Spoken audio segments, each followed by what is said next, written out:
reconvene the meeting. And if we can rise for the invocation by Councilman Jones. Let's bow our heads, please. Dear Heavenly Father, we know that you are always near us and beside us in all that we do.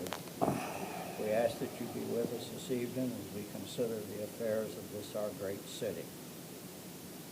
We ask that you guide us and direct us as we make the decisions that come before us. Grant unto us the patience to listen, the wisdom to decide, and the courage to act. And when we leave this place this evening, may we take your love and fellowship with us. We pray in your holy name. Amen. Amen. Pledge of allegiance. I pledge allegiance to the flag of the United States of America and to the republic for which it stands, one nation, under God, indivisible, with liberty and justice for all. Thank you all very much. Madam Clerk, can we do the roll call? All present. All are present. Do I have a motion for the certification of the closed session? Second. Okay, Madam Clerk, the roll. Councilmember Abbott? Aye. Councilmember Berlucci? Aye. Councilmember Henley? Aye. Councilmember Jones? Aye. Councilmember Moss? Aye. Councilmember Rouse? Councilmember Tower? Aye. Councilmember Wilson? Aye. Councilmember Wooten? Aye. Vice Mayor Wood? Aye. Mayor Dyer? By a vote of 11-0, you've certified the closed session be in accordance with the motion to recess. Right, do I have a motion to approve the minutes of the informal and formal sessions of December 1st, 2020? Madam Clerk? Councilmember Abbott? Aye. Councilmember Berlucci? Aye. Councilmember Henley? Aye. Councilmember Jones? Aye. Councilmember Moss? Aye. Councilmember Rouse? Thank you. Councilmember Tower? Aye. Councilmember Wilson? Aye. Councilmember Wooten? Aye. Vice Mayor Wood? Aye. Mayor Dyer? Aye. By a vote of 10-0 with Councilmember Rouse abstaining due to his absence, you have approved the minutes as submitted. Okay, thank you and welcome, everybody. We have some very special guests here today. One of the nice things that we do in a council is honor our heroes and the people that have dedicated their lives to working for this great city. You know, we often say that the strength of Virginia Beach are the people that work here and the people that live here. And tonight we get to honor 5 individuals who have gave considerable time, energy, and effort to help make us. Believe it or not, we are really considered one of the best managed cities in this great nation. And, you know, it's not only the council, it's not only the management, it's the people that actually work out in the trenches, in the fields, that are our public safety, working in government, working with our EMS, police, and, you know, our engineers. You know, it takes a lot to make a city go. So the first proclamation I'm going to read is for Steve Cover. Whereas Stephen R. Cover began his service with the City of Virginia Beach as a volunteer firefighter in May of 1977, becoming a career firefighter July 1st in 1980. Whereas Steve spent the bulk of his career in the fire service, but he possessed the DNA of a police officer given him by his father who served on the PD decades ago. He could have walked in his father's footsteps by becoming a police officer, but chose instead to blaze his own path and join the fire service.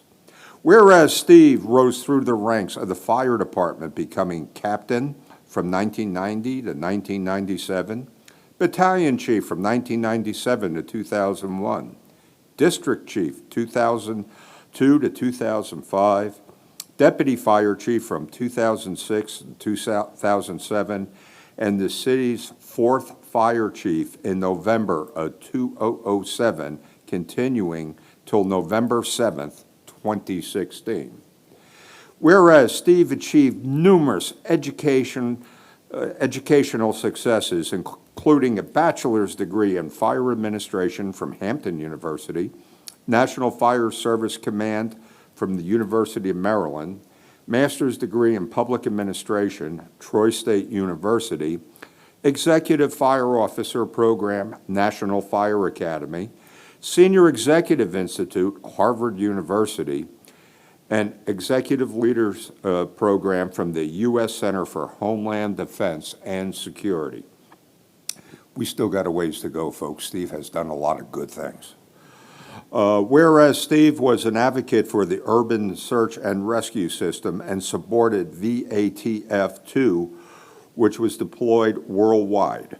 Steve deployed numerous towns with VATF-2, serving as squad leader in Oklahoma City bombing response, April 1995, Assistant Task Force leader at the Pentagon response on September 11th, 2001, Fire Chief, a Navy jet mishap on April 6th of 2012, Operations Chief during the Hurricane Isabel, Francis, and Ivan, oversaw the developed plans in response to Hurricane Katrina, Rita, Ophelia, Dennis, and Wilma, and has served as the East Coast representative for 9 FEMA USAR teams into the National FEMA USAR Program Office.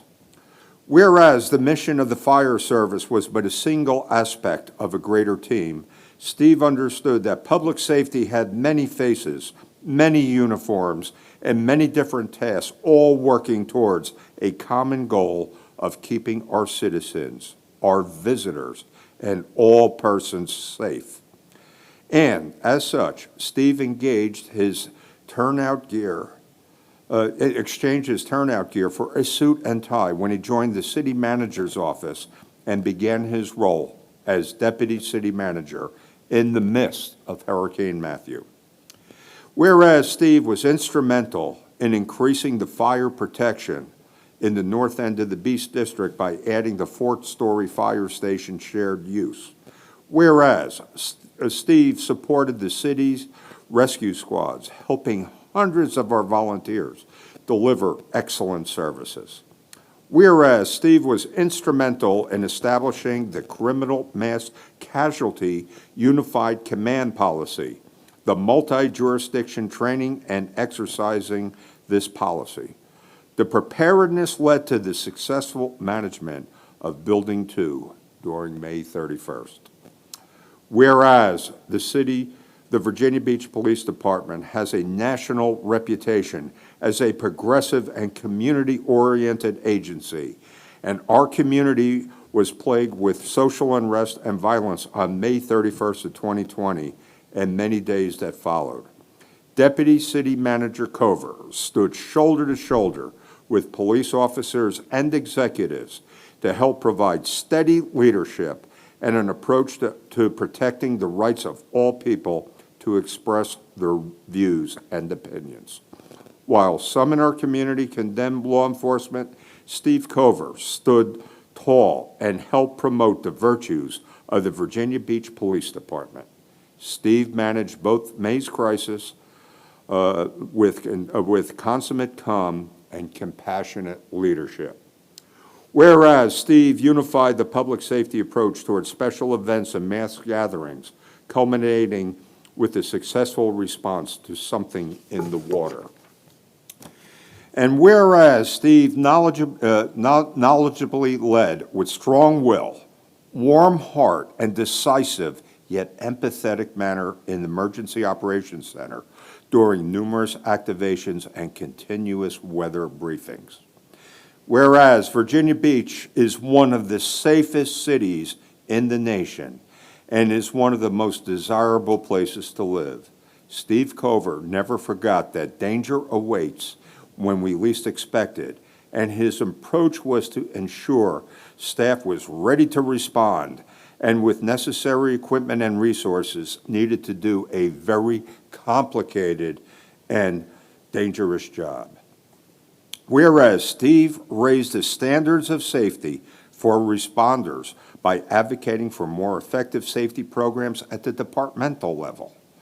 Whereas Steve, in stepping into a new role as a private citizen, he will always be respected by not only the leadership of all the public safety agencies, but by those at the service level, firefighters, officers, deputies, dispatchers, emergency medical technicians, forensic techs, emergency managers, and others who earn their living performing heroic tasks will never forget the true nature of a man who himself never forgot what it took at the entry level. Therefore, now be it resolved that the City Council of Virginia Beach hereby expresses its appreciation to Stephen R. Cover for his outstanding contributions to the city and our public safety departments for the past 43 years. Steve, on behalf of a grateful council and city, thank you and God bless you. Thank you.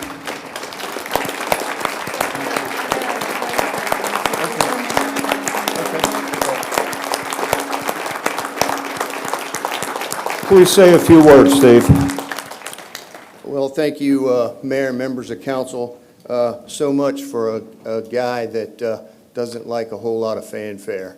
Really not my cup of tea, so this is a little difficult for me. But I want to thank council, certainly for all of your support over the years for all of our public safety programs. It truly makes a difference as we deliver service each and every day in our city.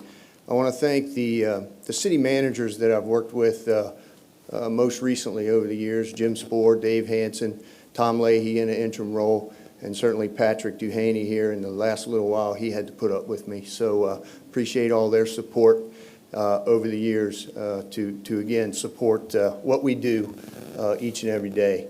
I want to thank the members of all of our public safety departments. They are truly the ones that deserve the credit. They are the best in the world at what they do, and they take care of our citizens each and every day, certainly on our streets.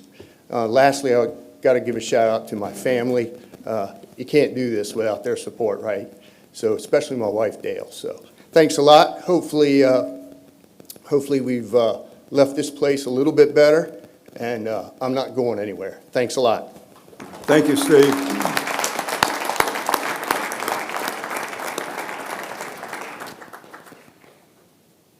You know, good government has to work with other agencies on the state and federal level.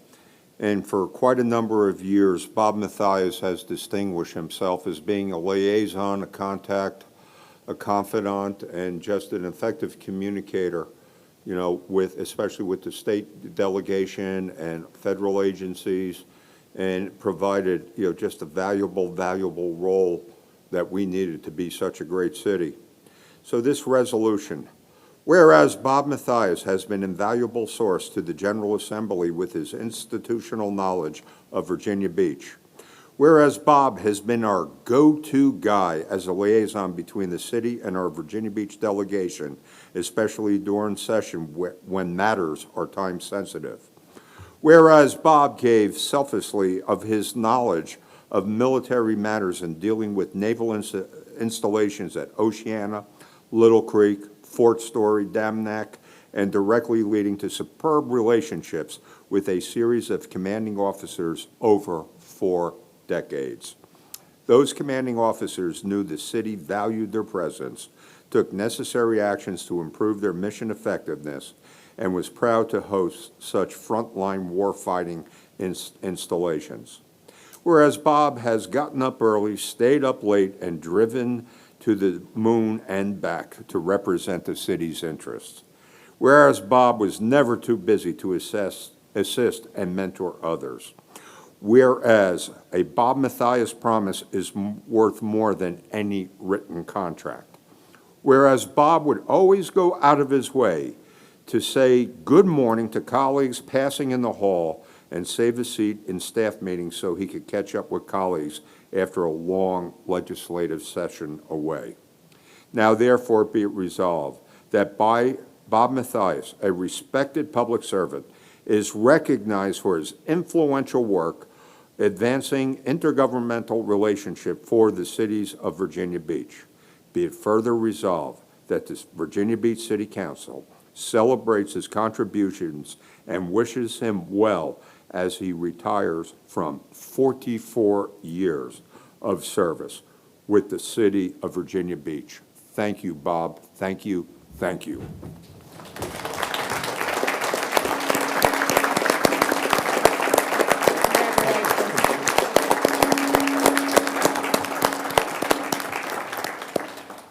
Few words, Bob. Yes, sir. Well, I thought I could get maybe 2 minutes per year of service, but I guess that's too much to ask. But yeah, another comment I was going to make is, one time the earth was young, the city was young, I was young, and even Mr. Jones were young. But we've moved on since that. So I'm on my 7th city manager now, and a long number of city council members. I've always been proud to serve with y'all. We've had a great city and a great institution. I've seen the city grow from basically not real forward city, almost a county, to one, as the mayor said, one of the best cities, best managed cities in the world, and one I'm really proud to work for. Besides a great career, the greatest thing that happened to me was finding my wife here, who's a city employee. I don't know if she's going to work for another 10 years or so, but she's getting up there in years for the work with the city. But that's probably the greatest thing that's happened to me. But working for y'all, working for the citizens has been a great pleasure, indeed an honor, and thank you very much. Thank you, Bob.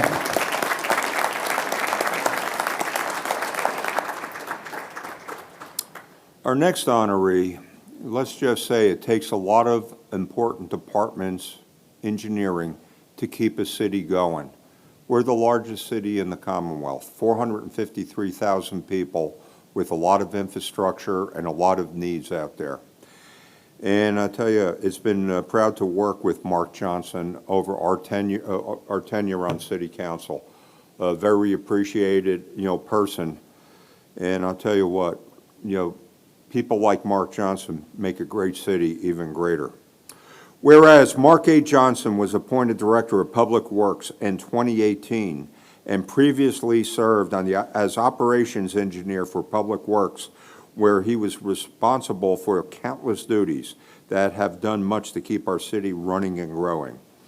Whereas Mark earned a Bachelor of Science degree in Civil Engineering from Old Dominion University, is a licensed professional engineer, and has served as an active member of the American Public Works Association.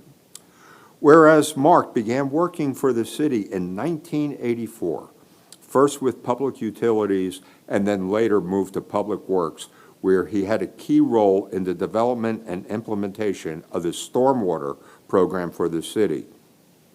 He was one of the first initial planners and developed regulations that are now used not only by the city, but throughout the state as well. The success of the city's stormwater program is partly because of the many contributions and hard work by Mark.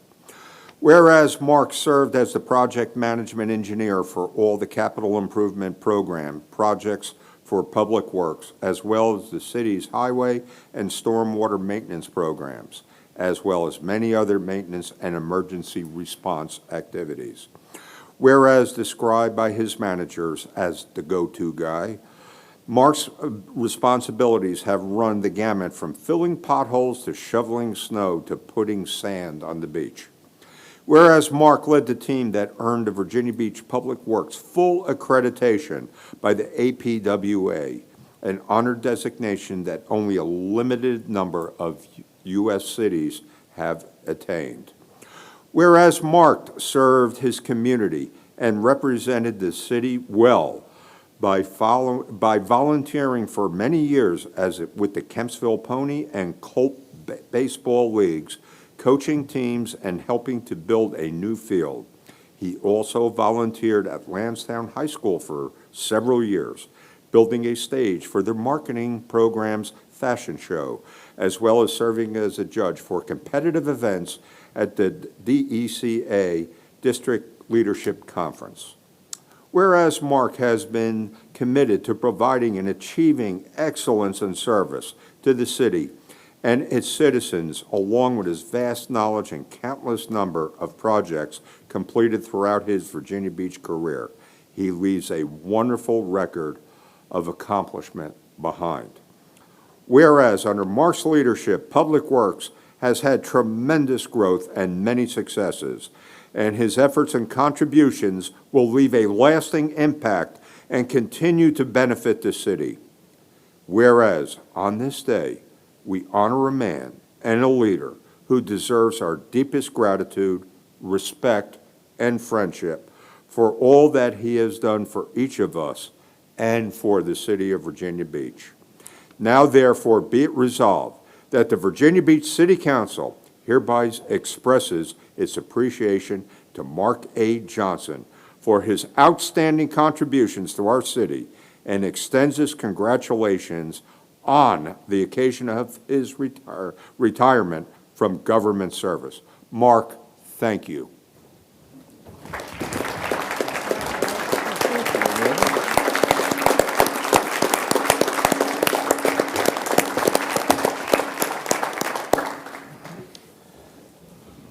Mark, few words, please. A few short, quick words. Like I was telling some folks the other day, in 1984, graduated from Old Dominion, came and worked for the city of Virginia Beach. Population 174,000. Now we're up over 450. The growth that we saw was tremendous for a young engineer. But what you saw in Public Works was a dedicated team that grew with the city growing to provide the services needed to make this city a great place. And I want to thank this council and all past city councils for supporting the efforts of Public Works. We managed and built the convention center we are in today. We built the sports center. In the 90s, we built roads. After the 90s came stormwater. With your support, you supported the stormwater effort, and it has been growing, and now you supported sea level rise, and I really appreciate that. But the steady Public Works are the men and women that go out, the waste management crews, the beach operations crews, the traffic management operations crews, the street crews, the stormwater crews, the dredge op crews, and mosquito control. All those entities are out there today. They'll be out there tomorrow, every day, steadily doing what they do to support the city and make it a great place to live. And they have that within them, and they know it. And again, I just want to thank you. And also, with me today is my wife, Shawn. She's been with me the entire time. Without her love and support, I never would have made it this far. So, thank you very much. Thank you, Mark.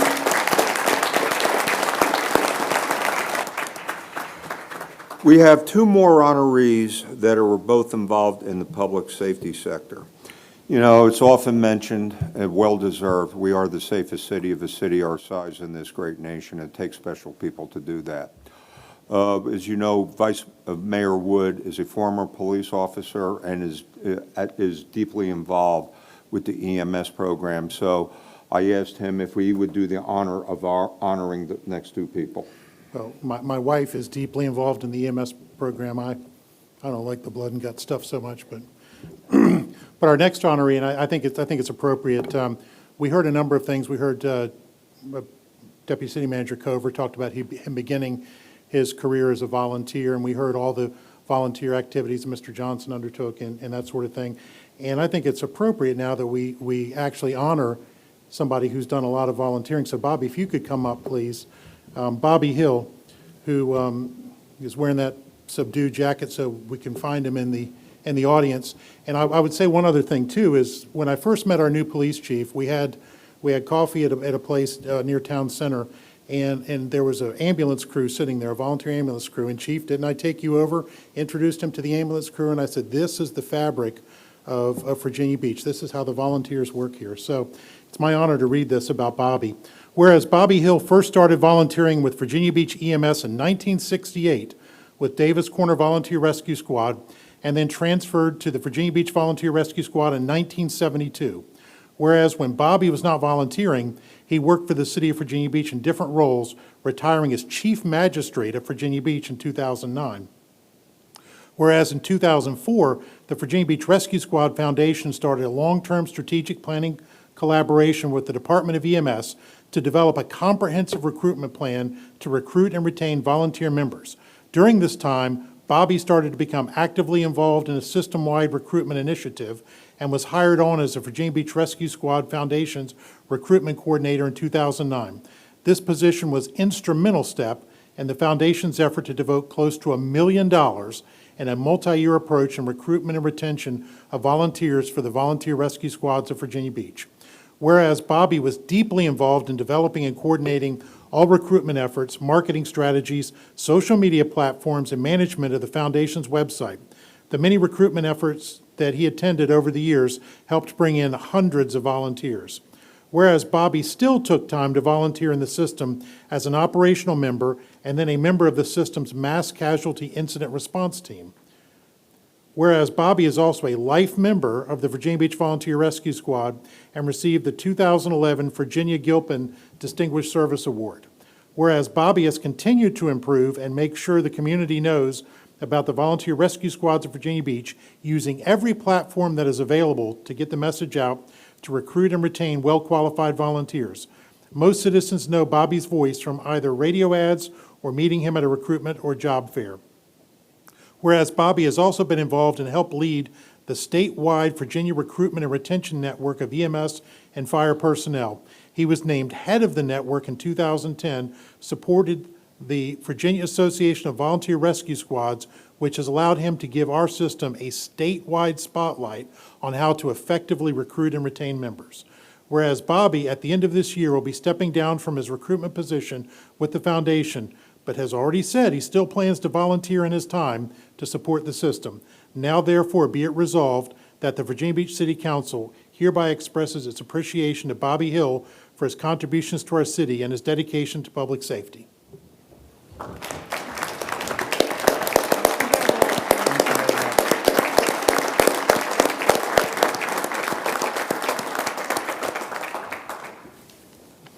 Thank you, Jim, for those kind words. You realize this is the first chance since March I've had to speak to a group.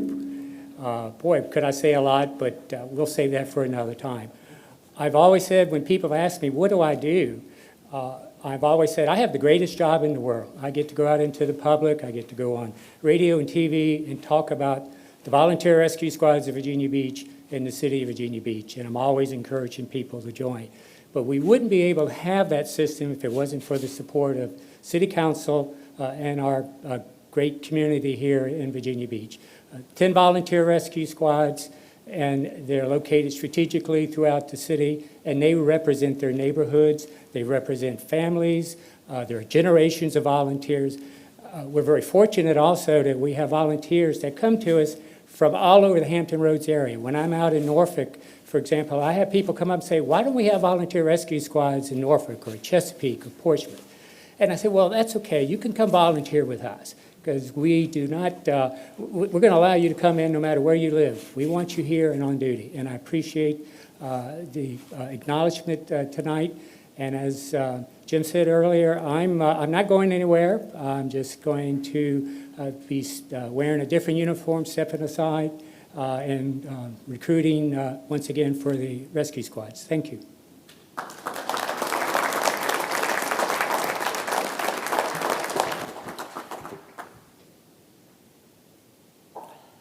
So this next person really needs little introduction because shortly after his appointment, we saw him in the news quite a bit. But it's Tony Zaccaro. So Tony, if you could come up. And Tony has been a fixture in the police department for quite some time and in the city. And I'm just absolutely delighted to be able to read this. Whereas Tony Zaccaro has dedicated his life to public service and public safety, and we recognize his tireless commitment. Whereas Tony was sworn in with the Virginia Beach Police Department on May 16th, 1979. Whereas Tony has numerous assignments with the police department, including detective, robbery squad supervisor, crime suppression unit supervisor, 2nd Precinct shift commander, special operations lieutenant, commanding officer of the 2nd Precinct, and deputy chief of operations and professional standards. Whereas Tony served as interim police chief from May 1st, 2020 to October 14th, 2020. Whereas Tony led the department's response to numerous demonstrations, which involved not only deploying resources, but meeting with members of various community groups. Whereas Tony spearheaded the efforts to implement the Virginia Beach's photo-safe automated red light enforcement. Whereas Tony led the department's efforts to implement the organization's professional development program, for which he was awarded the agency's Medal of Merit.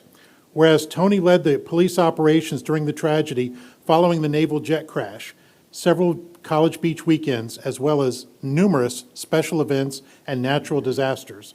Whereas Tony achieved numerous educational successes, including a Bachelor of Science degree, St. John's University, master's degree in public administration from Troy University, Police Executive Leadership School from the University of Richmond, Senior Management Institute for Police, Administrative Officers Management Program from North Carolina State University, and the Virginia Beach Police Department's West Point Leadership course. Whereas Tony continued his public service as a longtime supporter of several community events, to include the United Way Day of Caring, Virginia Beach Schools Official for a Day, and Virginia Special Olympics.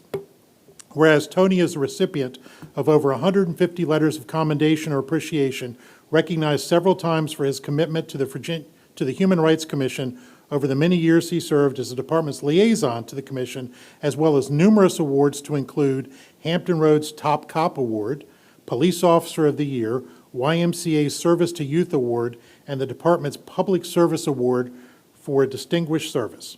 Whereas on this day, we honor a public servant whose leadership and commitment to public safety has immensely benefited the city. Now therefore be it resolved that the Virginia Beach City Council hereby expresses its appreciation to Tony Zaccaro for his outstanding contributions to our city and our police department.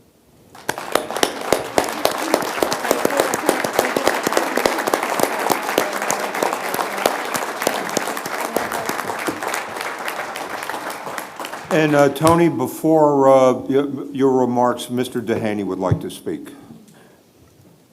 Tony, I always told you I could never call you interim or deputy chief, because I think for what you stepped in to in 2020, there is no amount of thanks that we can give you, because 2020 has been a hell of a year. It's been a hell of a year for law enforcement between COVID-19 and the outcries for change associated with the shootings of African-American individuals that lost their lives this year. It's been a tremendous burden and role that the police department had to carry in order to keeping the citizens safe, but also facilitating everybody's First Amendment rights. Normally when people step on to be acting or interim, you know, it's a walk in the park, but you've probably taken on more responsibility than probably any chief in Virginia Beach's history in your interim time. Steve Cover and I want to do something for you, and I hope you understand this and see this as nothing but a tremendous amount of respect for you and for the work that you have provided for Virginia Beach for the tremendous amount of years you've been here, but in particular, the past 5 months in your interim capacity. We want to give you the honor of naming you police chief on your way out, so please, I hope you accept this and the tremendous amount of respect that I'm giving you this at this moment. So thank you very much for the work you've done for Virginia Beach. I've been here with you for about 4 months, and I've been incredibly impressed. And I thank you for the time that you have given me and for letting me lead you. So I appreciate your work, and I appreciate your guidance throughout the brief time I've been here.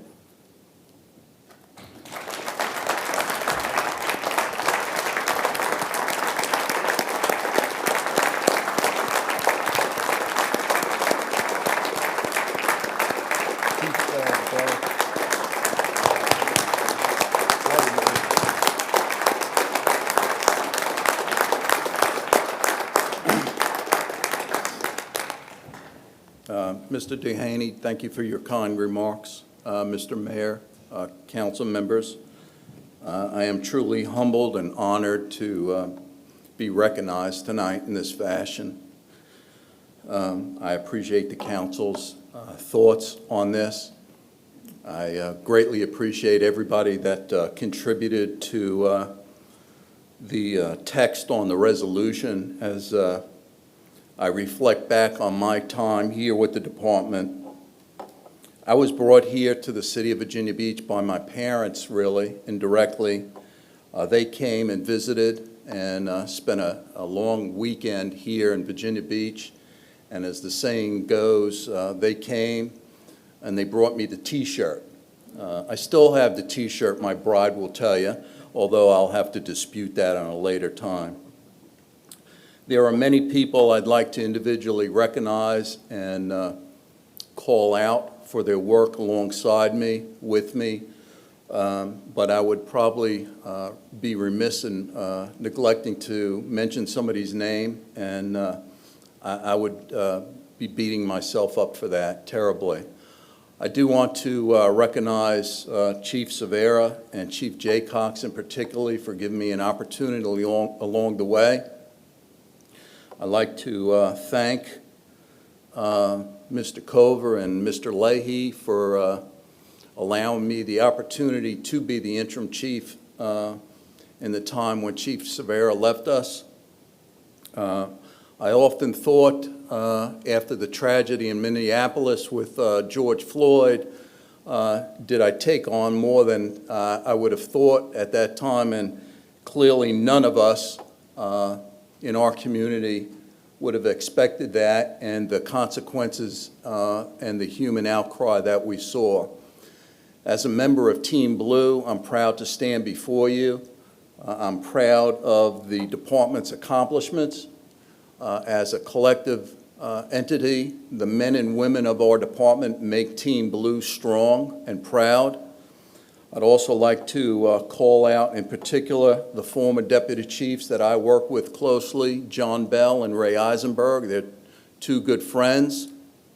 And I'd also like to acknowledge both Deputy Chief Dean and Deputy Chief Pat Gallagher for their support in advocating for me to assume the role of interim chief. On behalf of all the men and women of the department, I appreciate you. One thing that I thoroughly enjoyed about the role with the police department is our community engagement, and there are many external partners that I can name. Some have been mentioned by Mr. Duhaney in the resolution, and I thank each and every one of them.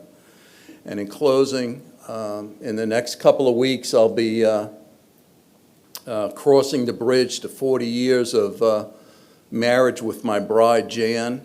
I think that's a significant accomplishment, even above and beyond my accomplishments with the City of Virginia Beach.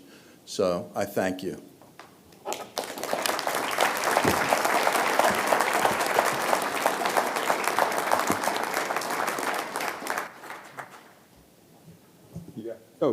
Ms. Wilson. I just wanted to say I was adding up all of these years, and there's over 2 centuries of experience, institutional knowledge, and dedication and love of our city from these 5 individuals. And we, as a council, really appreciate you, and you will be missed. Please don't be a stranger, and know how much we all care and love you. Okay, thank you, and once again, thank you to the 5 points of light that were honored today that make Virginia Beach great and VB strong. Thank you. Okay, at this point, we're going to move on to public comment, and we're going to start with the Convention and Visitors Bureau Community Task Force recommendations. The first speaker is John Zirkle. After Mr. Zirkle will be Gary Ryan.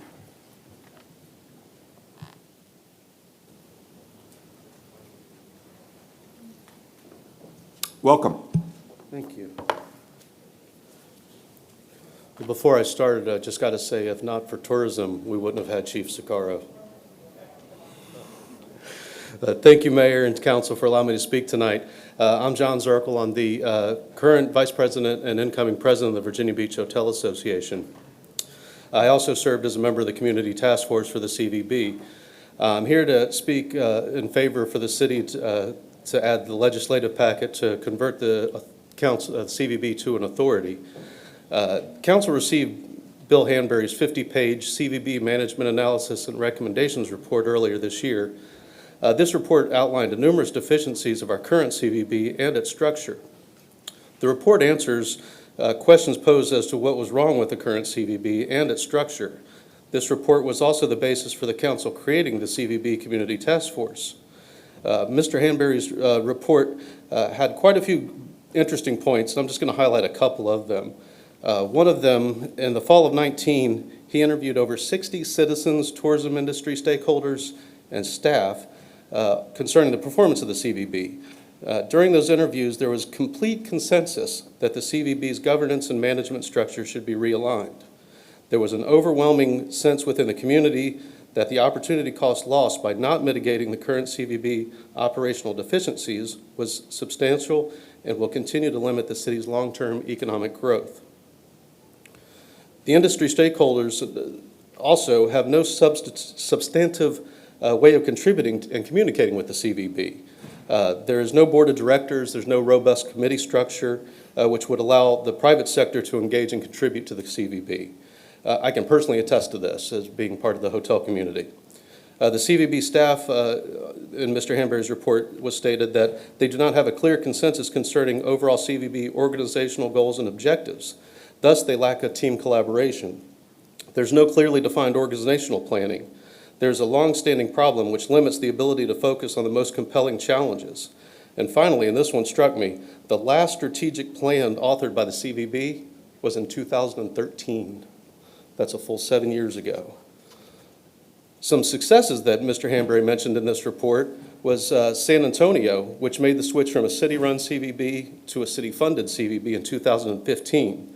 Within 2 years, San Antonio saw a 24.7% increase in visitors. Economic impact increased $1.6 billion. Further, the hospitality industry as a whole added 9,400 positions, 9,400 new jobs in 2 years. Kissimmee, Florida is a similar market to Virginia Beach in terms of the CVB staff and budget. In 2013, Kissimmee created a task force, much like Virginia Beach has done, and their CVB converted in 2014. Hotel tax collections increased from $40.5 million in 2013-14 to $61 million. Thank you very much. Appreciate it. Thank you. Appreciate your support. Next speaker is Gary Ryan. And after Ms. Ryan is Tate Counts.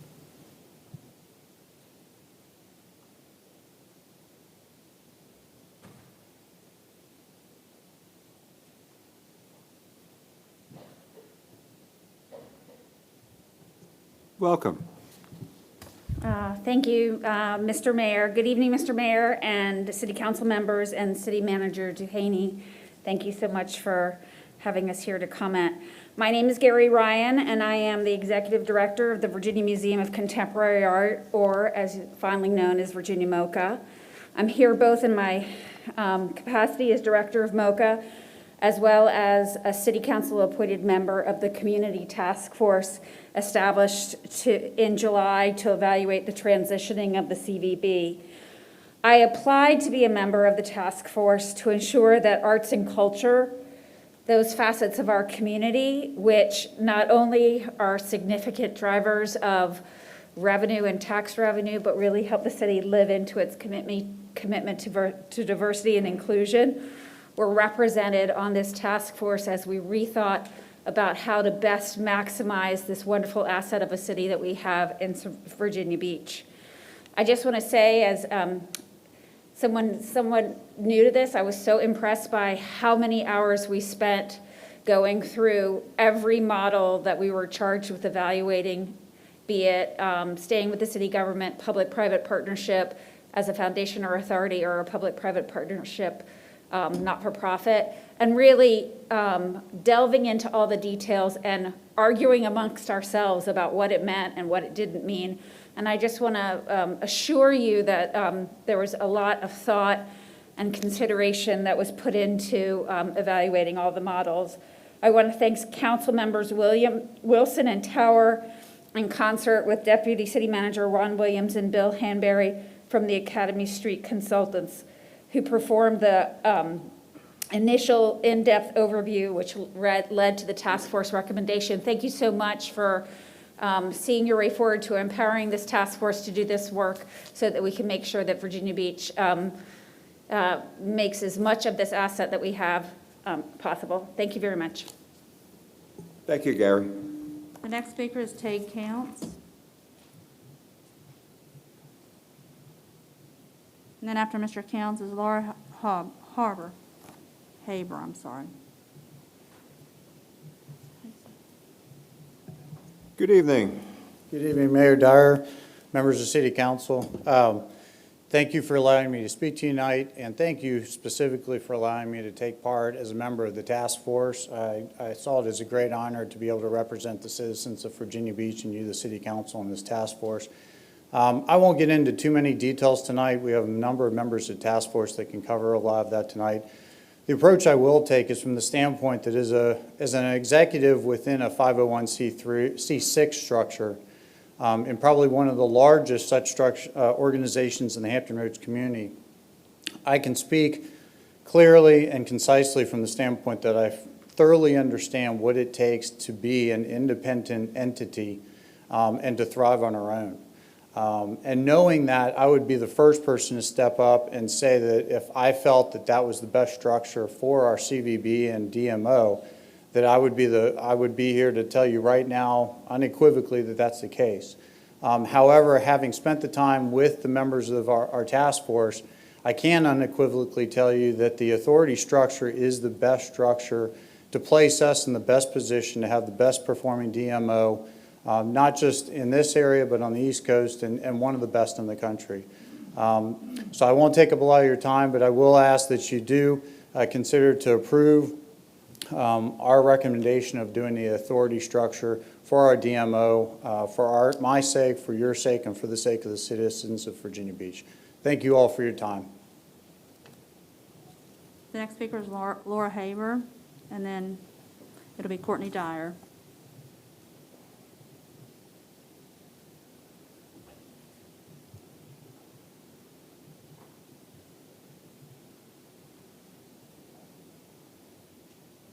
Welcome, Laura. Welcome. Thank you all for wearing masks as we are praying for our friend and colleague that is fighting for his life in a local hospital. So thanks for wearing your mask this evening. Good evening, Mayor. Good evening, members of City Council, City Manager Duhaney. My name is Laura Huber. My husband and I have owned Crocs 19th Street Bistro for nearly 20 years. And since that time, I've been active in the Virginia Beach Restaurant Association and served as a vice president. I thank this council for appointing me to serve as a restaurant representative for this Convention and Visitor Bureau Task Force, a group of 17 individuals. We've worked hard, over 270 volunteer hours to study and make recommendations for you. We all realize we need a stronger, more aggressive system to sell us as a destination.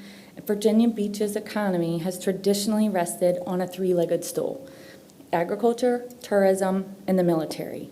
And 15 years ago, this month, council and the city was facing another economic peril with BRAC, known as the Base Realignment and Closure, which threatened the closure of Naval Station Oceana. Councilmember Jones, a liaison, along with his colleagues, Wood, Dyer, Wilson, Henley, and those other council members, fought hard and worked through to alleviate the Navy's concerns to demonstrate that Virginia Beach would fight to keep it here. I believe today we are in a similar golden goose moment. Council must show robust support for another economic pillar of our economy, our tourism. For too long, Virginia Beach has taken tourism for granted, hasn't sought out high-powered talent to promote it, and neglect has brought us here, and leadership must guide us out of it. Even without a pandemic, we'd be having this conversation and discussion, but COVID has exacerbated this situation to crisis proportions, exposing our restaurants' vulnerabilities and demoralizing us. Virginia Beach's restaurant industry is holding on by its fingernails, praying for the pandemic to end, pleading for Congress right now for additional stimulus, and begging local leaders to have our backs. Under the leadership of Councilman Tower and Wilson, Mr. Hanbury and Mr. Williams, the CVB Task Force recommends taking the Convention and Visitor Bureau out from under city control and creating a new semi-independent entity to compete more effectively with other cities as an authority, much like the Virginia Tourism Corporation. It's a brilliant model. Council must ask the General Assembly to approve this, and when they convene next month, it'll be an important tool to boost the health and vitality of the golden goose known as tourism. Our independently owned restaurants are an asset that can't be easily reestablished once they close. We provide entry-level jobs where our children and grandchildren can learn, just as we did, to develop Thank you, Laura. a Really work appreciate ethic. it. Thank you. Next speaker is Courtney Dyer. And after Mr. Dyer is Barbara Messner.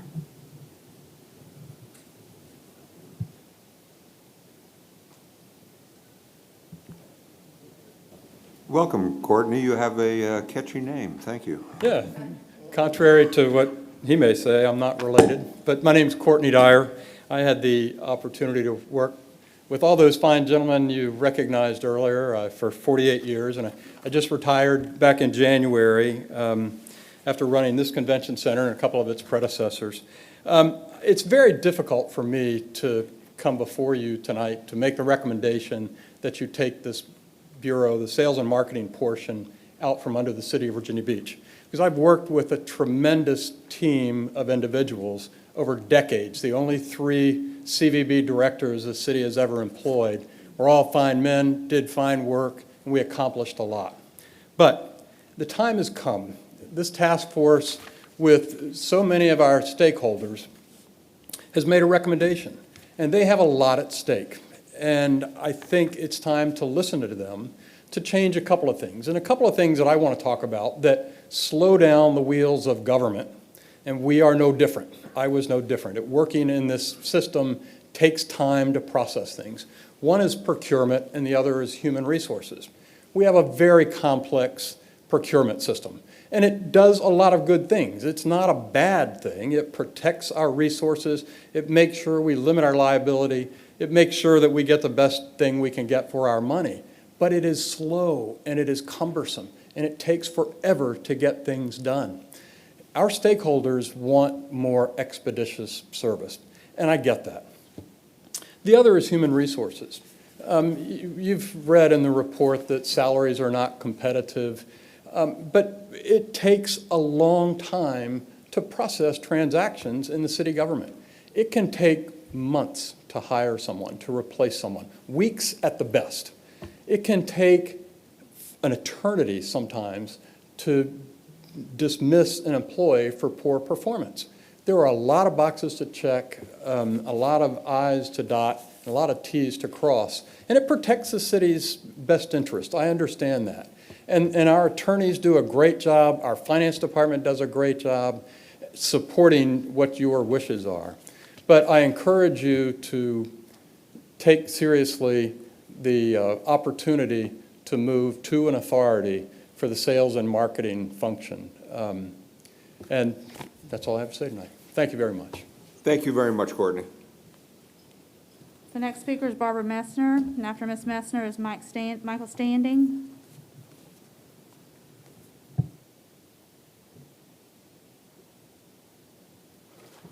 Good evening, Ms. Messner.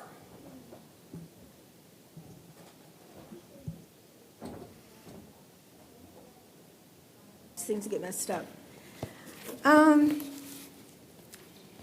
This is just like the time that you had the meeting on the pier and the sports center, and all the people from the RAC, all the stakeholders. This is ridiculous to even consider an authority. You've been spending a fortune. The reason some people don't come back to Virginia Beach, at one time the hotels did their own advertising and they were booked all the time.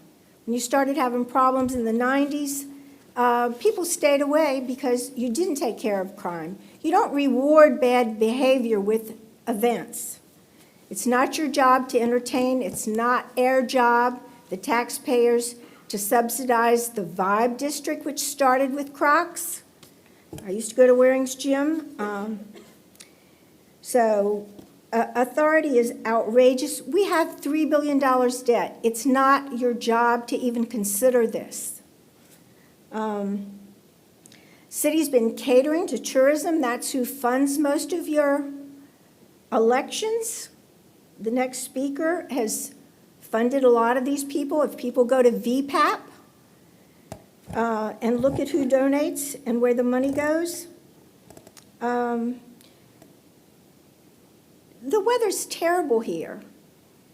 Our kids are not in school, it's closed again, and as I drive by the sports center, I think that was 178 million of air tax dollars, it's packed with cars, and the lights are on. There's no lights on Oceana, and there's still no lights. At least Mr. Hanson would take care of some of these things. And I implore the city manager to look into the traffic lights and the street lights that are out, because Dominion is rude when I call on the phone. There are a lot of issues, but tourism should take care of itself, and an authority is outrageous to even consider. And like I said, most of the people here are advocates for special interest, and that's who pays for the campaigns. Stop corporate welfare, abolish Virginia Beach Economic Development Authority, and relocate the king of nepotism to the bottom of the sea. Thank you. Next speaker is Michael Standing, and after Mr. Standing is Diana Howard.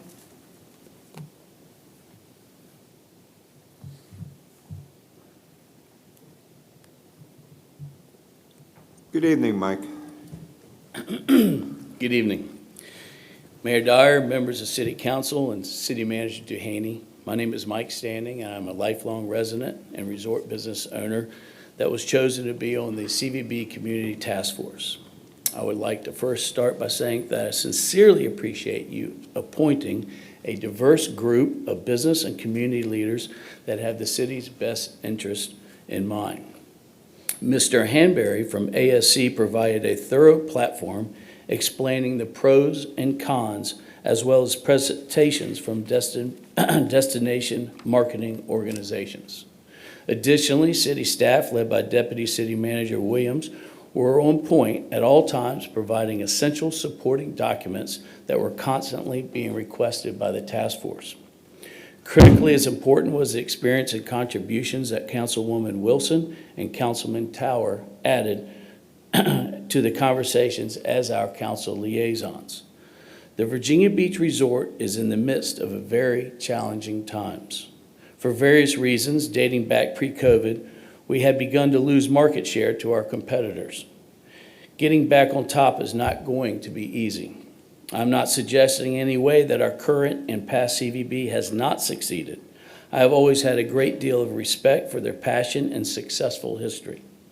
Pivoting to an authority allows our existing CVB in the city of Virginia Beach the ability to compete more efficiently. I do not think anyone here would disagree that a government agency cannot compete with the private sector. We're going to need all hands on deck to move from Virginia Beach from an underperforming resort to top in our class. Just like any authority board or private sector board, each member would be put to challenge, free of charge of course, to go out and use their connections to help propel Virginia Beach to the next level. The authority model has been done successfully all over the country, and most notably in the Virginia Tourism Corporation. The move to an authority would still be in the control of City Council by maintaining oversight, appointing council liaisons, and appointing its board of directors. There has been a very thorough and engaging public process to vet this concept. I encourage you all to talk with council liaisons, the task force, Mr. Hanbury, or Mr. Williams if you have any questions. Thank you for the time, and I hope you support this initiative. Thank you. Next speaker is Diana Howard, and then the remaining speakers will be via WebEx.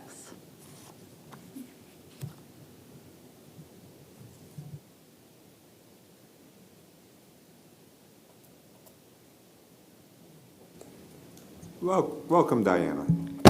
Good evening. Now, you know that's a heavy book there. Just, we put in a lot of work. We've read all of this, and I don't know if you've read all of this, but a lot of it is repetitive, and it says some things over and over again, right? Why that they feel that they have a problem with the industry. being the only person on this task force that is not connected to the industry, I could still tell you that going down to the oceanfront, you could still tell that the industry was not doing good. That was prior to this pandemic even. But after the pandemic, they were lucky to be part of the city because you all gave them an extra $5 million to market this region, because if you hadn't, it would have been worse during the summer, because we took 15 days to flatten the curve, and the governor has attacked small businesses throughout Virginia, and it's really hurting everybody, not just tourism. So while we were on this, they said that, and I take it for granted that being that they work in this industry, that they're having problems with, getting the Virginia Tourism Bureau there to do whatever it is they want them to do. They say they have problems with the leadership, the CEO, and everything comes from the leadership. If you don't have good leadership, then you're not going to have, good employees and everything that's lacking in it. And the other one was they couldn't fire people. I kind of felt bad for the city employees that, in the marketing, that they paraded in front of us to tell us what they did for a living so that we can question them and find out where maybe some of the problems were. And the other thing was procurement. So from my perspective, what they're trying to do is run this like a business, but on public funds. And going to an authority gives them the best of both worlds, right? Where you wouldn't be able to tell them what to do with the money. They could wine and dine customers to bring them here. They could fire somebody if they weren't doing their job, or they can offer them incentive like a commission and reward them for bringing in more business. And they'd be able to go out and buy whatever it was that they needed to buy, whether it's lighted surfboards or we're open at a moment's notice. So my only issue with it is they don't want to put skin in the game. One thing that I thought that they should do was to all contribute to this. And I know it says something in there about them contributing. What they want to contribute is being on the board of directors to be able to say what everybody is going to be able to do. Thank you, Dee. Is that it? Okay. Appreciate it. All right. The remaining speakers are via WebEx.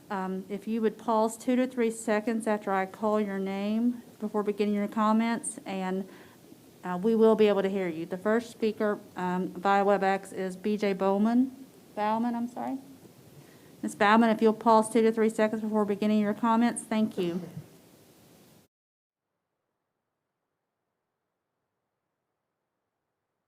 Good evening, Mayor Dyer and council members. My name is B.J. Bauman, and I'm a member of the CVB task force established by council in July. In January of 2020, you received a presentation on Mr. Hanbury's finding regarding our current CVB structure. As indicated in his report, VB was losing brand recognition and stated that the current structure was underperforming when compared to other similar CVBs. The report was thorough and provided a clear picture of the deficiencies that exist in our current structure. This information was discussed and reviewed at your retreat in February, and subsequently a resolution was put forward to establish a task force with a request that they advise council on the possibility of transitioning the CVB to a new organizational structure. This was approved by council in July 2020.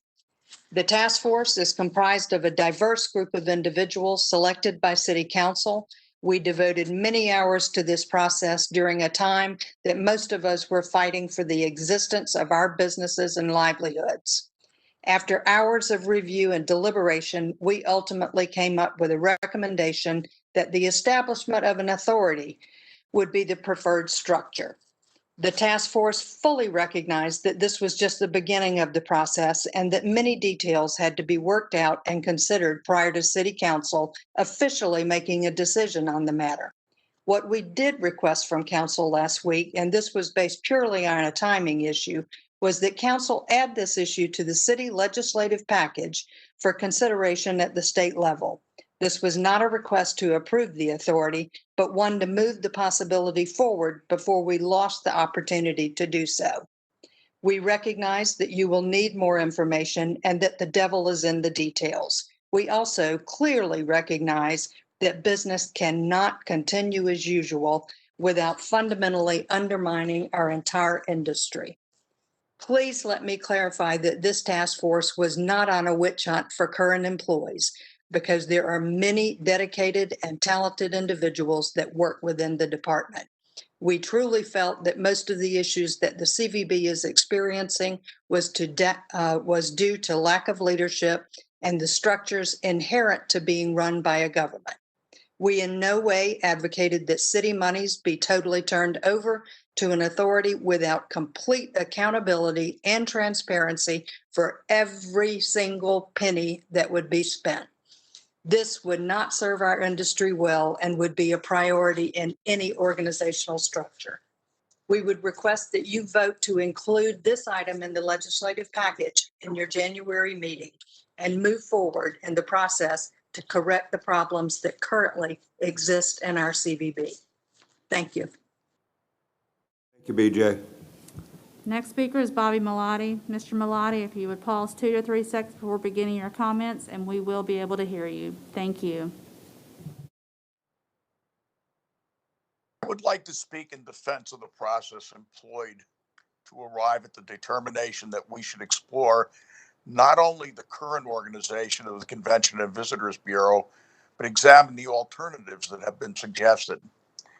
In advance of the discussion, each member of the task force received a binder with information tabbed and neatly presented. Initial indoctrination included presentations by representatives of each department of the Bureau. Mr. Hanbury and Deputy City Manager Ron Williams were very effective in anticipating questions and providing factual, unbiased commentary and elaboration where and when it was required. The three options under consideration were dissected in a truly egalitarian fashion, which allowed each of the task force members to comprehend the advantages and disadvantages of the three options. A representative from the city attorney's office was also present to answer questions as needed. Now, I am not or have never been an employee of CVB, but because of my employment by the city's event contractor, I Am Going Events, I am somewhat familiar with the operations of a CVB and thus was able to follow along. I am not here this evening to defend the recommendation, but to applaud the process. Every question was answered to the best of the ability of the leadership in the room. Questions pertaining to the costs of implementation of each of the two alternative options were fully answered, and financial analysis, which explained additional costs over and above those currently budgeted. Detail was provided and explained as needed. I was particularly impressed with the consideration given to current employees and what their options might be, how their benefits would be affected by any changes to their employment status. Deputy Manager Ron Williams, in particular, was very tuned in to the uncertainty that any change can bring. To be absolutely clear, the task force was not directed towards a particular outcome. There were no metaphorical flashing lights that screamed, "Pick me." A near unanimous decision always conjures up doubt as to the veracity of the presentation and can certainly hint at the presence of any bias in the selection process. I can say with certainty that my recommendation was based on the facts presented, period. And I would like to thank those who worked so hard to ensure that the process reflected what was in the best interest of Virginia Beach and the future of our marketing to our guests. Thank you so much. Thanks, Bobby. The next speaker is Chuck Thornton. Mr. Thornton, if you'd pause 2 to 3 seconds before beginning your comments. Thank you. Thank you, Mr. Mayor and City Council. I'm Chuck Thornton. I'm the owner of Hometown Sports Management and operator of Virginia Beach Sportsplex since 2009. We are proof that private sector management with taxpayer dollars brings a better product to the city of Virginia Beach. The Sportsplex routinely lost money prior to our management and since has made over $135 million in economic impact while saving taxpayers millions of dollars and attracting $2 million of our own private investment. We routinely attract over 900,000 people to the Sportsplex events annually prior to COVID, with events like Color Me Rad, Nitro Circus, college football, USA Field Hockey, and many others. We generate over 15,000 annual room nights. This is pre-COVID. The private sector has the incentive to attract major sporting events and demand market rates for tournaments and featured games. Sports marketing is a major economic drive for Virginia Beach now, and the revitalization of the Sportsplex is a major reason why. That potential exists to the entire convention and visitors tourism market if the financial profit incentive and market principles of the authority is created that focuses both on generating room nights and revenue. I was a proud member of the task force that recommended this change because I was one of the pioneers in partnering with the city in private sector sports marketing. I've seen it work, I've made it work, and it can lift our entire tourism and convention market to another level. COVID will end, and we will need to be ready to aggressively market Virginia Beach as the top destination in the country for convention, tourism, and sports. Please, let's lead the way. Thank you. The last speaker via WebEx is Stacy Schifflett. Ms. Schifflett, if you'll just pause 2 to 3 seconds before beginning your comments. Thank you. Good evening, Mayor Dyer, City Council members, and City Manager DeHaney. This is Stacy Schifflett. I'm currently the Executive Director for the Virginia Beach Restaurant Association. Although I've just been a very short time in this position, my background includes 33 years of industry experience, having been the Managing Director at the Virginia Beach Resort Hotel and Conference Center prior to its sale for 26 of those years. Many of those years I've served on the Advertising Advisory Commission with the Convention and Visitors Bureau. Convention attendees make a huge impact on the restaurant industry. In a private environment, the tourism industry stakeholders would have the ability to give input and work together to bring more business to our city. While tourism is the second largest industry and revenue producer for the city of Virginia Beach, the connection with the Convention and Visitors Bureau and the community has a barrier under the city-run format. Competitive salaries and a top-notch CEO will pay industry stakeholders. Pause. You have a second device on, I believe, in the room. If you would turn that device off, there's some echoing, and I will restart. I've paused your time, and we'll restart now. Thank you.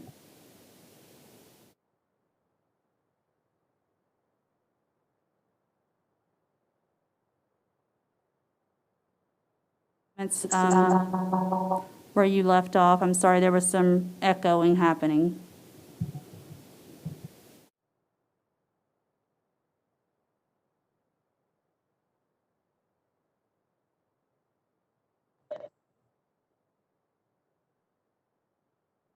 If you'll begin where you left off, thank you.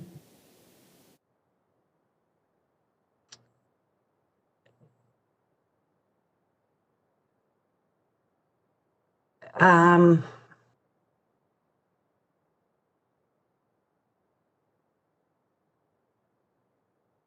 going to go with privatization will allow our city to begin to be the top destination that it is. Adding the request for an authority in Virginia Beach to the state legislative package is of utmost importance. This will not affect the time to have any further discussion. Thank you for your time. Thank you, and I apologize. I felt like I needed to stop her just because of the echoing. But that's all the speakers, sir. Oh, thank you very much, and thank you for the courtesy of doing that. Okay, we're next going to move on to a public hearing on the acquisition of agricultural land preservation ARP easement for 328.9 acres at 4152 Blackwater Road. We have one speaker, Barbara Messner.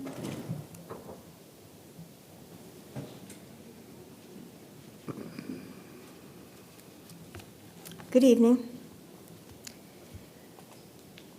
I'm going to use part of my time to remind everyone that this agenda was 888 pages. It's still, you have to have Google Chrome to download it, and everyone doesn't want Google Chrome.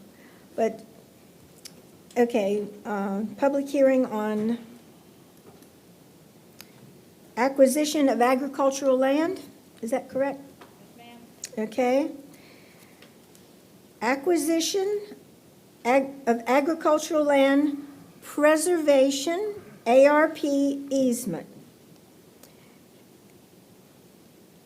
Okay, this is 328 acres off Blackwater Road. Acquisition means the city's using our money to acquire property. And I oppose using tax dollars for ARP, because most of the time this is sold. Some of these things I've had time to look up, and they're sold for other projects. So the city acts like a broker, an entertainer. It's outrageous. I wish people would look at the budget, and the budget for the school board, which is, had a meeting today on the budget. And Tuesday, they had a meeting that went till 12:30 in the morning. We need somebody in communications, and the city manager, I'm hoping that you will take this on. You've seen the correspondence. The parents and the people who pay for the schools, they have a right to attend both of these meetings. So I'm in opposition, and there's too much growth, uncontrolled growth, and the infrastructure is pathetic. It hasn't been taken care of. So I'm in opposition of that one. Thank you. Thank you. Yes, sir, that's all the speakers on the public hearing. Okay, prior to moving on to the consent agenda, the speaker policy, I want to remind everyone that the City Council speaker policy that allows certain representative of groups to speak for 10 minutes applies only to planning items. All other speakers, whether speaking individually or on behalf of a group, will have 3 minutes to speak. Speakers are reminded that the comments during the formal portion of the meeting must be limited to the subject of the item that is being discussed by council at the time you are called. When speakers are called on each item, the clerk will call on those individuals who have signed up to speak. After those who have signed up to speak have spoken, the chair will ask if there's any other persons who wish to speak on the item at hand. Those speakers will be allowed to speak and will be asked to give their name, address, and telephone number to the clerk to record. We have several items with only one speaker signed up. As such, the city clerk will call the speaker and identify each item they have registered on. The speaker will receive 3 minutes to comment on each item. Again, the speaker must limit his or her comments to the subject matter of these items they have signed up to address. Finally, I call upon all speakers and all persons in the chamber to be civil in their discussion and decorum. Whatever views you hold and wish to express, the City Council wants to hear from you, and to assure that all viewpoints and all persons are respected.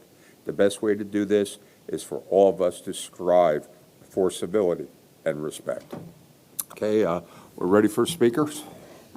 Ms. Messner has signed up on each item, and per the agenda review, all ordinances and resolutions are on consent agenda at this time, as well as planning number 3. Is that correct? Thank you. So, Ms. Messner, if you'll come to the lectern, all of the ordinances and resolutions that you've signed up on, as well as the mayor will need to open the public hearing for planning, but it'll be for number 3. on planning. Yeah, as I've stated before, it's 883 pages plus the retirees, some over 40 years, and we have a hiring freeze. I just think there's too much on the agenda. A lot of people don't want to attend because it states there are only 25 seats. Okay, the first ordinance, K, amend the city code for temporary pay adjustments deferred from December 1st. Because the boxes of the pages are over to the left, it's really hard to read these. I'm opposed to amending city codes and pay adjustments. Pay adjustments for who? And, the hotel motel is private. They come here wanting help. What about, other workers and other people who, are struggling? They're not the only ones. You allowed many of them to operate when other people were closed by taking over parking lots, sidewalks. People can't even walk on the sidewalks. They walk in the street. We need to have discussions, and we need to have this information mailed to us. Pay adjustments for who? Okay, 2, designate and exempt real and personal property taxes for private nonprofits. There are way too many nonprofits. And Mr. Moss has brought this up before, and the last time he voted for them, but prior to that, he voted against them because it's our tax dollars. We have $3 billion, I think it's 2.982 billion in debt. They consider that balancing the budget. You don't balance the budget when you have debt. And you don't, what would be nice is to give tax exemptions for residents, especially right now with the pandemic and people out of work. Why should we be paying taxes on phone, cable, water, sewer, recreation? No. Mr. Malati, back in the 90s, he was paid $1 million to entertain and bring people here. It's not our job to entertain, and somebody said something about $5 million. It's $10 million. And all this extra money that's gone for advertising to lure people to the beach during a pandemic. And then we get punished because some people are sick and we don't really know why they're sick. Yeah, we used to have taxpayer groups, all kind of groups, that paid attention to these budgets. They're non-existent. They don't show up. Okay, 3. I keep hoping somebody's paying attention, like some of the parents, and take over, because I'm not going to do this forever. I'm sure y'all will be happy, but 3, ordinance authorize acquisition of an agricultural land preservation, ARP, easement from Ives Farm LLC, 328 plus acres.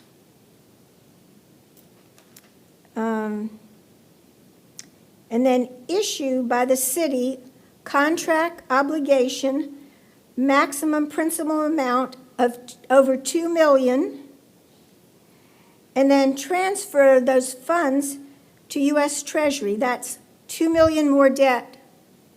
And you're not paying down the debt, especially not with closing the businesses. What Governor Northam did, the city had the opportunity not to enforce. And the beaches were never closed, and neither were the hotels. We have, and everyone knows that everyone selectively wears masks. So, okay. 4, ordinance to declare 2.8, almost 3 acres of land at the intersection of Princess Anne and South Witch Duck Road, formerly Kempsville Road, in excess of the city's needs. What about air needs? You're taking land off the tax rolls. You've been doing it forever and ever. And you have something on there asking us, we've already spoken, at least I have, on allowing trucks to park in the neighborhood. You have Airbnbs, short-term rentals, and you want people to have construction companies, huge trucks and school buses in the neighborhoods. There is no land. Okay, city manager to sell same to Princess Anne, Witch Duck LLC, private corporation, to construct multi-tenant commercial development with architectural components consistent with historic Kempsville. Historic Kempsville was not multi-commercial. This is not free enterprise. Mixed use often uses HUD money and historic property for tax exemption. Okay, 5, ordinance to authorize the acquisition of property in fee simple, right, Princess Anne Plaza, North London Bridge Pump Station, CIP, Capital Improvement Project, and the acquisition of temporary and permanent easements, either by agreement or condemnation. Eminent domain abuse. This is deferred from October 20th. The city has failed for 30 to 50 years to maintain, repair, and upgrade the pumps, the drains. Some of the storm drains, they don't even have anything to protect. A dog or a small child can go in the drains. The openings are like this big. You know, we wouldn't have as much junk going, you know, from one end of the beach to another, all the way to Pungo, if this had been maintained.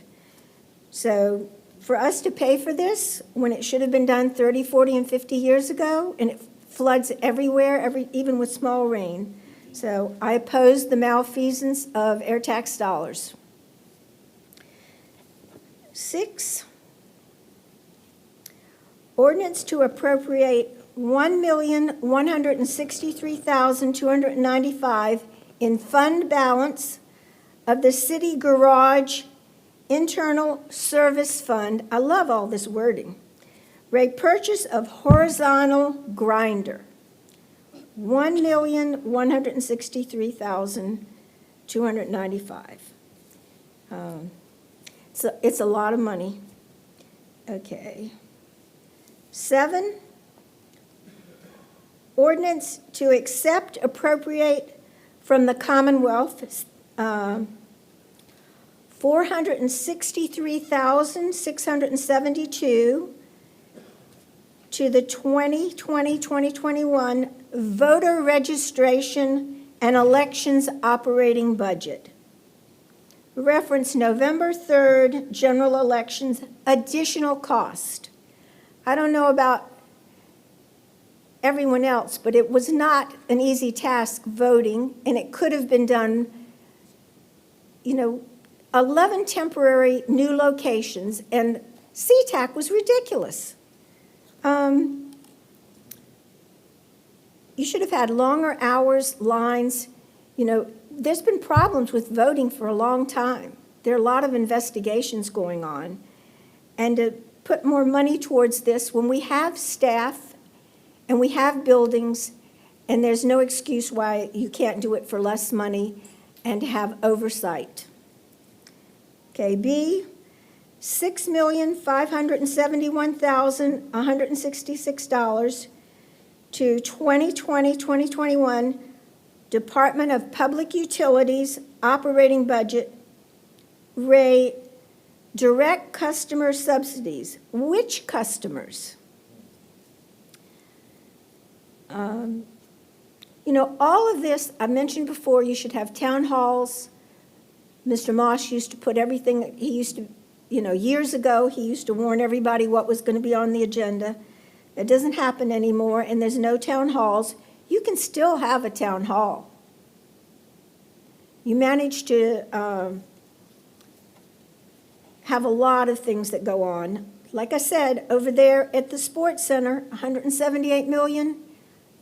The lights are on in the empty parking lot.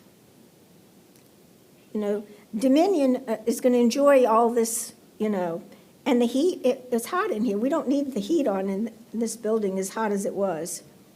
So I'm opposed to how our budget is run and where this money is going. These are huge amounts. $3 billion budget, $3 billion debt. Okay, 8, accept and appropriate $49,286 of CARES Act. Funds from the governor's Fast Track Broadband Program for information and technology operating rate eligible broadband projects. I think people notice how many problems we have with microphones, WebEx, Zoom. You know, we need our kids and people to communicate without all this high-tech stuff. We don't know how private it is, and a lot of these are foreign investors from Brazil on cell towers, and Spain, Sanjay Cortafina, the undersea cable.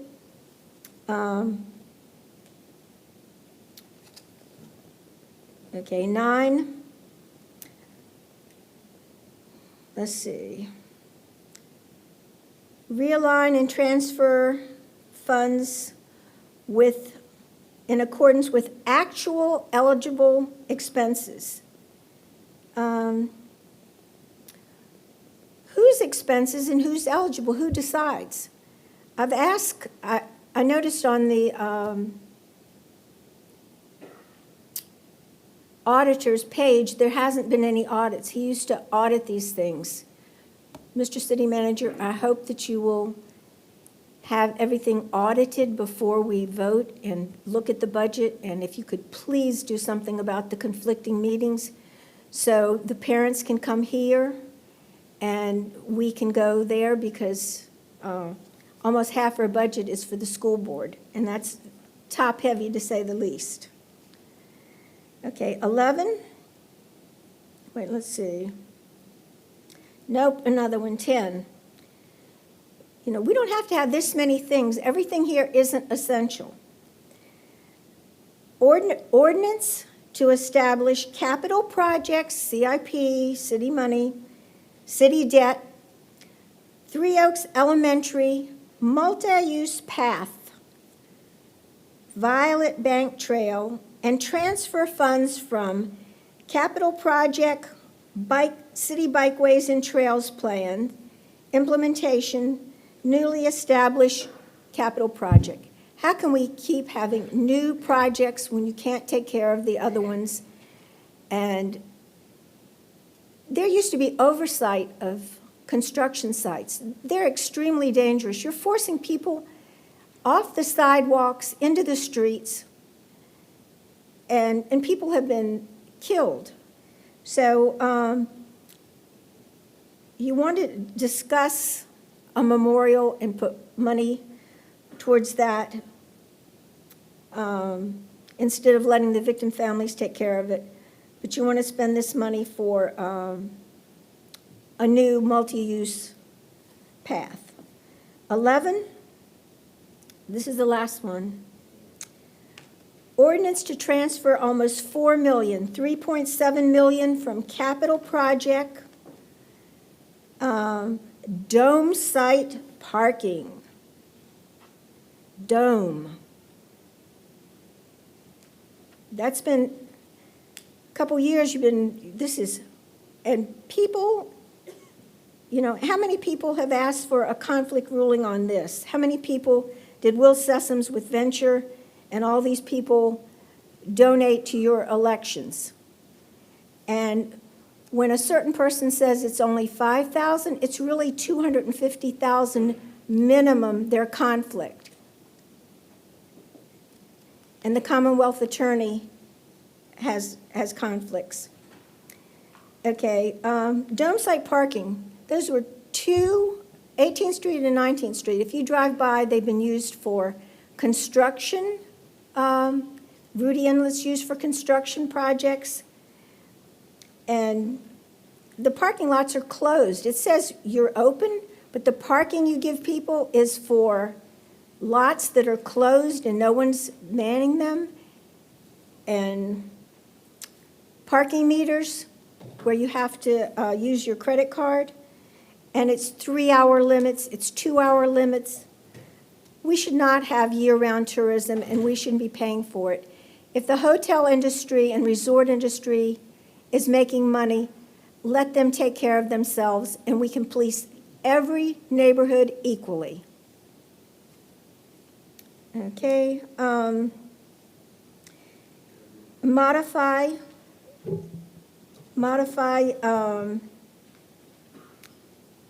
and decommissioning of Dominion Energy. Their substations are rusty and run down, and you're paying them. Why haven't they maintained it all these years?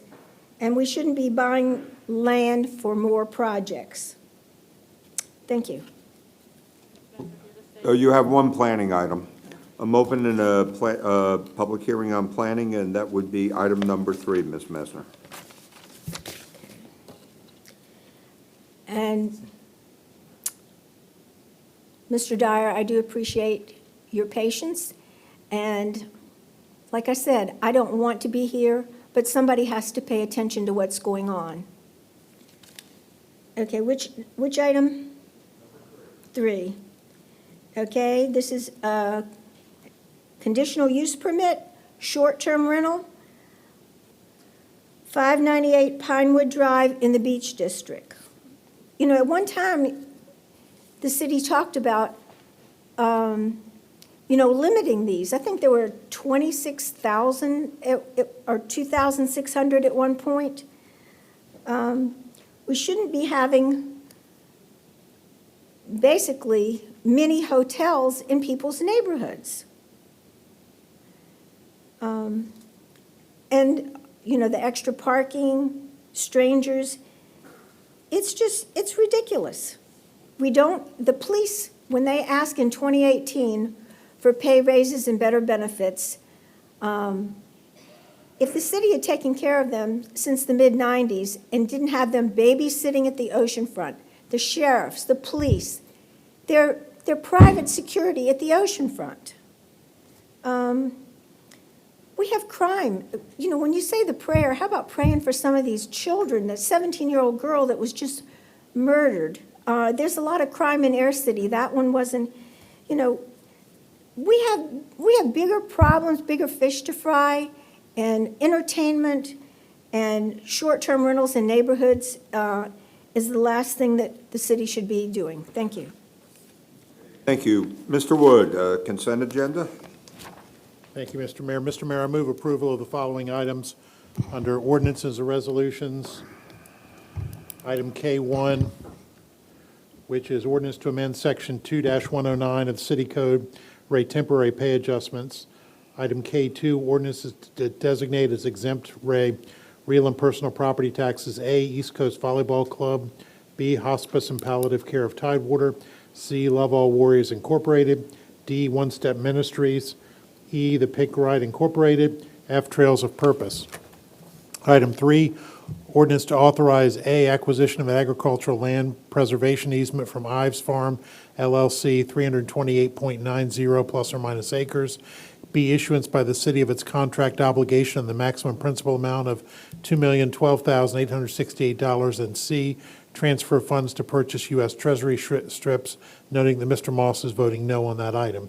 Item 4, ordinance to declare 2.812 plus or minus acres of land at the intersection of Princess Anne and South Witch Duck Road, formerly Kempsville Road, in excess of the city's needs, and authorize the city manager to sell same to Princess Anne Witch Duck Associates 1 LC, Ray, construct a multi-tenant commercial development with architectural components consistent with historic Kempsville plan. Item 5, ordinance to authorize the acquisition of property in fee simple, Ray, Princess Anne Plaza, North London Bridge Creek Pump Station Project, CIP 7089, and the acquisition of temporary and permanent easements either by agreement or condemnation. Item 6, ordinance to appropriate $1,163,295 in fund balance of the city garage internal service fund, Ray, purchase of horizontal grinder. Item 7, ordinances to accept and appropriate from the Commonwealth of Virginia, A, $463,672 to the FY 2020-2021 voter registration and elections operating budget, Ray, November 3rd, 2020 general election additional costs. B, $6,571,166 to the FY 2020-2021 Department of Public Utilities operating budget, Ray, direct customer subsidies. Item 8, ordinance to accept and appropriate $49,286 of CARES Act funds from the Governor's Fast Track Broadband Program to the FY 2020-2021 Information and Technology Operating Budget, Ray, eligible broadband projects. Item 9, ordinance to realign and transfer CARES Act funds in accordance with actual eligible expenses. Item 10, ordinance to establish capital projects number 100559, 3 Oaks Elementary Multi-Use Path, and 100558 Violet Bank Trail, and transfer funds from the capital project number 100119 City Bikeways and Trails Plan implementation to newly established capital projects. Item 11, ordinance to transfer $3.7 million from capital project number 100147 Dome Site Parking to capital project number 100145 Dome Site Development Acquisition at 18th Street, and modify the description and scope of capital project number 100145, Ray, cost of decommissioning the Dominion Energy Substation, noting that Mr. Moss is abstaining on that item. Open a public hearing on planning. Under planning, item L3, Rika and Melvin L. Atkins III for conditional use permit, Ray, short-term rental at 598 Pinewood Drive, Unit 205 in the Beach District, noting that Mr. Moss and Ms. Henley are voting no on that item. So moved, Mr. Mayor. Second. Okay. I have a question Mr. Moss. for the city attorney. Most of these ordinance designations for these nonprofits were only requesting exemption from personal property tax. I noticed in the title it says real and personal, which is a conjunctive. Does that mean that we can approve personal property tax exemption without having to approve real property tax exemption for which they did not request?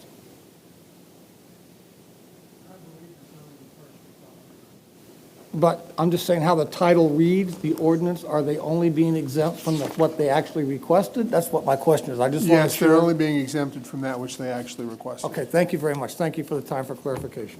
Okay, we have a motion and a second. Roll call, please. Councilmember Abbott? Aye. Councilmember Berlucci? Aye. Councilmember Henley? Aye. Councilmember Jones? Aye. Councilmember Moss? Aye, and I'm abstaining for item 11 because I received dividends in excess of the conflict of interest threshold. Thank you. Yes, sir, thank you. Councilmember Rouse? Councilmember Tower? Aye. Councilmember Wilson? Aye. Councilmember Wooten? Aye. Vice Mayor Wood? Aye. Mayor Dyer?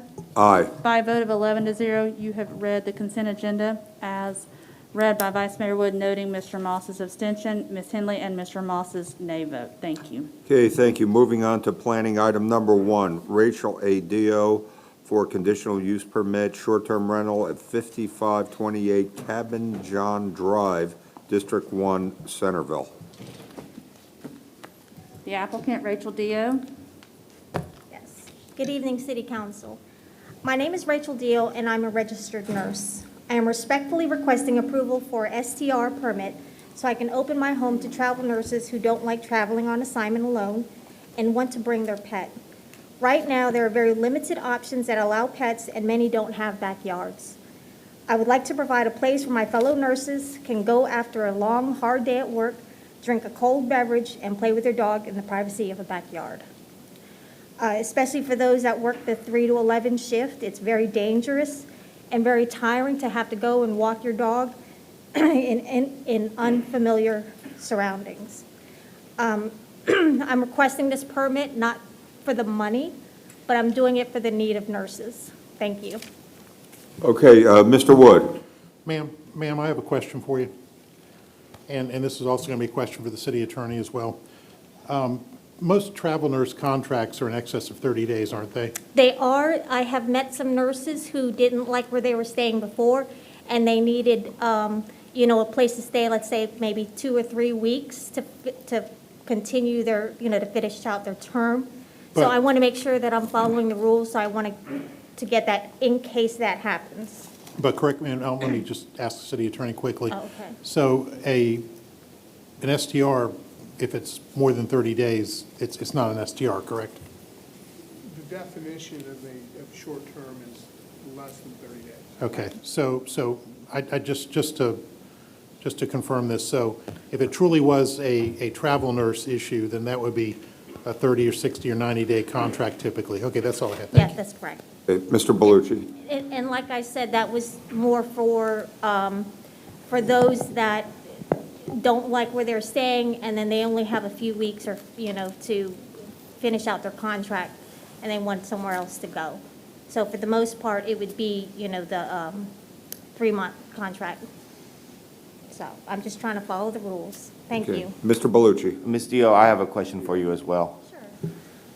First of all, thank you for being here, and thank you for your service in the healthcare industry. Thank you.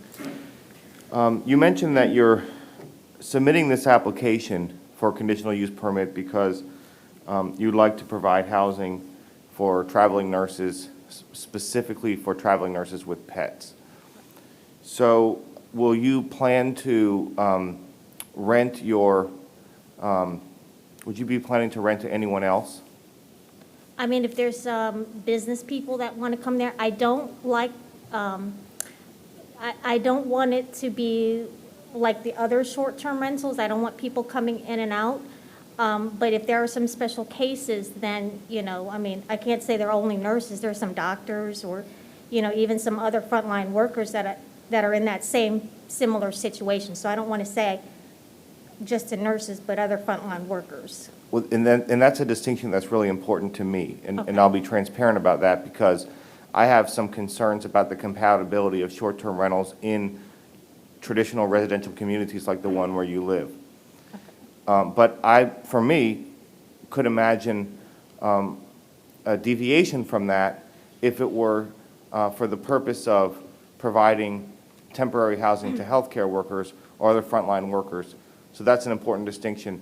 And so that's what you're telling me, is that your intention is to rent exclusively to healthcare workers and frontline workers? Yes. It wouldn't be to other business travelers. It wouldn't be to others who are not affiliated with the healthcare or frontline worker industry. Is my understanding correct? Sorry, I'm not sure if I am understanding you correctly. My focus is for the healthcare. Like I said, I'm a nurse myself, and I've talked to, and I've met some of the travel nurses that say they're lonely, and they don't want to be alone. And even though I'm focusing on health, or the nurses, like I said, there are other healthcare workers out there that are in the same situation that I would like to help. So how would you advertise this short-term rental as being exclusively for healthcare and frontline workers? It would be part of the description. It would be part of the description. So Yes. if a person who was traveling for other reasons was interested in renting, you would decline that? I'm not in it for the money, I'm in it for the need of the help. Not to belabor the point. Is this your primary, this is where you live? It is. It is. How often would you envision welcoming a person, would you envision renting a bedroom, I guess, within your dwelling? Not very often. Not very much, but if it were to come up, I don't want to be out of, whatever. Compliance. Compliance, that's what it compliance, is. right. Yes, I don't want to be out of compliance. And so you would advertise this on one of the apps or websites that rent short-term rentals, and the description would Yes, be? I have not looked into that because I didn't want to do the work if I wasn't going to get approved. So, but that is my intention. I would, look and see, and it would be more so on the sites where the travel nurses look to find their assignments. Thank you very much. You're welcome. Mr. Wood. I'm sorry, I have a question for Mr. Stiles, if I could. Okay, go ahead. Mr. Stiles, I just want to clarify my understanding of the conditional use permit. If the application is approved this evening, and Ms. Dio sells her home, would the CUP run, that would exist with the dwelling? That's correct? So the next owner could then use it for any STR purpose they see fit, without the restrictions described by Ms. Dio. Is my understanding correct? The CUP, along with any conditions you impose on it, runs with the land. It's not limited to the current owner. Okay, thank you. Okay, Mr. Wood. Let me just ask, let me ask a quick question here. So it sounds like this is a home share. This isn't, or a room rental. This isn't a STR. Is that what I'm hearing? You live there and you're renting out a room? Yes, I live there. It depends on the applicant because there are some travel people that like to travel with their family. So if they want to come with the family, then, I would rent the whole house. I would let them stay, because I have family that live there, that live in the area. So it depends. All right, so let me just ask it this way then.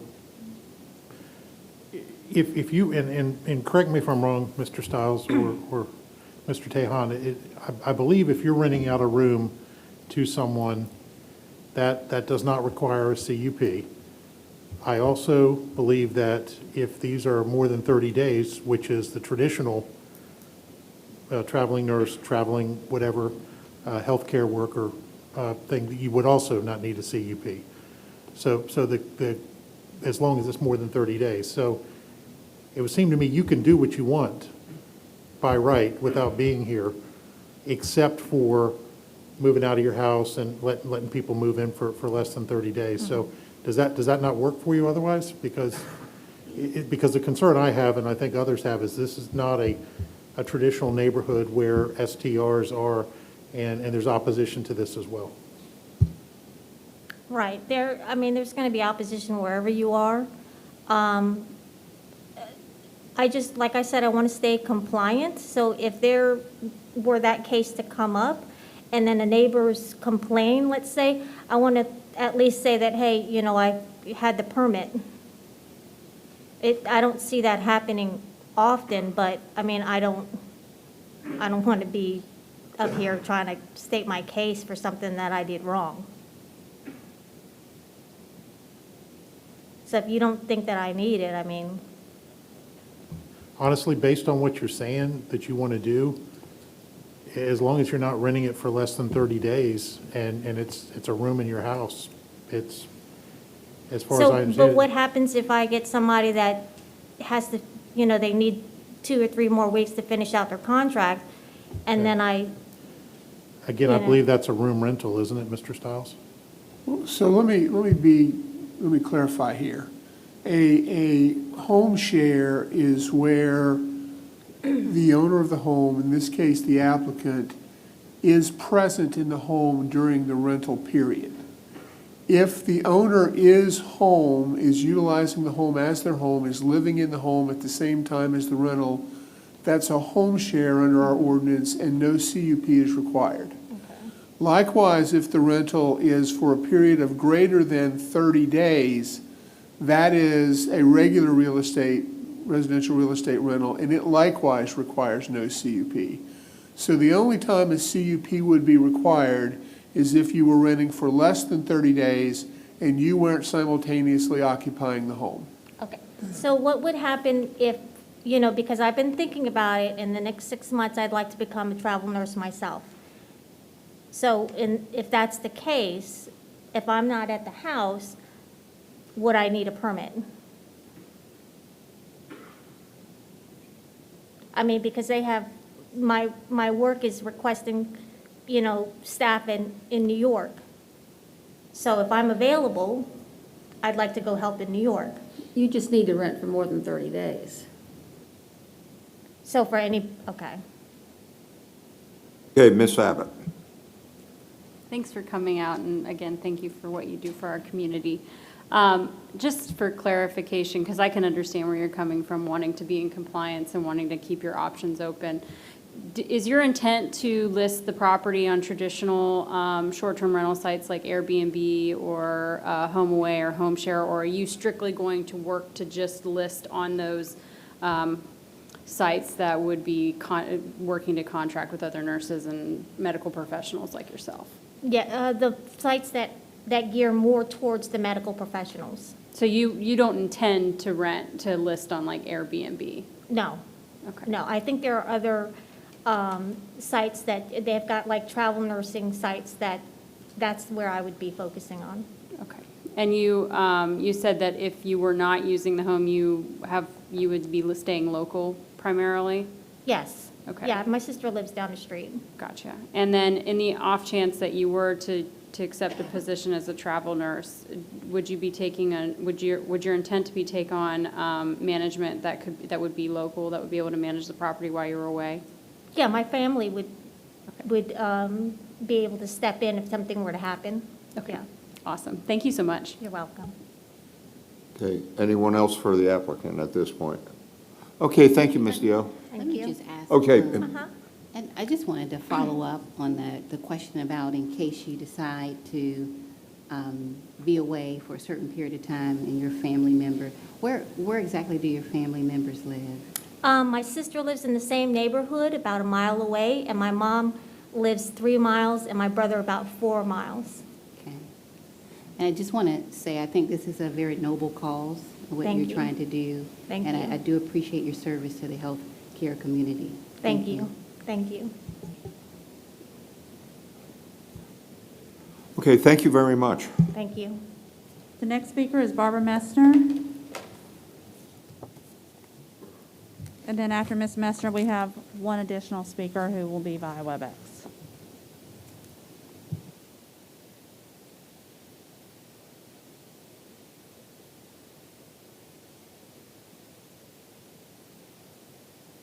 It would be great if you would let all the speakers speak before you ask 10,000 questions. I've asked before. And I don't know why y'all don't do your homework. This person has been here before you, and there were oppositions and neighbors who did not want it. And are you familiar with the opposition the last time? Yeah, Ms. Messner, please. Okay. Focus. Like I said, what if the pandemic suddenly disappears and all these people are catering to the medical? I believe she said that she's rented it before. I can't remember all these people. There's been hundreds and hundreds of these short-term rentals that go through, and it's for approval. I mean, all these questions, I've said it before, you should ask any questions that you have of Mr. Tahan and his staff and the planner. And this is Centerville. So, Ms. Wooten, have you talked to the people who opposed it, or have you gone out there? I know you don't have to answer, but I oppose these. This is investment, and there aren't enough police. There aren't enough inspectors or anything to take care of this property. Nobody's going to check on 2,600 short-term rentals. These are neighborhoods, and you don't cater just to one person when you rent. There's laws against discrimination. So, yeah, I'm opposed, and like I said, I was here before when she spoke, and there was opposition, and y'all should remember that. Thank you. The next speaker is via WebEx, Charmaine Pat. Ms. Pat, if you would pause 2 to 3 seconds before beginning your comments, and we will be able to hear you. Thank you. Hi, good evening. Thank you for allowing me to speak briefly, and also thank you, Rachel, for your service and also for clarifying the use of the short-term rental. Initially, we were opposed to the short-term rental due to the safety and also the amount of disturbance with the turnover rate of a short-term rental. But now with the understanding that it will be open to healthcare workers, especially for traveling nurses, that was very helpful to understand the broader picture. And also thank you for council for asking how the applicants or even the occupants, how they will be filtered. Thank you. Ms. Dio, would you like to come up for rebuttal?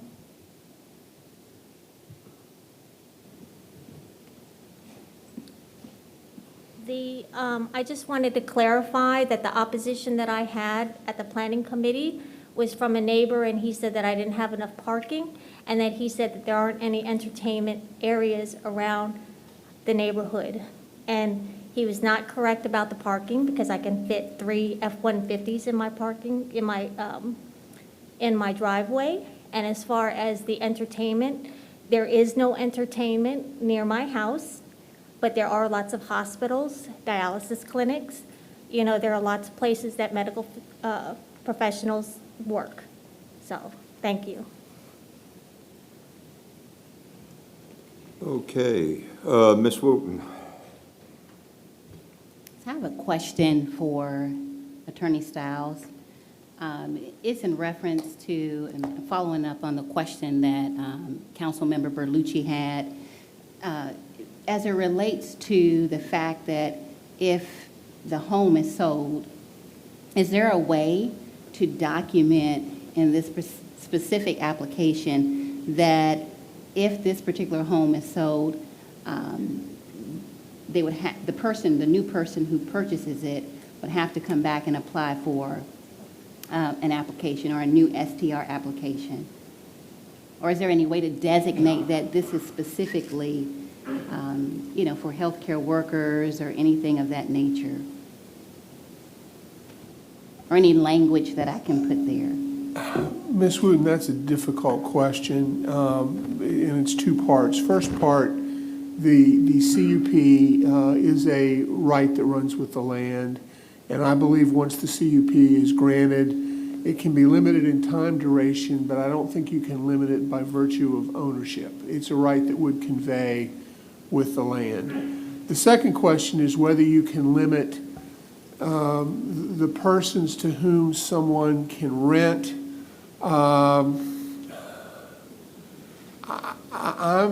I'm a little uncomfortable with that. I really wouldn't know how to write it in a way that couldn't be challenged as in some way being discriminatory. So, I don't know, Bobby, do you have a different view?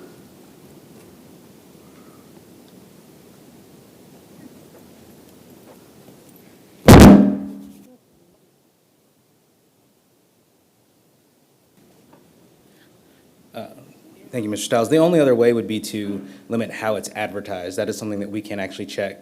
However, Mr. Stiles is correct. It is difficult to limit it to the person or to saying that it can only be rented to those people. So at that point, all we could do is enforce the fact of how it's advertised, but not necessarily question each person on seeing if they are a healthcare worker. So. Okay, Mr. Wood. Are you done, Ms. Wooten? I just had some Sure, other go comments. ahead. You have a question? All right. Well, no, it's just, I know a number of travel nurses, and I know how this works. It's, as I was indicating to the applicant, it's typically, 2, 3, 4 months. They work for lack of better terms, like temporary companies, temporary service agencies, and they get per diems and they get money for rent to go to these different places. They typically advertise on closed Facebook groups.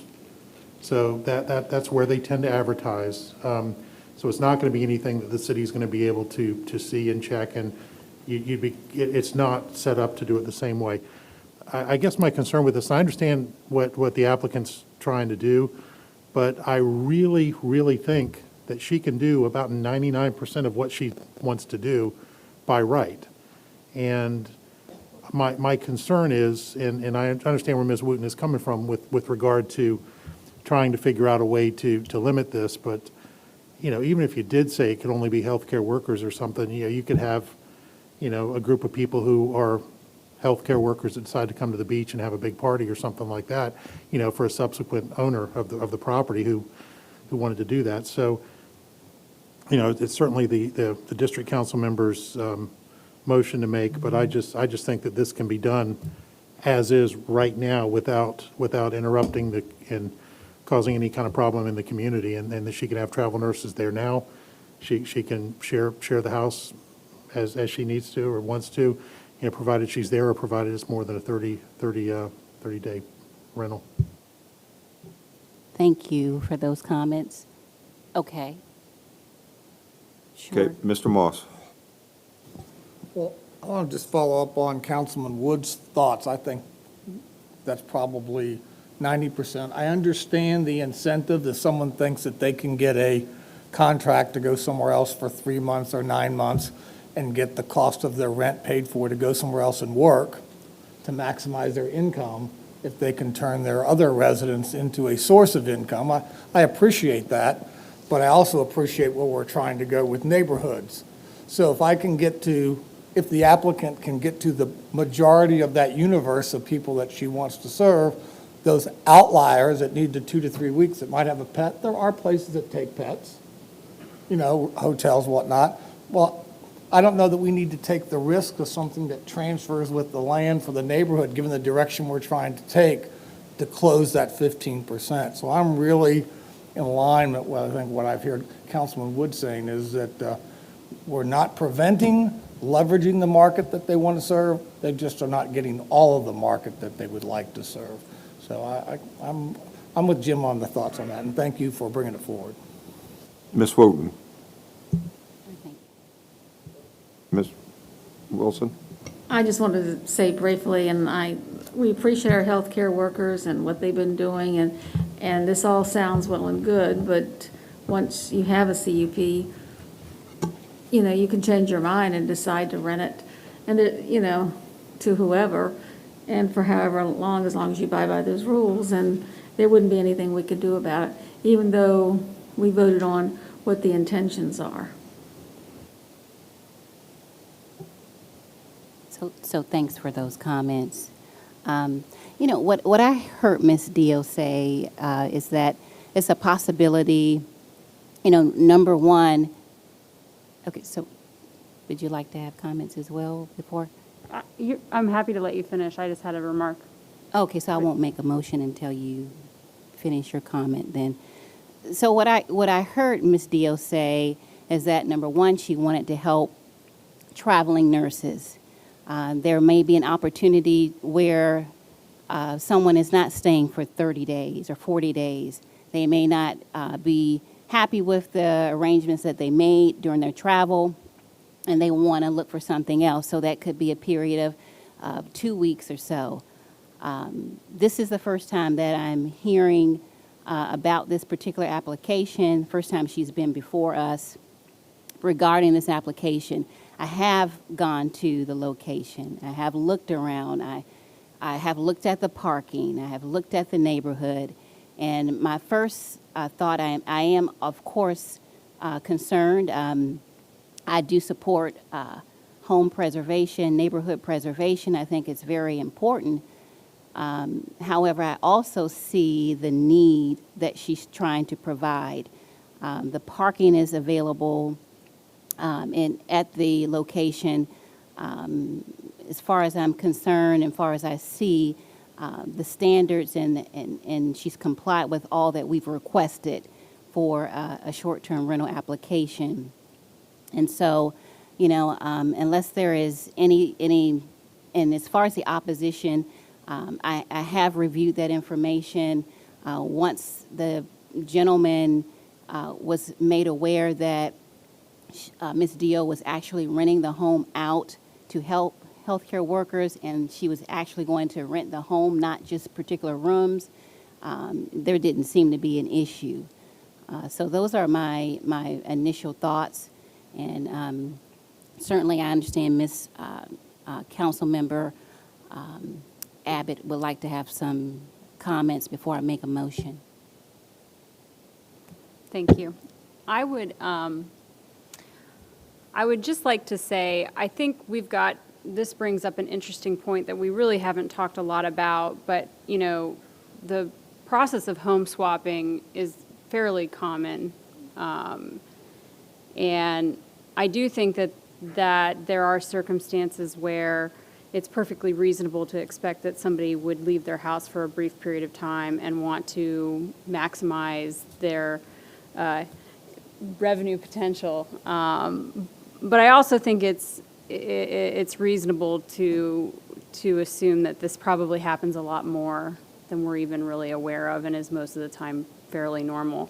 But I appreciate the concerns of if potentially this were to change hands later down the road and have a new owner, and then that owner be able to take advantage of the short-term rental status to its fullest ability. So I would like to make a recommendation to the district councilwoman that perhaps we put a time limit on the CUP. That way it's not a forever type thing, but we say, you know, every couple years they have to come back and get approval to make sure it's consistent with the intent of our action tonight. And thank you for that recommendation. And Mr. Tahan, is that something that we can do with this particular application?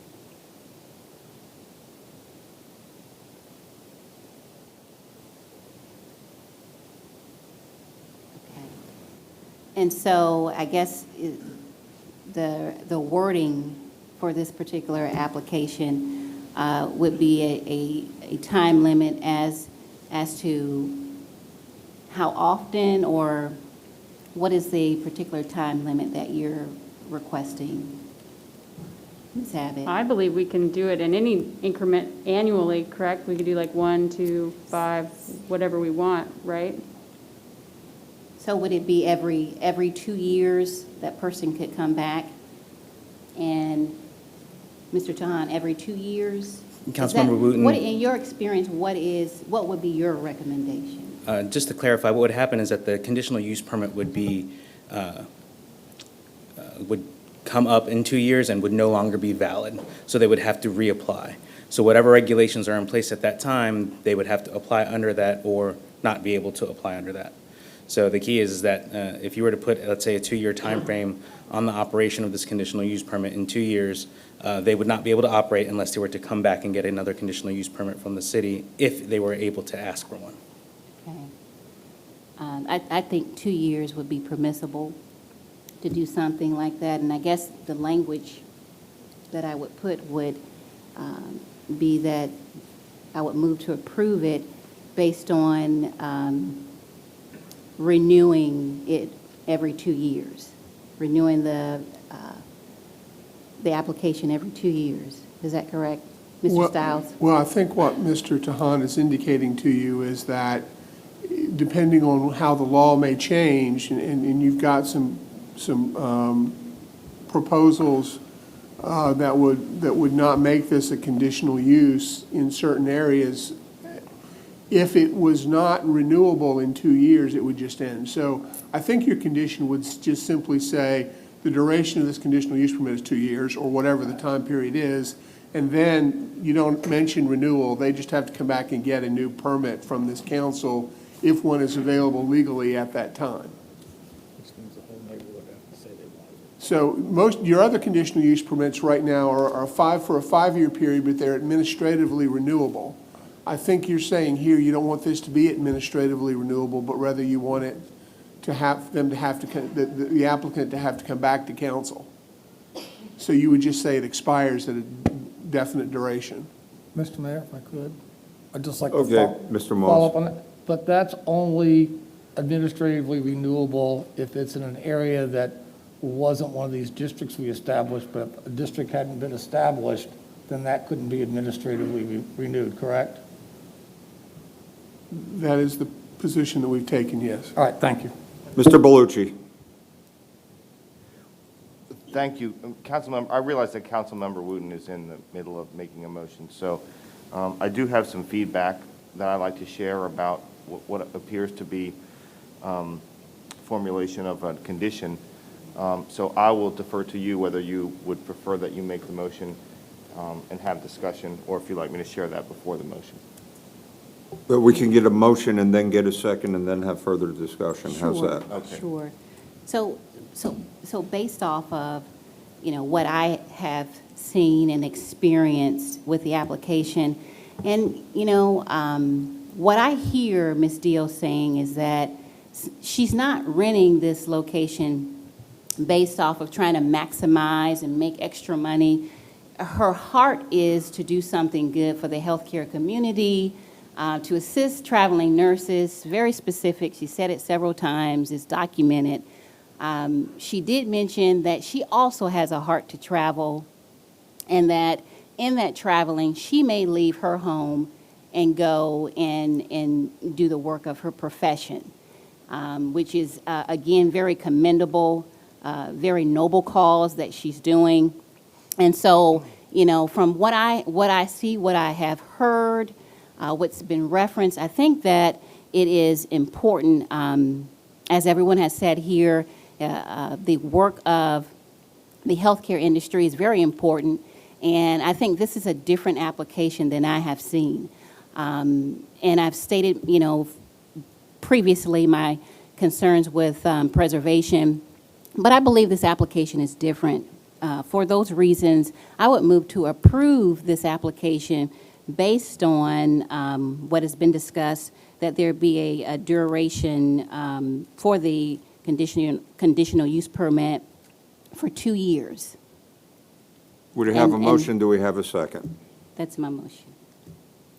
Do we have a second? Second. Okay, we have a motion and a second. Mr. Bellucci.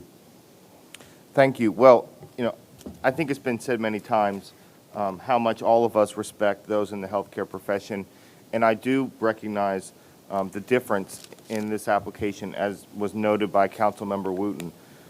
But that doesn't change my sense of obligation to the residential communities in Virginia Beach. And while I believe the applicant has, Ms. Dio has every good intention and true intention of providing providing housing to healthcare workers, the fact is that approving this application as described in the motion does not protect Virginia Beach residents from problematic rentals that we've experienced all across the city.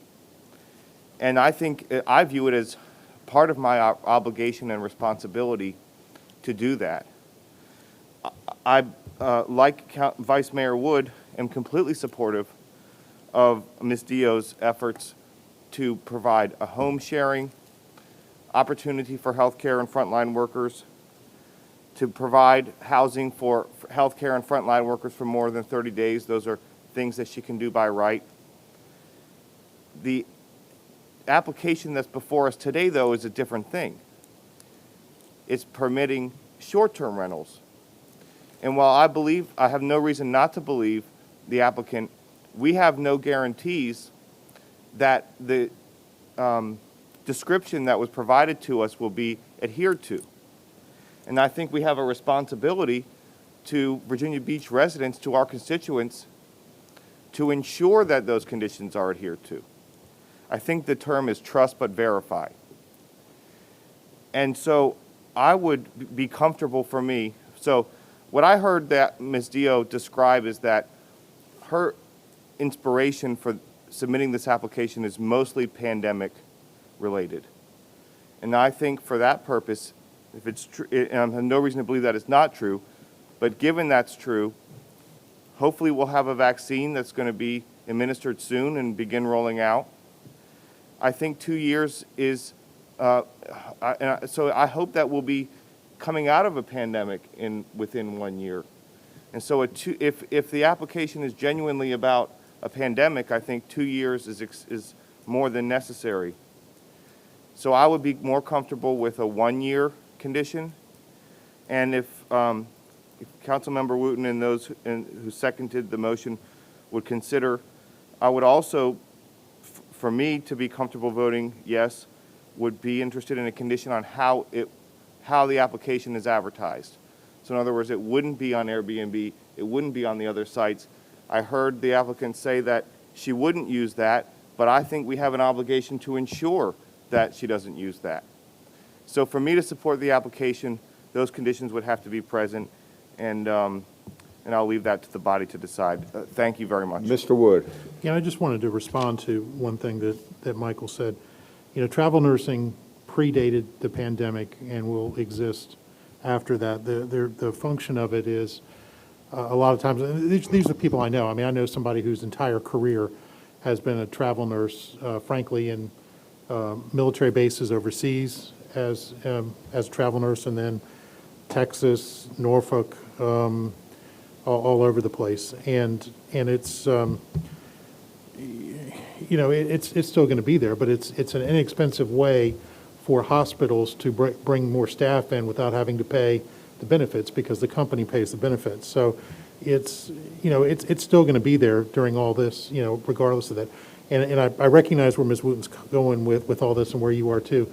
My concern is it is an unrestricted short-term rental that can be used for anything once it's passed in a neighborhood that's not a traditional STR area with opposition that is going towards.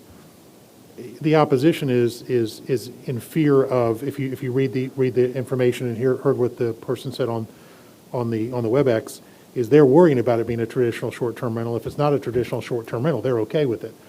And as I said before, they can do most of what they do. So, you know, I agree with you. I think there's an obligation to the citizens who have this concern, and that's why I don't think I can support it.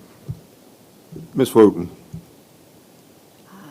Certainly, I appreciate Councilmember Bellucci's comments, and I think we've already discussed with Mr. Tahan. When we talk about advertising it, you just can't keep track of that. You just can't police that. So that's already been addressed. You know, as it relates to, okay, you disagree, Mr. Tahan? Could you address that again? I think Mr. Tahan clarified that's something they can track. So, Mr. Tahan, would you step forward, please? Because what I heard was something different. Let's clarify. So the third-party program that we utilize to review these applications doesn't typically go onto the sites that Mr. Wood had mentioned, which is if they are shared in a closed Facebook forum, similar to like a message board or something like that. So we would not be able to track that. However, on the regular platforms, we would be able to follow and to see how it was listed on a regular platform that we could research. And I believe the applicant said that she was going to use specific platforms to advertise, not the general platforms. I thought that's what I heard. I believe that's what the applicant noted. Yes, ma'am. Yes, so then that would be irrelevant to, if she's not going to use those general places to advertise, and she's going to use some of the other secluded ones that you mentioned or specific ones, then you won't be able to track that. Is that correct? That is correct. Okay. Ms. Abbott? Ms. Wooten, if I could, hopefully bridge the gap between what Mr. Bellucci is saying and what Mr. Tahan's saying. I think what they're trying to say is we could put a friendly amendment in that would say, as long as the applicant agrees to not use those traditional platforms, we would be inclined to approve the permit so that Mr. Tahan's team could look at the traditional platforms and verify that she was not on them. Okay. So then that would be something that I'd have to ask the applicant, Ms. Dio. Well, sure. If she's comfortable with that, if that's what she would agree to. But for the purposes of the discussion, we could potentially limit where she can advertise in that fashion. Sure. And thank you for your comments and your suggestions. I certainly can ask the applicant to step forward and, you know, if that's something, and ask her if that's something she would agree to. Before the mayor calls her forward, I would just like to ask the city attorney about what our legal authority is relative to once we grant something to then further restrict how the person can exercise the right we've granted.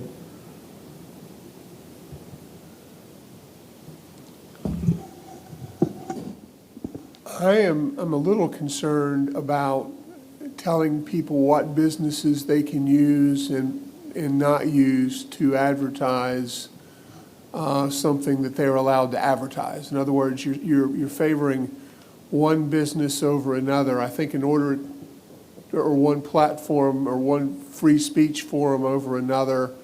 I can't tell you can't do it. I can tell you that I have a little bit of discomfort with it. And unless you can articulate, and if you're going to do it, I would ask you to articulate the planning purpose that such a distinction would serve so that we have a clear record on that.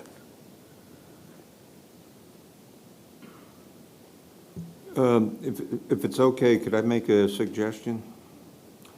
Being a physical therapist, a PT for, hate to say it, 4.5 decades, I work a lot with agency folks over the years. And a lot of the contracts actually exceed, sometimes 30 days. They go to, even 6 months I've seen, folks come in. Given the complexity of things, I think if I'm not mistaken, there's approximately 6 agencies or thereabouts that are the main feeders. And Mr. Wood is 100% correct. This was a condition. Centera is looking for people, and they do use a lot of that.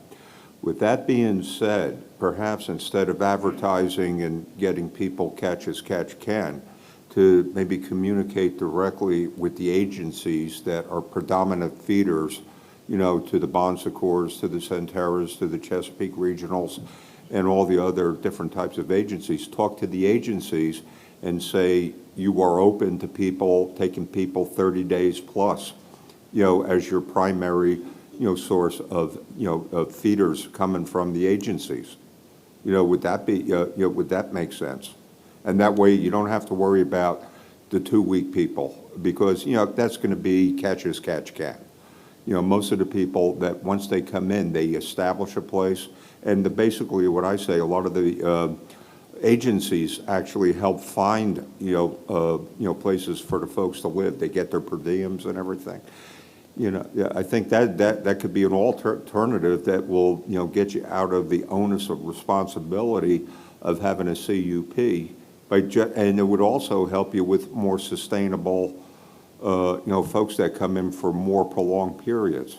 And this way it's not as disruptive to the neighborhoods. Just a thought. That would be a lot of legwork to have to call Bon Secours and find out who they talk to and this and that. And my days are already busy, and by the time I get home, it's, the places are closed. People have gone home. I don't want to, I don't have the time to do all of that, with, no disrespect.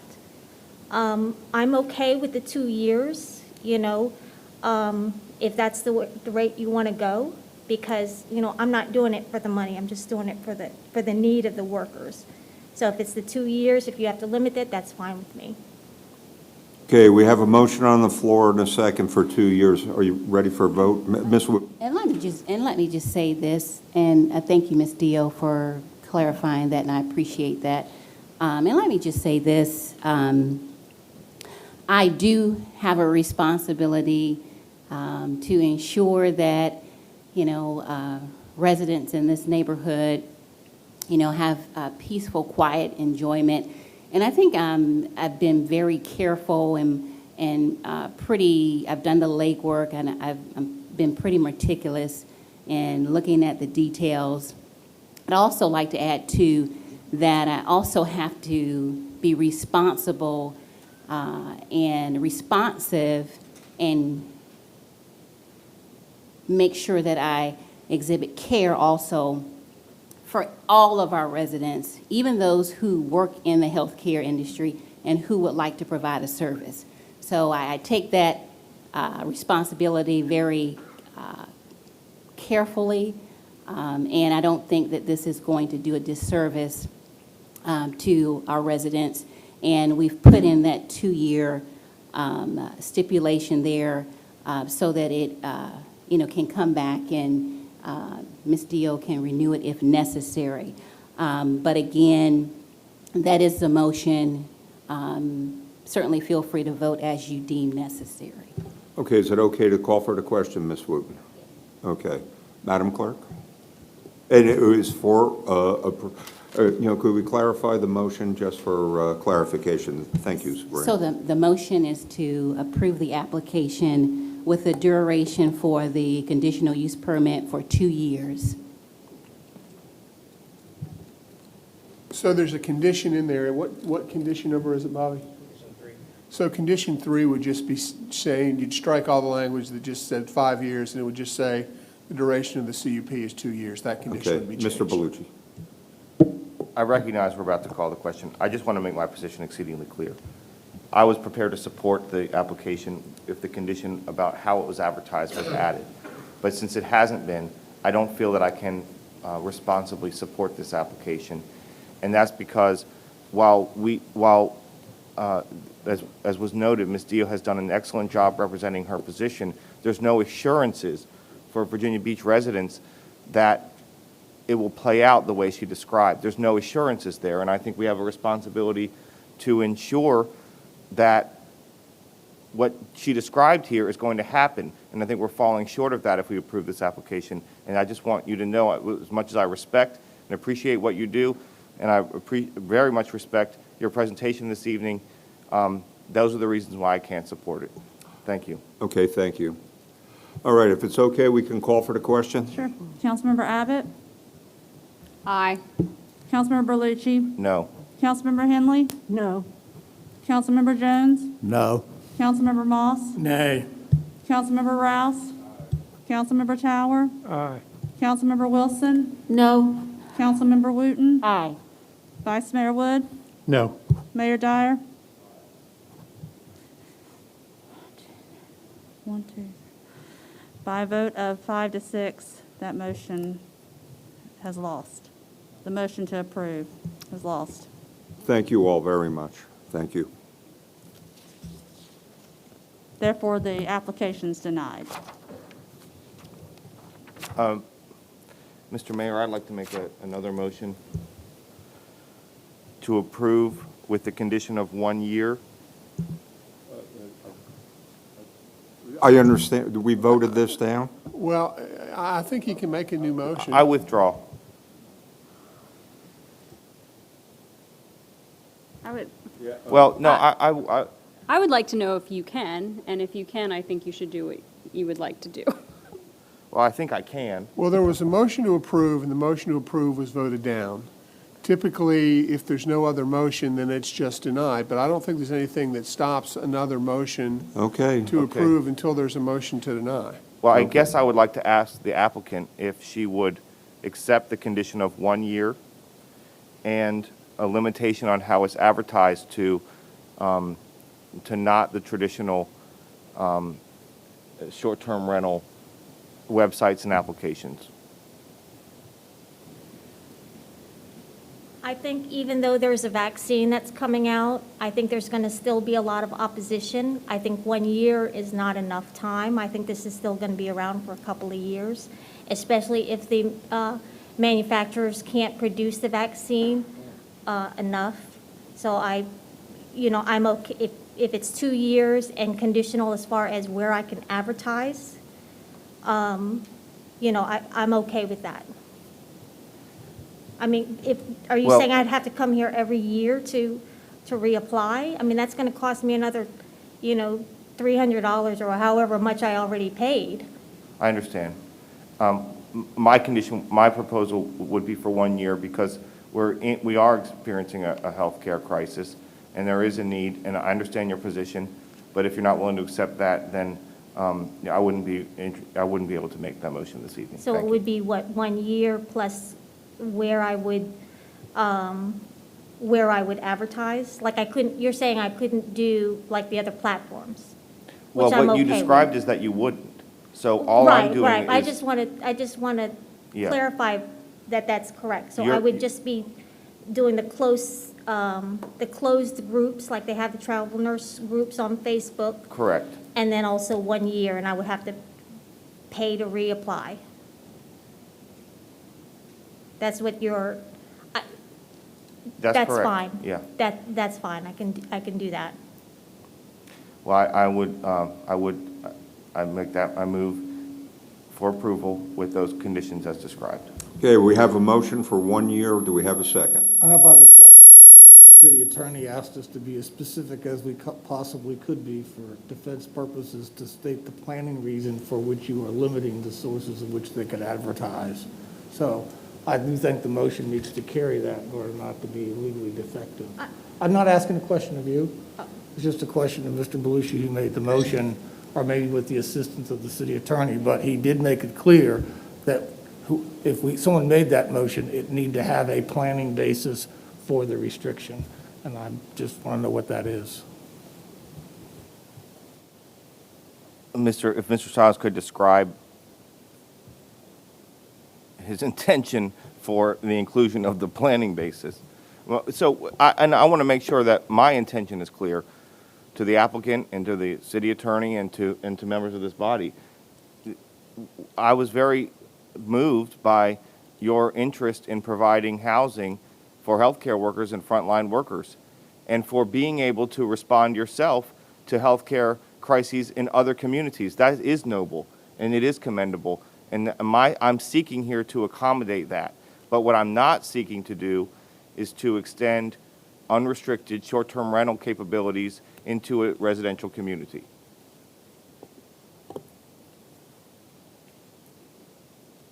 So I guess the question is, how does limiting the platform by which the applicant solicits that type of rental advance the interest that you just articulated? Because it was been mentioned several times, there are platforms by which healthcare workers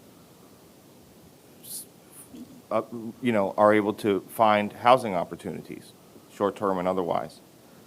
And so if they're not using, if that's indeed how they're using it as closed Facebook groups and other things, then there shouldn't, and the intention is genuinely to provide housing for healthcare workers, there shouldn't be a need to advertise on the other sites.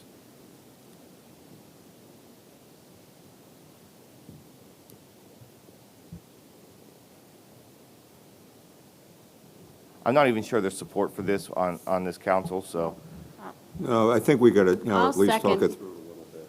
I'll second Councilmember Lucci's motion and further extrapolate that I think the intent of the motion is to prevent the applicant from soliciting tenants from traditional sites like Airbnb, HomeAway, HomeShare, so that the use can be used for primarily for frontline workers and healthcare professionals. Mr. Mayor, I think if I could, since the Yes, city attorney Mr. Moss. probably doesn't want to inject too much, but this is what I think he might be thinking. He doesn't have to say that he is, but his point was before about there could be people who don't use the closed-loop group systems who also would qualify to meet the terms of the rental. And so therefore, people who don't, you're now forcing people to use a venue because the purpose is to restrict who's being rented to. And you're saying that to be eligible to use that, if you aren't part of this group but otherwise would be eligible, you're using one of these other things, you're giving a market preference, however it's Facebook and how they get their ads, they get their revenue. How do you defend that when you can't show the nexus that that's essential to the screening process of who rents the place? I don't want to put words in his mouth, but that's what I took away from, that's not a planning nexus. Now you might say we can't do enforcement, something that the municipal government can't do, but the source in and of itself is I don't think is, that's what I heard him say, that it's, maybe no one ever legally challenges, but we are giving a preference by our motion. That's what I heard. Ms. Wilson.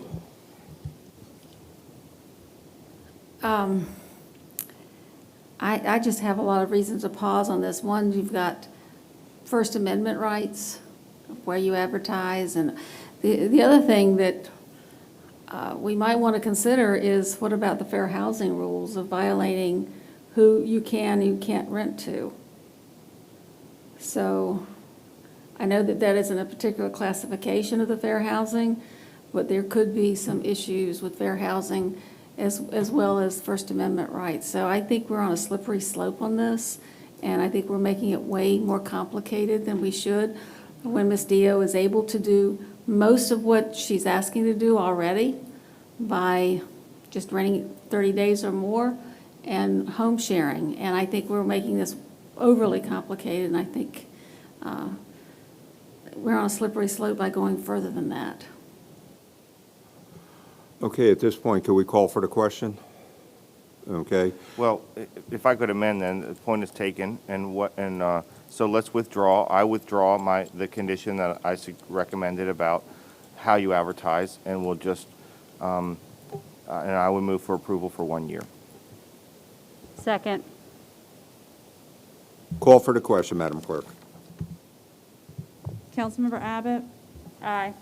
Councilmember Berluci? Aye. Councilmember Henley? No. Councilmember Jones? No. Councilmember Moss? No. Councilmember Rouse?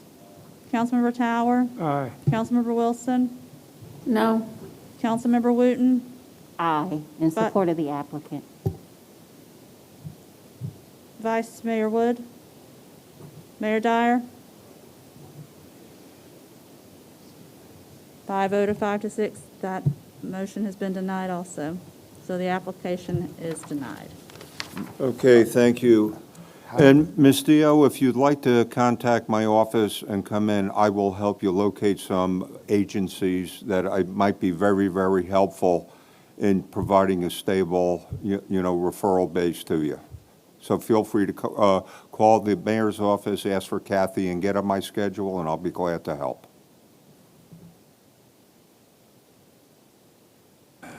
Moving on. Okay, item number 2, Anita West for a conditional use permit, Ray short-term rental at 121 South Kellam Road, District 4, Bayside. First speaker is the applicant, Anita West. Good evening. Good evening. Okay, it's a lot. As I previously stated in a November 4th meeting, this property belonged originally to my mom. My mom passed away in January of this year. My family and I would like to keep this home in our family. My children have their own home, and they can't relocate into this home. My nephew, who lives in Florida, who my mom raised, would like to come live in the home when he resides back to Virginia Beach. I've been a resident of Virginia Beach and a business owner for over 30 years. I'm about family. This home is something we would like to rent to families, not to the person coming to Virginia Beach to party, or as they said the last time I was here.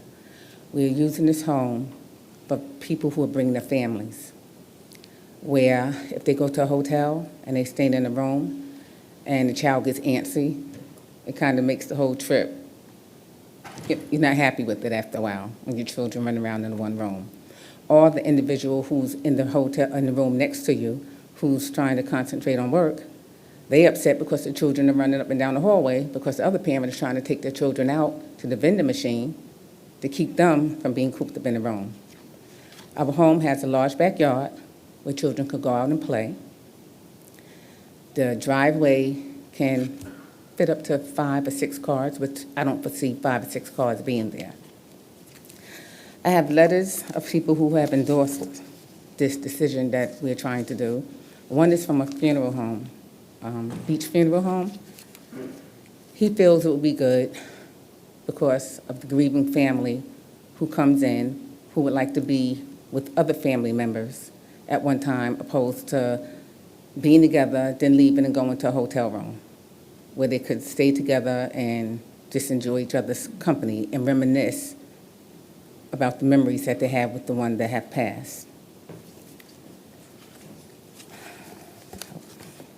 I have also a letter from a real estate agent who feels it'd be good because when people come to the area, they can enjoy the beautiful city of Virginia Beach and maybe decide to relocate to this area.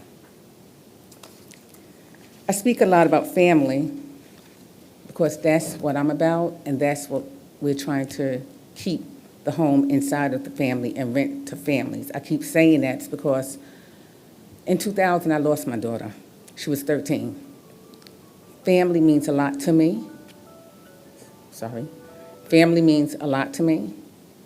And I enjoy seeing people enjoy their children, being with one another. Right now with the pandemic, a lot of people aren't traveling that much. So when they get the opportunity to travel out of the area, if they could find a home to stay in where everybody could be together, I think they would enjoy that. They would enjoy that. The home also has Wi-Fi, which is a lot of children are doing virtual learning now. So it's adequate space for the child to do their studies as well as the parent do their work. We have a children's room set up. It's handicap accessible, and the house is furnished for a family. If you was to see the house, which I did send an email, the house is set up as a family setting. It's not set up for anyone who's going to be coming in and partying. And that's how we would like to keep it. I live less than a mile. I live in the Pembroke Manor area, so I travel by the house a lot, and we have a phone, which I just had installed, so if they need to call us, I'm less than 5 minutes away. My daughter here is less than 10 minutes away, and my son is less than 15 minutes away. Someone would always be on call if they needed us to come to the house. We have a cleaning company that will come in and sanitize the home in between the visits. Okay, I don't want to rent the home out long-term because I have a lot of families that come to Virginia to visit. And like I said, my nephew plans to relocate here when he leaves Florida. Last, I have a letter from the Jiu-Jitsu Judio Christian Outreach Center, which is a homeless shelter on Witch Duck. I have other rental properties that I am a partner with them. They would love for me to turn this home into a room and home to help them out like I have in my other properties. Because of the location, because of my neighbors, this is not what I want to do, but unfortunately, I cannot keep it unoccupied, and I can't really afford to take care of another home.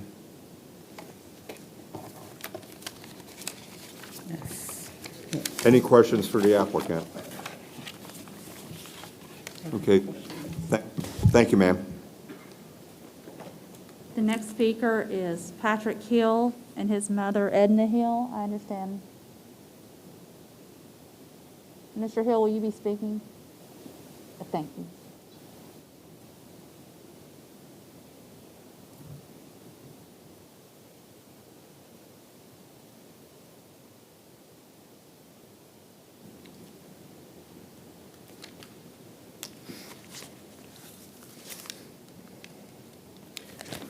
Good evening, Mayor, Council. I'm representing my mother up here tonight. Edna Hill, she lives next door. She's 85, lives by herself. We don't approve this because of what could happen. We could see, they say family, but what kind of family sometimes? You cannot control who comes to the house. And there has been problems. We've had her car tried to be broken into before. There has been crime in the area. I was told at one time that she came by wanting me to sign, or wanting my mother to sign a letter saying that she did agree to this, and we said no once before already. We don't really, if she wants to do something long-term, that's fine, because you can't control it. You can't control who comes to your house. And it just is scary for a single woman that's 85, living by herself, to not know who her neighbor might be on a 2-week basis. So really, it's hard to want to let this happen. And I just think that it would be a bad would be bad for her to have unknown people coming in on a regular basis. Thank you. Thank you, sir. The next speaker is Barbara Messner.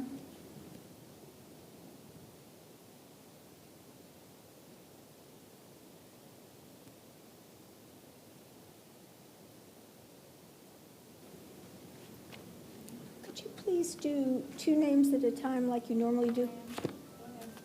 Okay, I ask you to. Okay, Ms. Messner, please. We're ready for you. Okay. The process is insane, absolutely insane.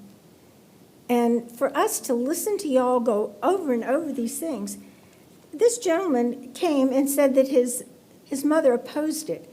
And you can't control who these people rent to, and you just keep trying to put these things through in neighborhoods. It's ridiculous. It's absolutely ridiculous to destroy the neighborhoods.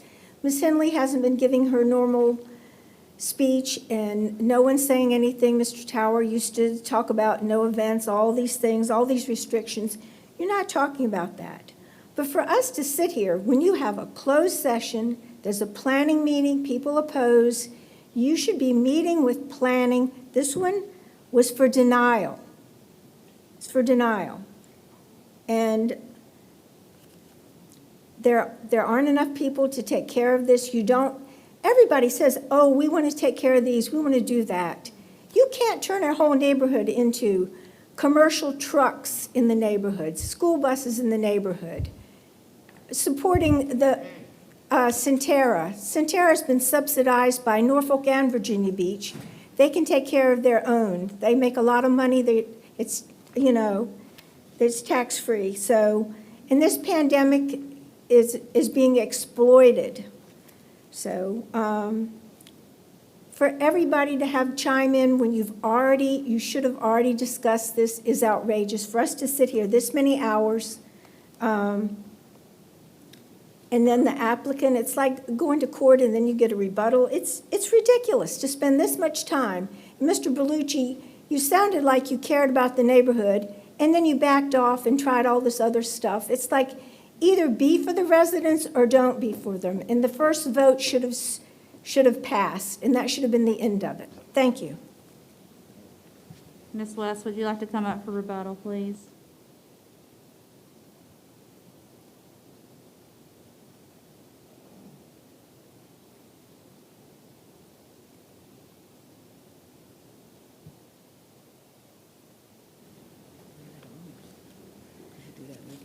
I understand what Mr. Hill is saying about his mother being 85 years old. My mom was 89. That's why I'm not trying to partner this particular home with the Christian, with the Christian, the Judeo-Christian Outreach Center. That is one of the reasons why I can do that and rent out 3 to 4 rooms. I do it in Virginia Beach, down by Newtown Road. I took that in consideration because of my neighbors. That's why I'm here. That would be my other alternative to do if I can't, because I can't keep it unoccupied. Like he said, I've never known anybody to break in anybody's cars around there. And my mom lived there for 15 years at that particular resident. I've never known anybody to break in, but if you have a vacant house, unoccupied, yes, then you're looking for theft and vandalism. Okay, I can't watch it 24 hours. I do have a ring on the door, I do have security, but it needs to be occupied. And I don't want to, again, I keep saying, I don't want to rent it long-term. I want it short-term, so if someone wants to come in and leave, they can leave. Okay, any questions for the applicant? Okay, thank you very much, ma'am. Okay, Mr. Jones. Thank you, Mr. Mayor.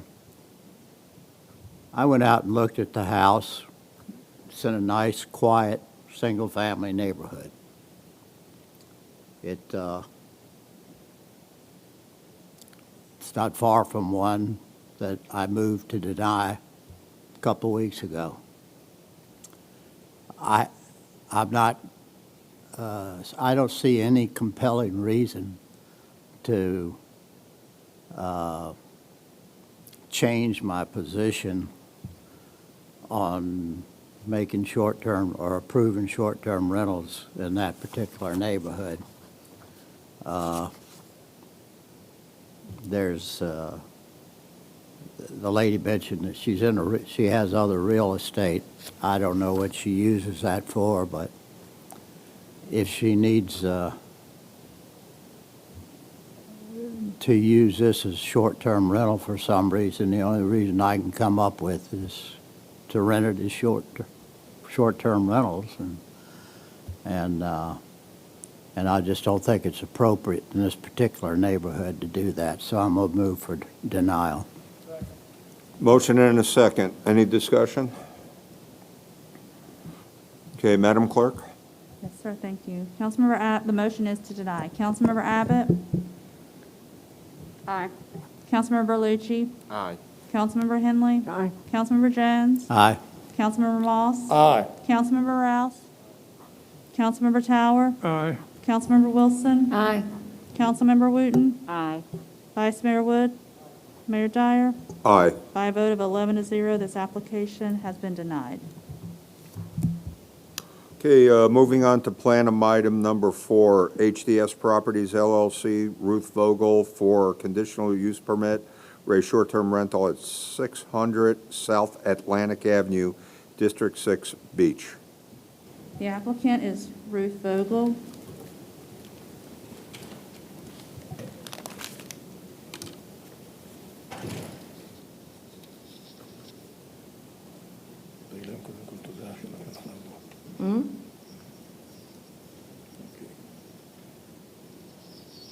Apologize.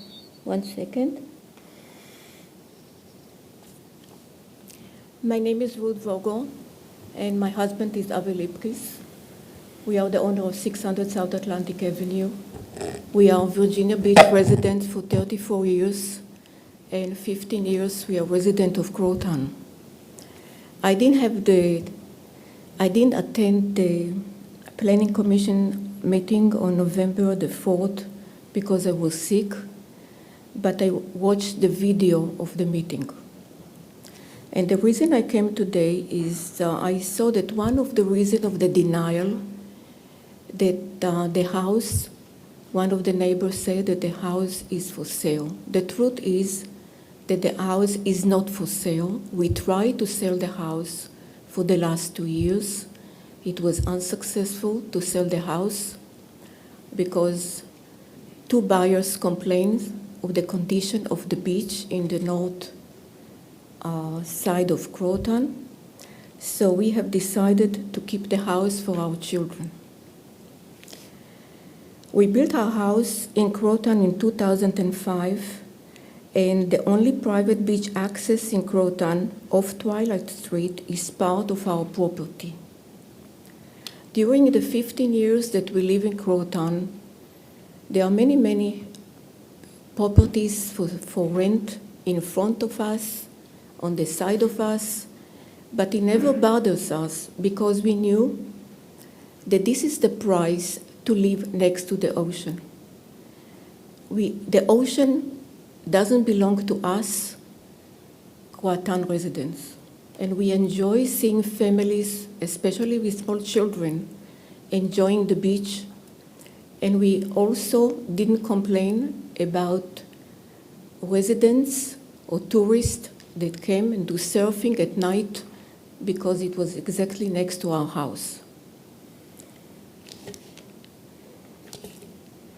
But things change. We retired. We couldn't sell the house. And the price to upkeep the house, especially 2 types of insurances and property tax, that's the reason we apply for short-term rental in order to rent it during the summer and to live in the house the rest of the year. But we heard all the complaint of the neighbors, and we heard the complaint now, but we think it's fundamentally unfair and unjust to deny a permit while we applied according to the law, while many, many houses in Croton rent the houses without any permit, and many other houses in Croton receive permit that was grandfathered. So that's the reason we came here today to like you to approve our application. Thank you. Any questions for the applicant at this point? Okay, thank you. You're welcome. The next speaker is Ron Swan.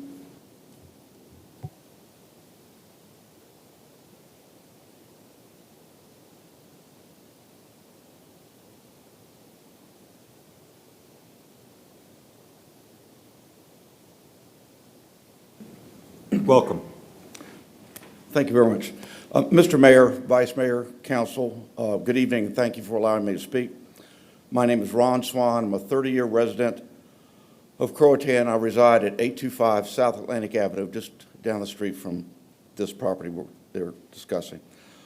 Last month, myself, along with other Croatan residents, went to the Planning Commission meeting, and we voiced our objections to the rezoning, to the allowance of an STD on this property. And the Planning Commission, after hearing everyone, had a unanimous vote of 9-0 to disapprove this property. There are particular issues with this property, unique.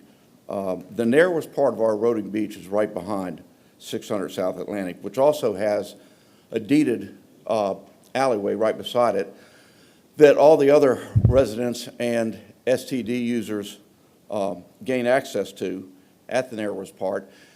And at high tide, there's no beach, so everybody ends up using the sand dunes. So that's been a problem. And during a nor'easter last year, it was so devastating to the primary sand dune behind this piece of property that the cement wall on the corner was totally exposed. You could get under it, you'd look up at 300 pounds of concrete, nothing supporting it. So within that block, right around that house, there are 4 other STRs. Some of them are registered, some of them are not. There's just no room on the beach, and that's why they use the dunes. This piece of property was for sale, had a for sale sign out front during the Planning Commission meeting. I understand it has a long-term renter in it now. I don't know that to be factual. But one of the reasons the Planning Commission felt they should disapprove it is they know this adds perceived value to the house on the beach. It's a large house. And they found that knowing they're selling it, applying for an STR, trying to add value to the house was a little disingenuous. They weren't going to be the owners of the house. They weren't going to be the occupiers of the house. But that's not the only reason. One of our Civic League officers mentioned that the Child's bus stop, their Child's bus stop, is at the corner of 600 South Atlantic Avenue. It's right there at the intersection. And she was concerned about the safety at the bus stop with the presence of another STR in close proximity. And everyone acknowledged her concerns, of course, but we had no idea, subsequent to the Planning Commission's disapproval, over Thanksgiving weekend, there was shots fired and the police had to come to an STR right there by 600 or thereabouts. So there's a lot of stuff going on in those 2 blocks. There's a lot of short-term rentals. Our Civic League, and I think I didn't say, and I meant to, I'm representing the Croatan Civic League tonight. Our Civic League and neighbors are very concerned with the 25 to 40 short-term rentals that are within the 3 blocks from the ocean front back. The beach, the Croatan beach, it's only 3/4 of a mile long and maybe a mile out to General Booth Boulevard. There's 500 houses there. You have a 500-car parking lot at the south end. You couple that with as many people as you can fit into these short-term rentals, and you can readily see we have a problem during peak seasons. Our Croatan Civic League did a survey, unscientific survey on Nextdoor, and it yielded an 85 disapproval for any STRs in Croatan anymore. So, in conclusion, we ask that you consider the uniqueness of Croatan, the one entrance, the capacity, the number of short-term rentals we already have, and none of these are owned by residents. They're all owned by LLCs. They're all owned by people that are non-Croatan residents. They're businesses in a neighborhood community. So you're our last line of defense. We ask that you concur with Planning Commission and deny another short-term rental in Croatan, and we thank you for your consideration and for sitting here so long. Thank you. We feel our pain. Thank you. I can't imagine. Thank you. The next speaker is Barbara Messner.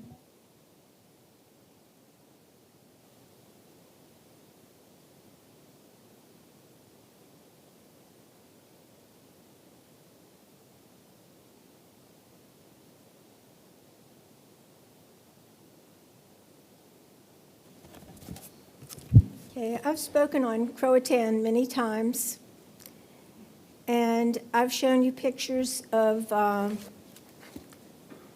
overflow cars. You know, there's no enforcement. These people park in other people's driveways that aren't home. They overflow into the street, into the grass. And I've also taken pictures since 2012 of the beach erosion. It's a major problem. Those people shouldn't be paying, the people who've been there a long time, they shouldn't be paying for oceanfront property when there isn't a beach. Yeah, I'm glad that the Croatan Civic League is organized. A lot of other neighborhoods aren't. There's a lot of transient people, and there's going to be less and less civic leagues because you're turning everything into commercial and many hotels. Hopefully, you know, this won't be considered. But the other person that talked about Judeo-Christian outreach, reaching out to them, in the city, you know, Judeo-Christian, they turned people away during the pandemic, and they're staying in hotels for $500 a week. There's been problems at some of these hotels. We spent $30 million for a huge facility, and Judeo-Christian and some of the other people, it's all bureaucracy. And it's regional. We paid for it, but it's regional for 7 cities. No one's taking care of the homeless.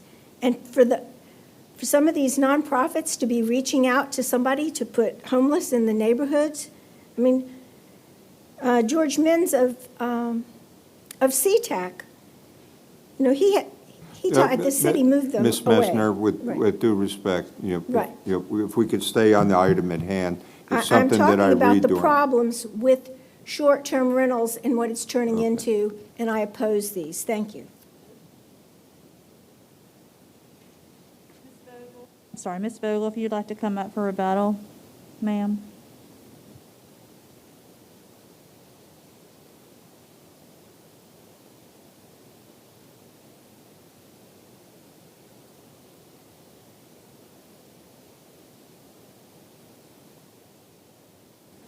Thank you. I would like to respond to the comment about the school buses.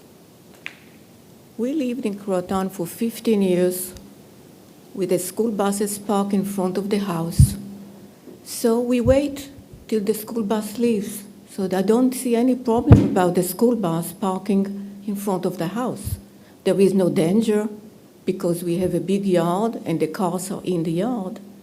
So I don't understand the point about it. It looked to me a little bit bizarre, you know. I understand that nobody wants to have short-term rental, but as I said before, we go by the rules. I don't know what they do, but so many people there in front of us, next to us, rents the house without any permit. Nothing is done. We go by the rules. I know that we were rejected, but I still want to explain my point, that you cannot deny once one person and all the street get the approval. So this is wrong. There's something wrong about that. Let me add some more. As far as the parking lot, nobody is allowed to park on the street in Croton, in our street. We have parking for more than 10 cars in our backyard. It's gated and it's fenced. So we are not causing any problem as far as traffic is concerned. Now, as far as the walkway, and this gentleman over there complained about the walkway, we own the property, and the agreement is that the residents of Croton can use this walkway to walk to the ocean. And I negotiated with them years ago that they will have to do the upkeep of this walkway. For several years they did. Sometimes the city came and did it, but for the last few years it's been neglected. So a bit of concrete that you saw over there is because the city neglected, all the residents of Croton neglected to upkeep the walkway. There is no solution for that. I can put a gate and restrict the people that go into the ocean only to the residents and between certain hours in the morning and certain hours in the evening. And I can take care of the walkway myself.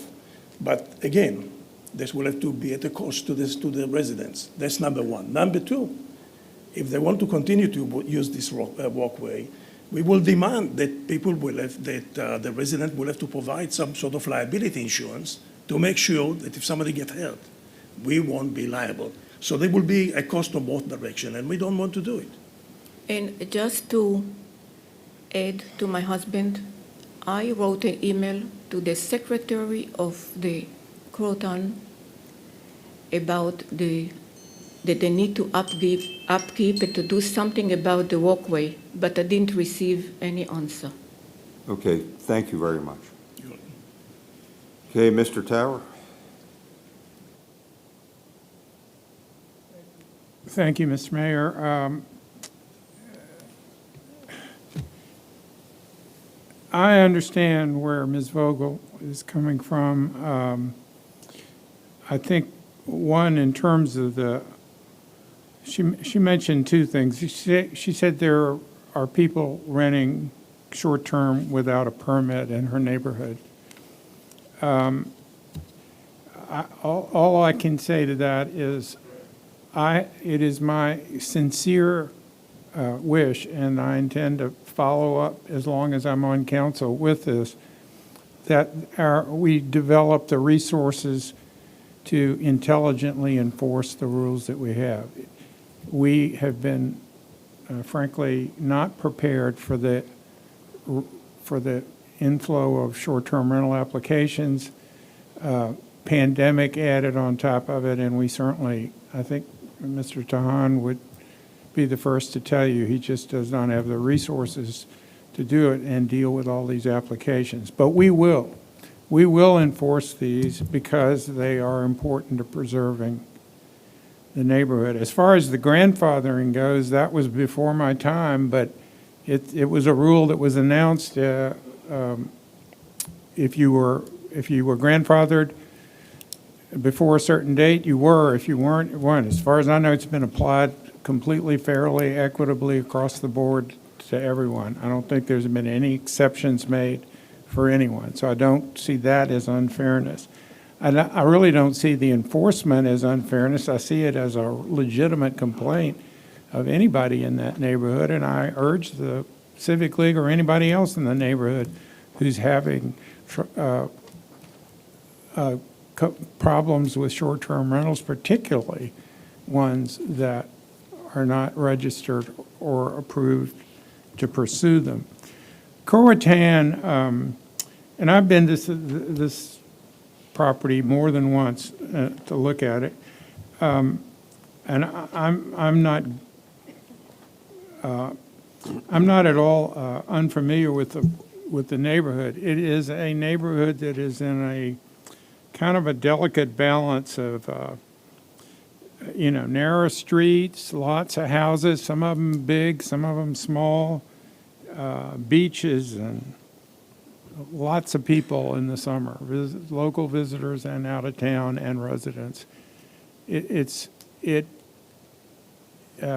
get through every summer, but as the folks in the Civic League will tell you, it's not without its problems. And one, Mr. City Manager, I will say the sand problem there is a big one, and that is one thing we need to really work on as well. I know the Bayfront's got its sand issues also, but Croatan's in critical condition for needing sand.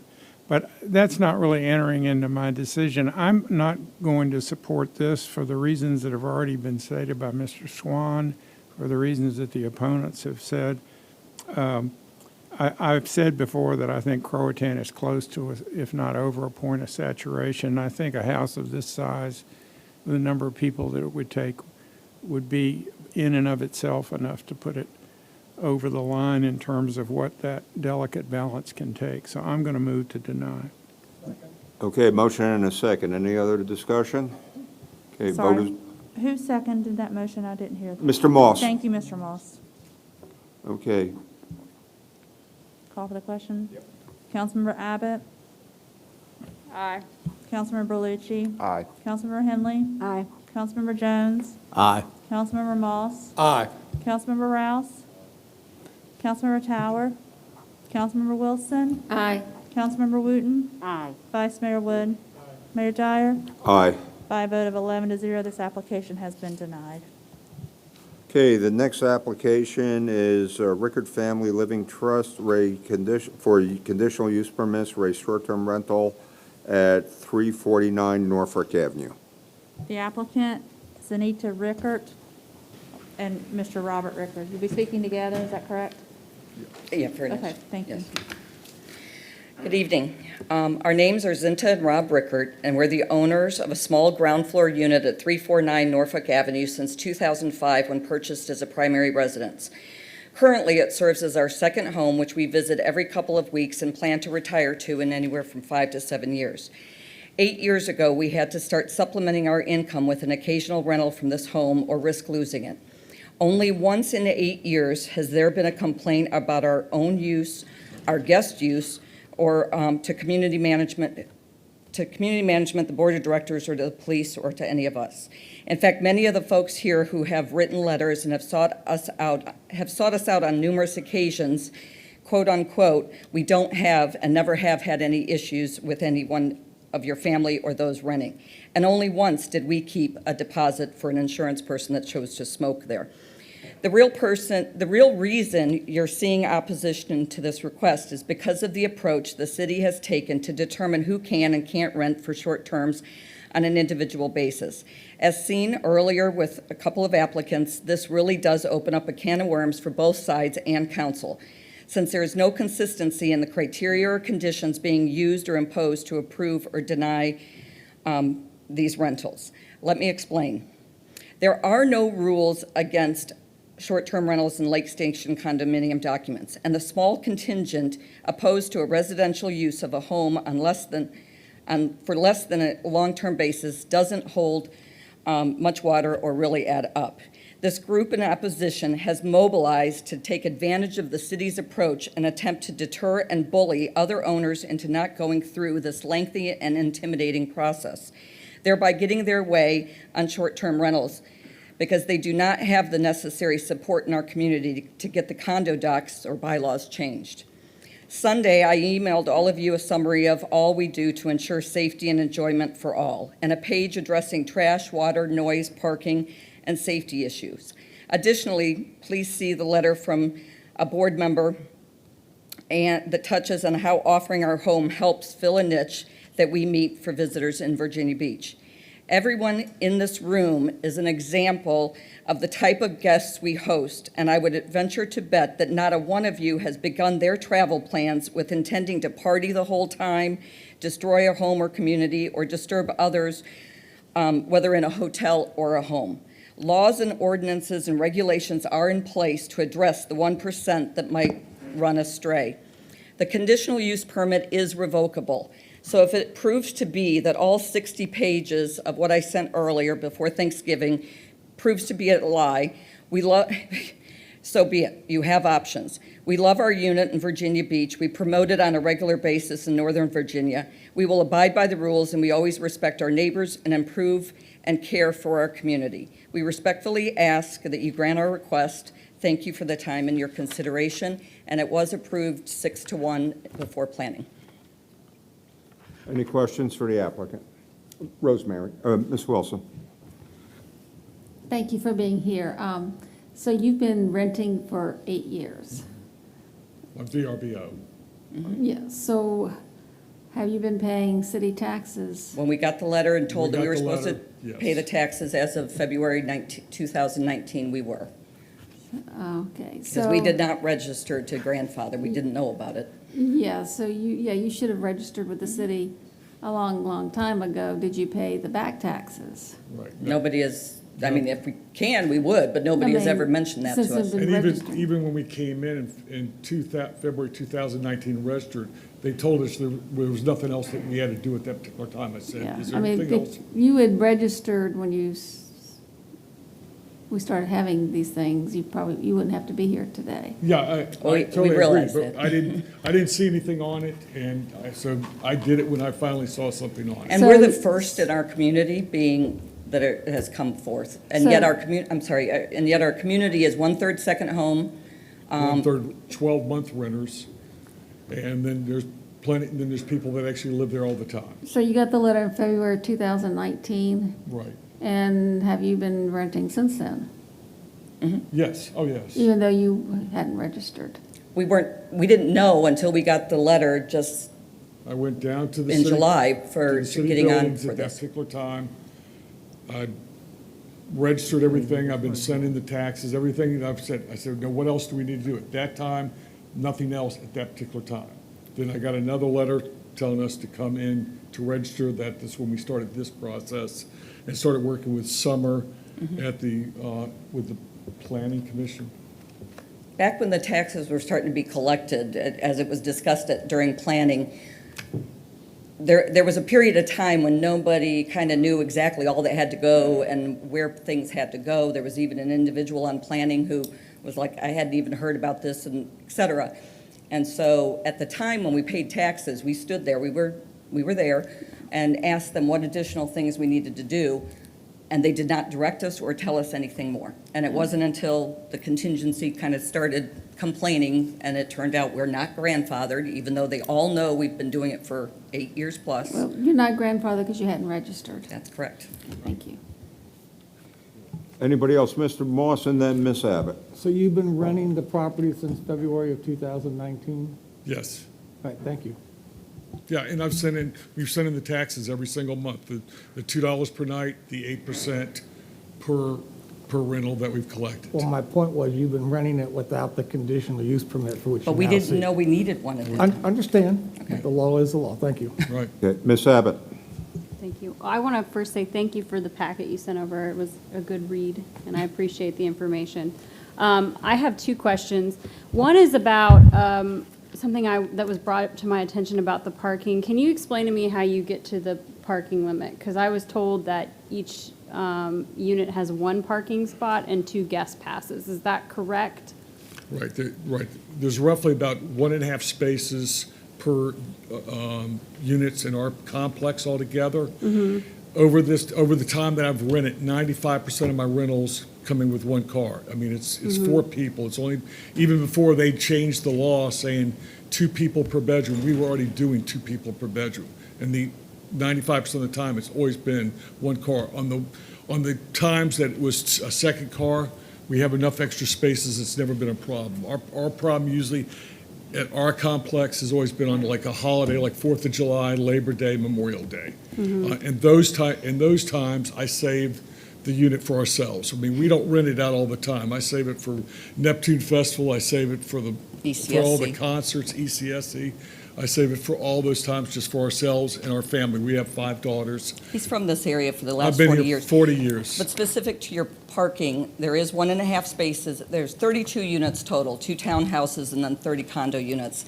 There are 51 parking spaces, and it works out to be about 1.5, whereas I understand the ruling is supposed to be 1.2 per bedroom. So these are all two-bedroom units. We have 2 visitor parking spaces.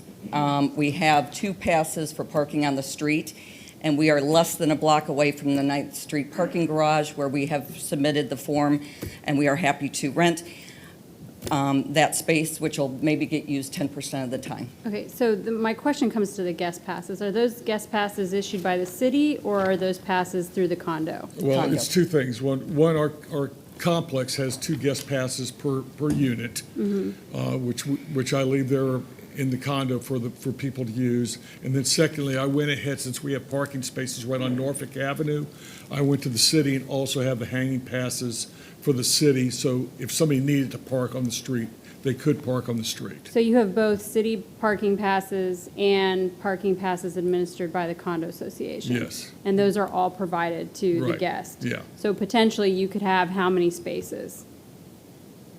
I mean, I don't know. Like I say, I've never potentially- needed more than 2. I already have 1 marked off space. Right, so And you then have- they just have to use a space that has no number on it. But Right, so you if, have 1 space that's definitely yours. Right. You have 2 guest passes within the condo association, and then how many passes do you have that is administered to the city? 1? through the city, I have 2 passes that somebody could park on the street. I mean, I just So have you're- extra right, from passes. I'm just trying to understand this, because I'll be totally honest with you. One of my concerns is that this house would be utilized, and your guest would then invite a lot of other guests who would take advantage of the parking, especially since the city parking is not really intended for your guests to be able to maximize their parking. And so I am a little concerned that there is a potential for your guests to acquire, within your condo association, that's between you and your condo association. Totally but agreed. I mean, one of the things I do is I screen everybody that's coming. I'm finding out why they're coming, who is coming. The majority of my people coming are families. A lot of them are military families coming here to see one of their children being deployed or just trying to visit their children. So a large majority, that's who's coming to see me. The other ones are a lot of times it's a couple and 2 kids. They're staying, again, it's 1 car. I mean, but you're providing the city passes to your guests. no, I don't have to. I mean, I have them there, but they're not necessary because I've got the 1 parking space. And on the 1 chance that they said, yes, we're coming in with 2 cars, I have the Sure. extra pass for our parking lot. It's never been a problem with an extra space Okay. in our parking lot. So my last question is, Sure. regards to the conditional use permit. When you all were notified that you had to go through this process, did you just continue renting until you've gotten approval from us to continue to do so? Yeah, nobody told me that we couldn't. Yeah, Well, that certainly wasn't clear as to whether we should or shouldn't, and many of these people that have actually had committed to the places had committed over a year ago. I mean, when we planned for our family event in Sandbridge and renting a house, it's a year in advance.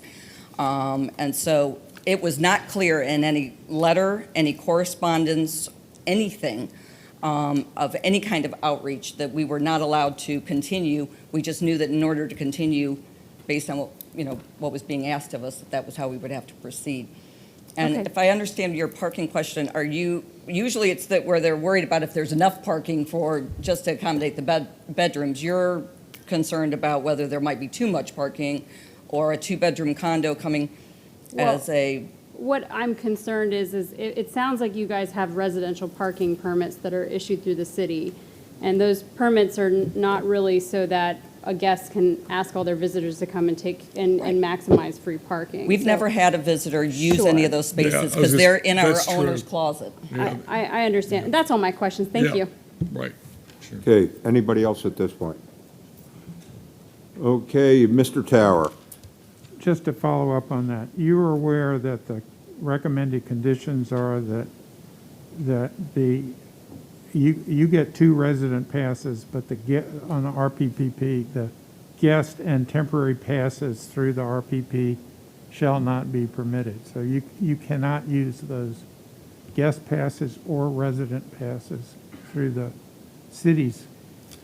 That's the first time we're hearing, Yeah. or I was It's not aware of that tri- at all. You didn't, I've never, anything I've read, I've never really understood that. And it did come up I'm before. reading it from the recommended conditions that were in what the proposal. I can't say what you got, but I understand I would that, but assume you it's- got the same, but It's the first time I'm Yeah. hearing that we can't use Did- our guest passes in that way. But We because. were going through the I'm same sorry. questions through the One of planning commission, too. Because we're also good friends with a number of the individuals that are second homeowners, we have on numerous occasions, well, we've had one that has rented from us a couple of times when they've had more family members there, and we regularly contact them to see if they're in town to simply use their space if a second parking space is needed, or if one of our kids is coming to visit at the same time we're visiting. Okay, well, that's fine. You're just saying you haven't used them, and I'm just making sure you understand you can't use them. Okay. Okay. Gotcha. Okay, okay. Thank you. Okay. Okay, and any other speakers? Yes, sir. Lee Jones Hubert is the next speaker.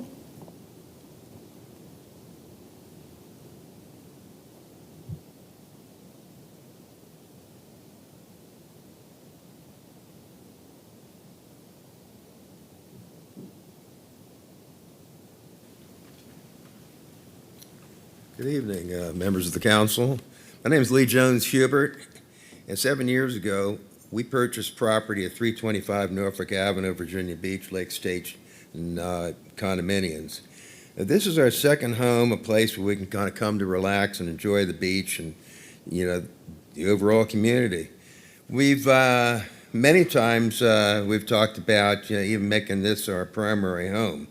But I'm here to speak today because we oppose the CUP application for 349.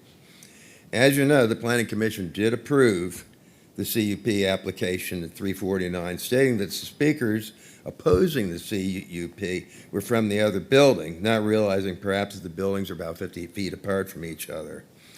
So this being so, Lake Station is one community, so it doesn't really make any difference which building that we're in. We feel that CUP, if it's approved, it will be a precedent for other short-term rentals. Lake Station will become a motel atmosphere instead of a residential community. Presently, there are illegal short-term rentals going on that there have been many issues with. In July 2020, the Planning Commission denied a CUP application to 329 in our building, Norfolk Avenue. The investor there withdrew the application the day that the city council was to take a look at it. So here are some of the concerns we have with the CUP application if approved. Privacy. We know many residents in our community that feel that short-term rentals become legal. Our privacy is going to be compromised. Short-term renters come and short-term renters go, and there's no telling of who or should not be there, especially when we have common hallways. Not since our community, and it's not going to be a motel, where there's a desk clerk or some security officer. There's nobody there to really keep the peace. Noise and safety. Even though we might have 4 to 6 occupants in a particular unit, short-term renters often have friends that come from other nearby hotels and join them for a party because it's a larger unit than the hotel room they're staying in. At times, we've seen 12 people on a deck, 3 floors up, on a deck that's made for just 4 people. And then this also is a lot of times throwing trash and beer cans and whatnot off. Large amounts of trash collected in the parking lot and in the common areas. Lake Station is being updated right now with, we're getting new doors, we're getting new coded keypads, but that's for the common hallways. And if short-term rentals become legal, we will feel very unsafe knowing that the code would be given out to short-term renters. Parking's another issue at Lake Station. Okay. Thank you very much, sir. Okay. The next speaker is Thomas Belvin.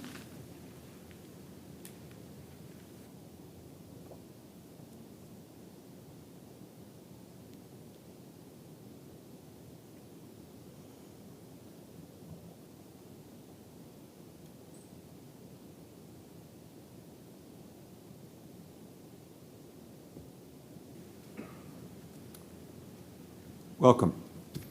Good evening. Thank you for your time. I'm Thomas Belvin, owner of 313 Norfolk Avenue, part of Lake Station Condominiums. I'm here today to speak in opposition of the proposed conditional use permit to allow STRs in Unit 349. While my neighbors speaking in opposition are focused on issues living with STRs, I'd like to focus on process. What are the current requirements for a CUP? They appear to keep changing and negotiated between the city and applicants in real time, having observed other CUP requests in other meetings and even tonight. Our community is not a hotel, and it's not designed or constructed as one. There's no hotel front desk or security to call. Approving this CUP will significantly change the entire environment and nature of the community. It's precedent setting. Other requests will follow. So 4 thoughts. The current STR ordinance is really designed for single-family detached homes. Condominiums with shared living spaces like security doors, interior stairwells, rear decks, shared parking really do not apply. During this particularly troubling time of a pandemic, what is the city's stance on quarantines and renters from out of state? 2, there's no clear enforcement process for short-term rentals. It's all up to me and my family and neighbors to regulate. If a renter misbehaves, then the owner can just keep the security deposit, and the city may fine the owner, but there's really no accountability for following the rules, especially in real time. Do I call 911? Once approved, the short-term rental owner has 5 years and an automatic renewal for the CUP. The CUP approval transfers with any new owner and investor. So you're considering approval for any future owner and investor, not just the applicant here tonight. Even though the zoning for a business property attaches to the property when there's a new owner, the business license does not, except with STRs. Number 4, given the STR ordinance is planned to change in the next several months, would it not make sense to defer this decision until the rules and requirements are codified and complete? The city needs to implement a clear and transparent review and accountability process for owner investors. I'm asking you to support me and my neighbor's request to deny the short-term rental CUP for 349 Norfolk Avenue, to keep Lake Station a family, community, and environment. Thank you for your time and attention. Thank you, sir. Stay safe. The next speaker is Thomas Ellis.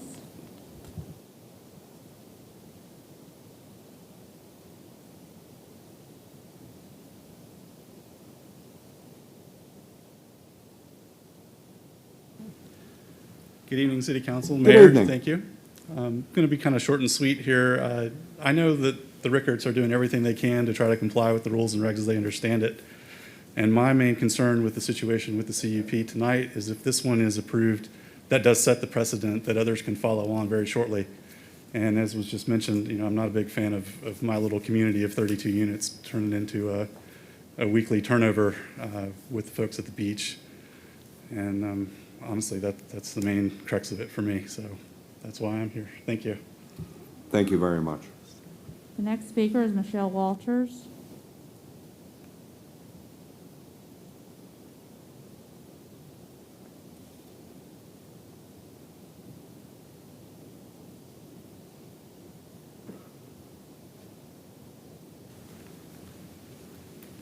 Hi. Good evening. Good evening, everyone. My name is Michelle Walters, and I have been a unit owner at Lake Station Condominiums for 26 years.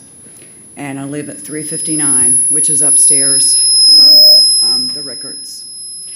And I'm just going to state some facts. Yes, they tried to follow the rules, but I'm going to state some facts here. That we have 2 bedrooms in each unit. There's not enough parking. Parking has always been a problem at Lake Station since I've lived there. And whether they only have one, use one pass or whatever, it's the time and effort I have to use if someone is parked where they're not supposed to be to figure out who it is. And also they've had 2 to 3 renters a week even after they got the notice in June. Because the other short-term rental was being applied for, and so all the people in our community were notified, and they've been continuing to rent. And And then an incident, we've had a lot of work going on, recladding, new doors and stuff. And this happened, a renter was there, and you had to make sure the door was pulled shut because it wasn't working appropriately. I'm a single woman, and there's one other single woman. I'm in there a lot of the time by myself, and there's 6 units. And I would go to the door 6:15 to work every morning, and the door would fly open because the renters weren't shutting it. And I find that irresponsible to have Ma'am. short-term rentals when you have, Ma'am, I don't mean to cut you off, but Mr. Mayor, I can't focus on what she's saying, No, and could I want to everybody hear what you're please saying, check so their- if we could check our mics. Just check the mics for the green light. okay. Okay. It's not me, okay. Okay, okay.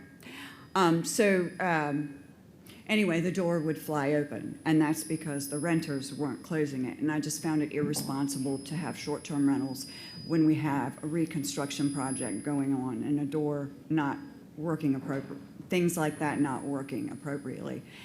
And in one situation, and he's the first person who started short-term rentals years ago in the community, which set a precedence, and other people have been doing it, and it's caused a lot of problems. You know, just feeding out into the parking and whatnot and the noise. And one situation where there was a short-term rental being done across the hall, someone buzzed, we have a buzzer. A strange man was downstairs outside saying, "Where's your office? Where's your," and I said, "We don't have an office." You know, so there I am, a single woman, the only person in the building, and I got this strange man asking for where our office is. These are things, this has been my home for 26 years. These are things I should not have to waste my time and energy on. Thank you very much.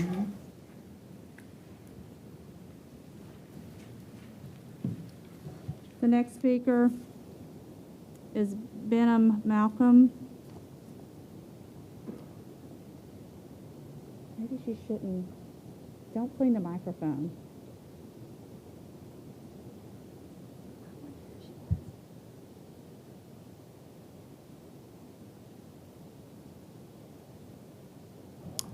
Welcome. Are we okay on the sound? All right. Good evening. My name is Benham Malcolm, and my family has owned 319 Norfolk Avenue for 22 years. This is a precedent-setting application within our condo community of roughly 30 condo units. For this application, 40% of our community wrote opposition letters to the planning department. All of you have received emails and phone calls, typically about 4 or 5 per council member, over the last week, all of which expressed our opposition to the approval of this CUP. Our community has spoken before on short-term rentals. Another property on Lake Station, 47% of the community wrote email opposition letters. The Planning Commission recommended denial, and that was pulled back at the last minute when the application was drawn the day of the City Council meeting. The applicant may assert that their approval is coming from people who are not in their buildings. Just about everything in our community, including the building construction, the parking, the HOA structure, the management company, contracts, utilities, security, and maintenance are designed for long-term residents and residents. Almost everything is shared across the 2 buildings are located just 20 feet apart. Investors are motivated in protecting and growing their investments, not maintaining a residential community. One investor's gain shouldn't come at the expense of our community's pain. The owners in Lake Station are entitled by right to the quiet enjoyment of our properties. If approved, there will likely be 5 more applications filed with the city within the next 60 to 90 days by other neighbors who are currently doing unregistered rentals. This is the start of an unregulated motel residential community that is in a community that's zoned A18. The message to our community is very clear. We do not want to be a motel. Process-wise, there are 2 issues. First of all, the CUP application requires the signature of the HOA president or a member of the board. In this case, the application was signed by the applicant himself before he was a member of the HOA board. Second is the application didn't follow the rules stated by the city. Despite being notified by zoning enforcement of the need to register his rental, the applicant continued to do short-term rentals prior to approval. The applicant communicated within the community that he had indeed been paying his taxes and he was grandfathered. We believed him. We later find out that was not the case. Thus, we didn't bother to report the rentals that occurred during the course of 2020. If you look at vb.gov/STR, it shows an extra large, bold red text note, "Do not begin operating your STR without talking with us!" Exclamation point. You first must register and/or obtain a conditional use permit. That seems pretty clear, doesn't it? The approval of the application for 349 would be effectively rewarding bad behavior. If the city is not going to honor the desires of the community, please follow notified conditions where the CUP expires the earlier of the sale of the property or transfer to a new owner or 1 year from the issuance. This prevents the sale of the property to a shrewd investor who only cares about the ROI and not about our community. The reduction in 1 year recognizes the ongoing modifications city code. Thank you very much, sir. And I'm done. Thank you. The next speaker is Barbara Messner.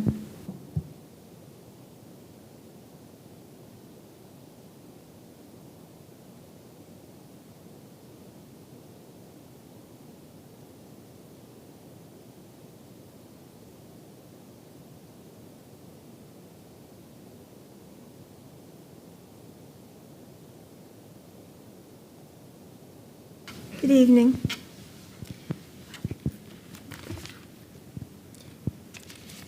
They're excellent speakers. A lot of these people were here till late at night opposing the problems along Norfolk Avenue. In 2012 and 2014, Back Bay Brewery went in and they used all that parking that they put in on Norfolk Avenue. That's used for their staff. So there really isn't a lot of parking. I'm bringing up parking because it's critical. The 9th Street parking garage, I told you that's closed right now. And the idea of selling passes to anyone, even the construction workers that built on 25th Street, they were given parking passes in the neighborhood. There's hardly any parking at the beach, and there shouldn't be sales to, like the 4th Street garage was supposed to be for senior parking. Now that's for bus parking, tour bus parking. All the residents are correct that they have a right to peaceful enjoyment, and it shouldn't be, trying, and their attitudes towards these people is just, can you imagine if they have a problem and they go to these people who, already are disrespectful to them, and they've been very polite. I thought y'all were going to fix the microphones, but I'm in opposition, and all the speakers were excellent. Thank you. Thank you. Next speaker is John Korfinski.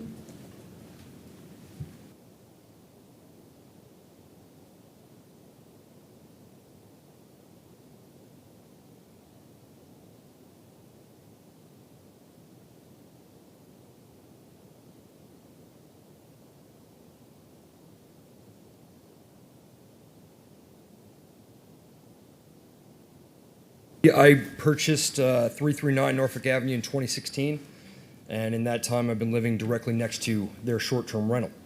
I am familiar with what they said to the Planning Commission, and we heard some of their comments here tonight about how it doesn't really detract from anything in the community, doesn't have a negative impact.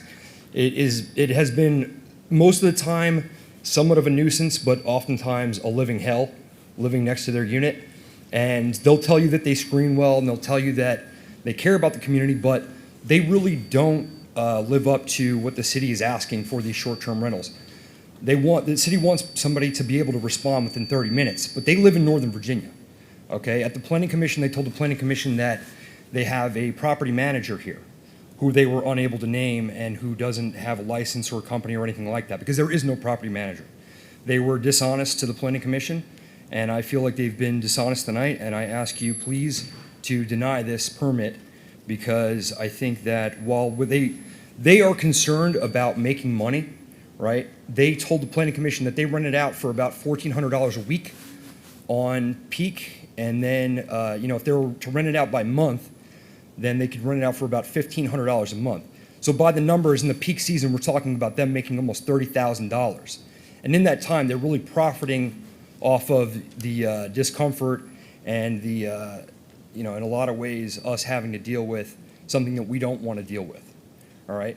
I thank the City Council for hearing me out tonight, and I thank my neighbors for everything that they've had to say.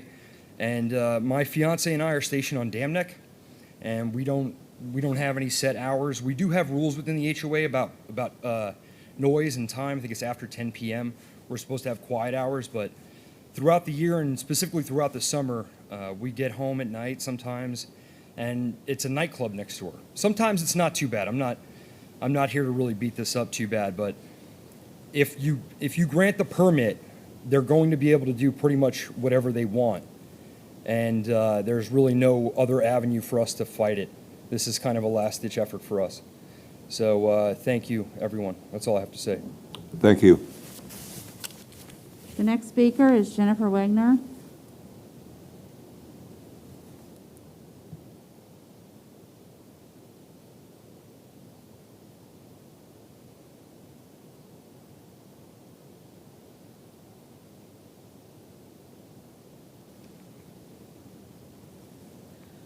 Good evening, Mayor, and good evening, members of the council. My name is Jennifer Wanger, and I'm a 16-year veteran of the Naval Forces. My fiance didn't say so, but he's been through a lot of deployments over the last 6 years, primarily 3 years ago. And one of the primary reasons I came out to speak is I've been living here for about 9 months, and the short-term rental next door caused a lot of disruption. We deserve and we need a safe and quiet environment to come home to in order to decompress every day, not only from rotating deployments, but from having to work shift work and various schedules. I watched the Planning Commission meeting, and Mr. Ricker gave a very false impression of the environment that surrounds a rental property, and including tonight. There's a lot of noise, there's smoking. We came home one day after leaving the window open for like 3 or 4 hours, and the entire apartment smelled like marijuana, which is distressing for someone in the military to come home to. And they can say that there's people there, they're renting, that are renting to people that are doing the right thing, their families, but he isn't around. He doesn't live in the complex. We do. We're there every day. We see what's going on every day there. And so I'm kindly requesting you guys deny the CUP for some that use this from supplemental income, because for all of us that live there on a daily basis, it makes it really difficult to have a safe and quiet environment. Thank you. Thank you. The next two speakers are via WebEx. The first one is Carol Graham. Ms. Graham, if you would pause 2 to 3 seconds before beginning your comments, and we will be able to hear you. Thank you.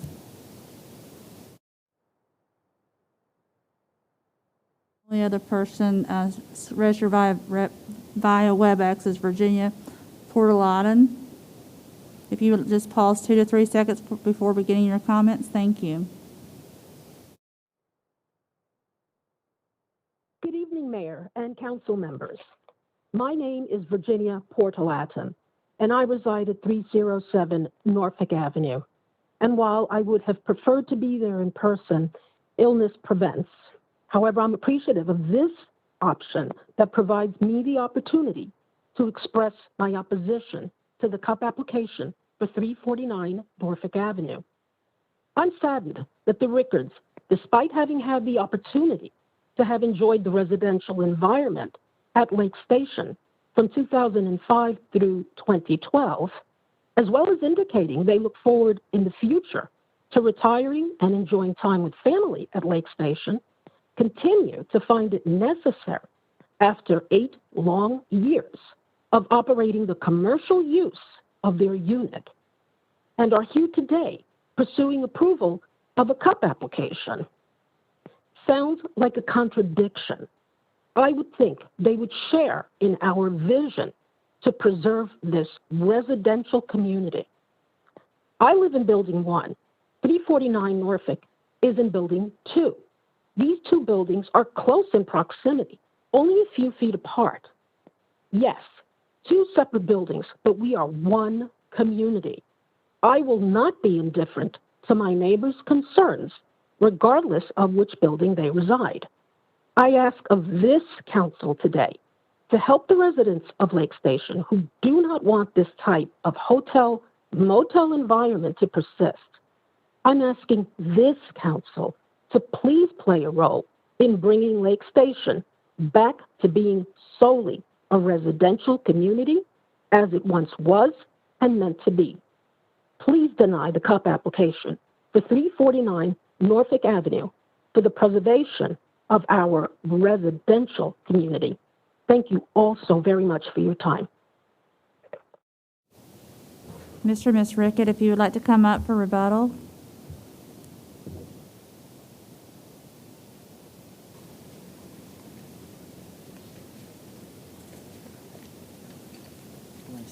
Let's start. So if everything what you'd heard today sounds like it's just a disaster, it's not a disaster. It's all about managing. If you're going to do a rental like this, you have to manage. I went to ODU, I studied management. Ever since I've done this rental, I've managed it myself. I have the girl that cleans for me, and it was also my overseer, lives right up the street on Norfolk Avenue. She's the one that's taken care of the unit all these years. Some of the people that spoke tonight, one of the main ones, he tried to buy an extra unit himself. He was going to turn it into a short-term rental. The deal fell through. He was not able to buy. So there you go. He's not, so now all of a sudden he doesn't want to rent. Another one of the people tonight have on multiple times have asked me how I do it. I'm like, if you're against me, why am I going to share to you how I've been so successful at renting and bringing in nice people that come in to use our unit? And I said, why am I going to share that information with you? But again, if I'd shared with him, here's another one that might have been doing a short-term rental ourselves. The other thing they're forgetting about is we have 12-month renters.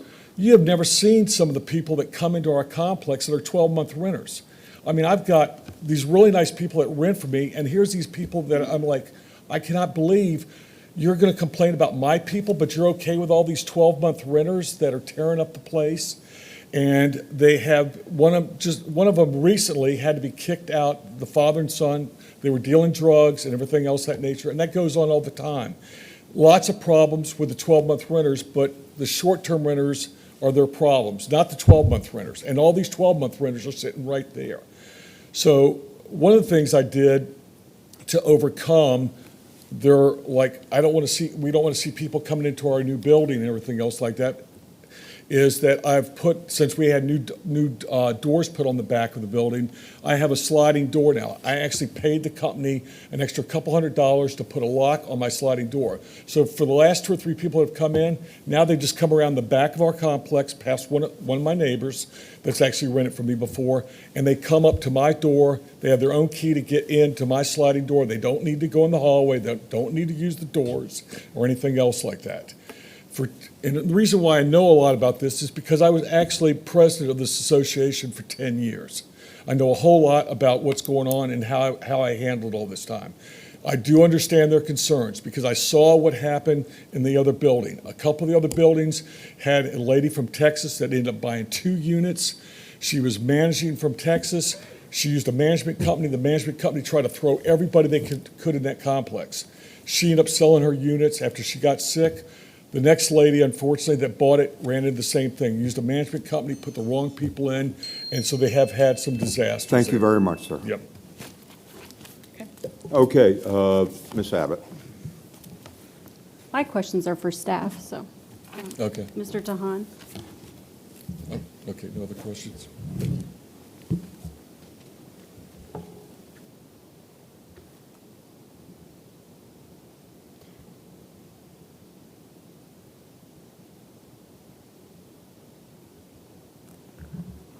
Bobby, I'll just go ahead and start. Can you tell me, do we have documentation on how many complaints have been issued on the properties? And I guess they've been running a long time, but since we've started documenting it? We actually have 5 complaints on the property, 2 which were either closed as no violation or in compliance, and 3 that were in violation and letters were sent. Do you know what kind of violations they were? They were operating short-term rentals. These are specifically related to short-term rentals. So they're just in relation to operating out of compliance? That is correct. Okay. And did we initiate their application, or did they initiate their application? We initiated the application. We sent them a violation notice on June 30th. On June 30th, okay. And then as far as the commissioner's process, do we know how he finds out about these properties? He uses host compliance as well Okay. to notify them. Again, as we've discussed previously, the commissioner's charged with maintaining the tax revenue for the city, so they only go in to request the tax revenue. Okay. We now also have the service, so we make sure we get the other end of the Right. compliance. So my other question is, if you notified them on June 30th, they would have submitted their application sometime in September, presumably. Do you know when they submitted their application? I actually just had that up, and if you give me 1 second, I'll grab it. Yeah, take your time.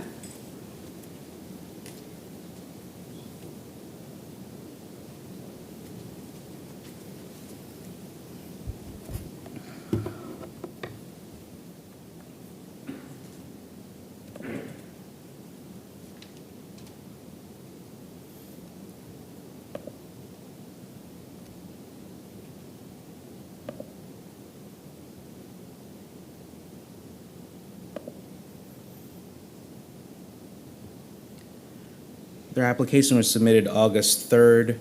There were concerns about having representation from the condominium association, which delayed them, as we got notification that Mr. Rickard, at the time of the signature of the application, was confirmed that he was a member of the board, which is why we let the application proceed. Okay. And as of August 3rd, did we have anything written on the application that plainly stated that they were not to continue renting until they had an approved CUP? Plainly on the application, no, but they did receive a violation notice. So presumably the violation notice tells them they're not allowed to operate? They are. It tells them that they're operating. We have records showing that they're operating out of compliance with the zoning ordinance. Okay. And then my last question is not really a question, well, it kind of is. One of the things that concerned me about the verbatim we received from Planning Commission was with respect to the property manager. And I realize on our application, we don't require them to put that information in at the time of application. Is there a special process that would need to change within how we do things to have that information included on the application? Because I'm concerned that people come up and say they have a property manager, but then they really haven't sorted that out yet. Or is that not material? It's to be as close to apples, it would be like asking a business that does not have approval to operate to tell us who their manager is. That's fair. That's what I want to know. Thank you. Okay, Ms. Wilson. So Bobby, they said they got a letter February of 2019 about operating and not having to pay their taxes, and they went in and paid their taxes and all that. At that time, were they told that they needed to apply? So that goes into that timeline again that we had discussion where there was a potential communication gap, as well as the notion that there was the delay in the enactment of the zoning regulations until once the council adopted it, the regulations weren't to go into place until September 2019?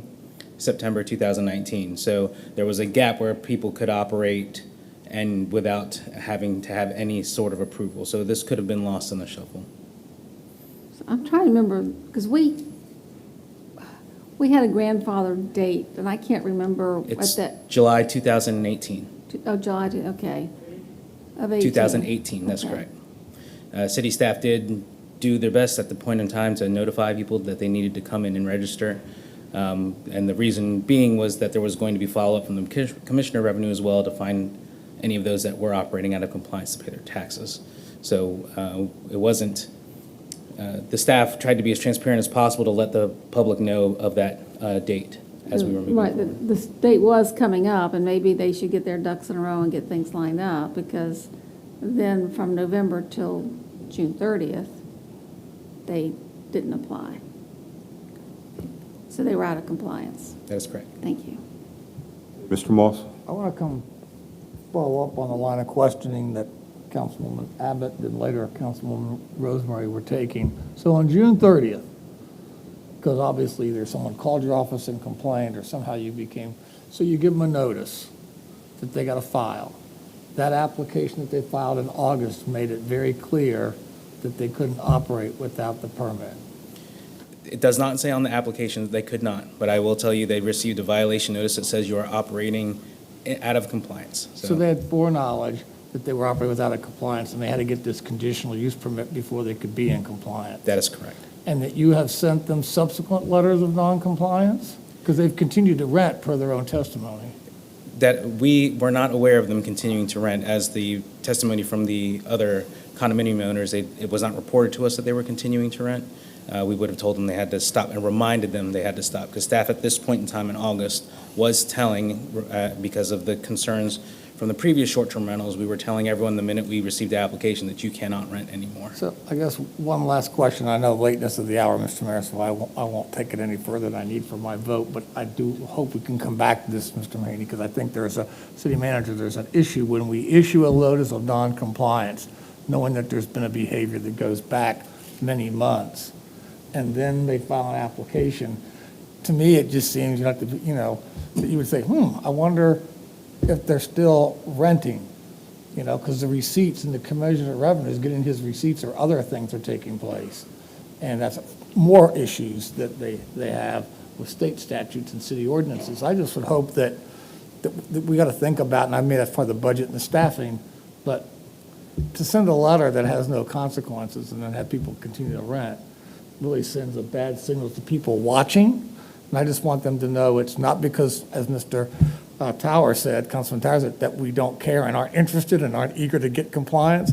It's just that we're dealing with our own resource constraints, and we can't short-term rental out our work. So we have to accept some deficiencies. But I want the public to think we're not following up, but we just got to figure out how to make that happen, because I just don't think we wouldn't let people just not pay their speeding ticket or that they didn't show up in court.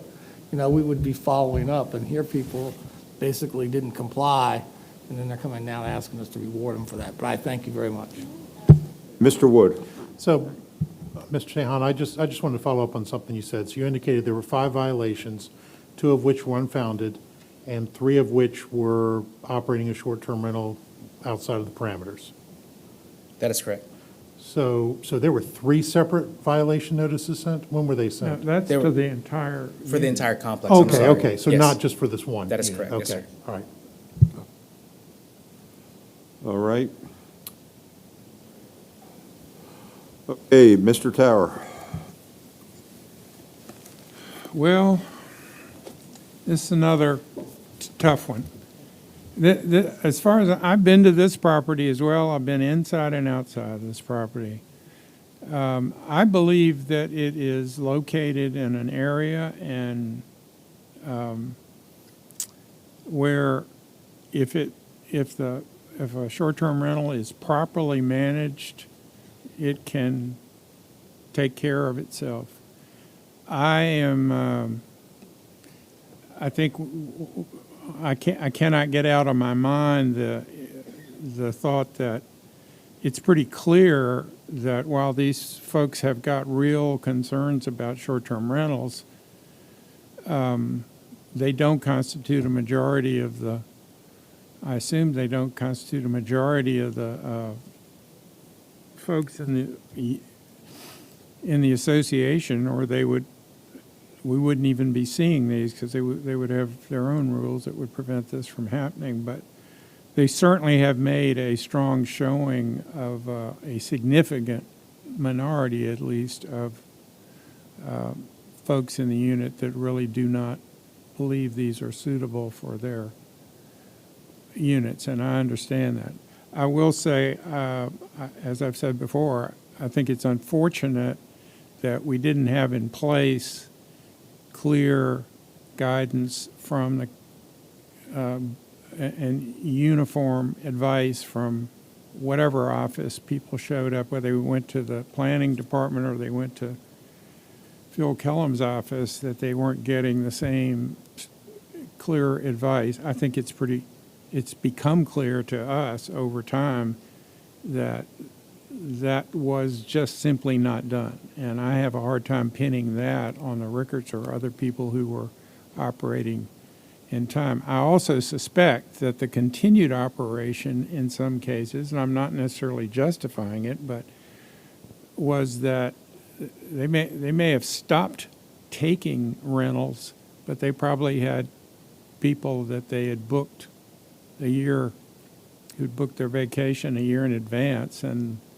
I suspect some of these folks that we've found in pretty much the same situation have cared a lot about those folks. They may have cared about their own income too, but it's pretty tough to call people up and say, I'm sorry, I'm canceling your thing. So it's a tough issue for both sides. But I have become convinced by the turnout and the calls that I have gotten that this is not just a vocal few, but a pretty healthy minority of the, at least of the folks in these units that would not want them, and I am going to move to deny.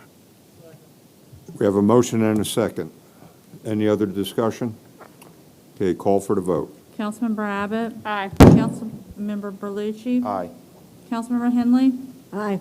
Councilmember Jones? Aye. Councilmember Moss? Aye. Councilmember Rouse? Councilmember Tower? Aye. Councilmember Wilson? Aye.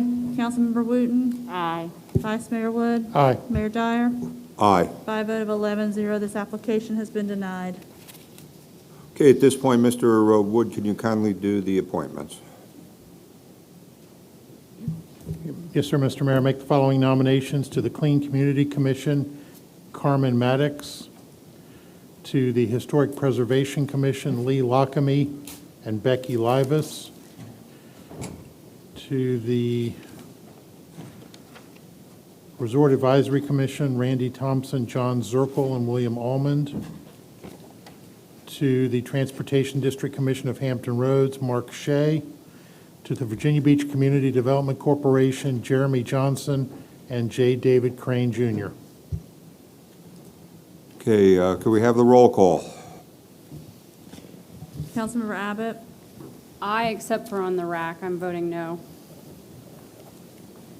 Thank you. Councilmember Berluci? Aye. Councilmember Henley? Aye. Councilmember Jones? Aye. Councilmember Moss? Thank you. Councilmember Rouse? Councilmember Tower? Aye. Councilmember Wilson? Aye. Councilmember Wooten? Aye. Vice Mayor Wood? Aye. Mayor Dyer? Aye. By a vote of 11-0, you've appointed those nominated, read by Vice Mayor Wood, noting the nay votes from Ms. Abbott and Mr. Moss. Okay, thank you. Anything under new, old business? Mr. Moss? Could you turn your microphone on, please? I Thank sent you all an email earlier telling you what it's going to be, so I'm just going to pass these out. I'm not planning on discussing it, but it's my review and comments on the task force draft report, and I'm asking for your comments. That's why it's draft. I haven't made it public. I don't plan on making it public, but I am going to pass these out. If I could ask maybe the city clerk, might be easier, some of the staff to get them out there, so it would be a little easier to reach across the room. Oh, man, Aaron's going to step right up there. There's another Hokies going to take care of it. And here's a few more to pass down your way, Barbara. There you go. Thank you. But that's all the time I wanted for that, but I do have some comments that we got truncated on I wanted to bring up, even if we don't cover them in detail. One of them was the thing mentioned about SIFSA, Mr. City Manager. That's, as we know, that's not that far away, so we need to be thinking about that as we look at our trash rate and fee rates. That's going to certainly change in the budget, and that's going to be a cost we can't avoid. That's the price of doing business. So I think as soon as we can tell the public that's coming, the better off we are. We really haven't had enough discussions about flooding. Our agendas are getting overly occupied with briefings and not enough time for council comments, so we're forced at the end to do that. Mr. Mayor, you've done a great job. There's a lot of issues, so I'm not complaining about your management. It's just we need either to start earlier so that we have dedicated time for council comments and discussion about issues that the staff is not briefing. One of those is adopting our flood policies, our building code things. Those are all critical issues, but they're being pushed to the side, and they're going to come back to get us. I'd like to come back and talk about the road issues with VDOT. We got the letter on that. That deserves a pretty soon attention. And I also would like to have a discussion. I don't think because of COVID that we can call our comp plan planning process as having any real citizen participation. And I think we need to talk about resetting the clock and starting that in a post-vaccine environment where we can really go out and engage the public. And maybe that might free up some staff time, Mr. City Manager, to do some of these other homework things that we need to do.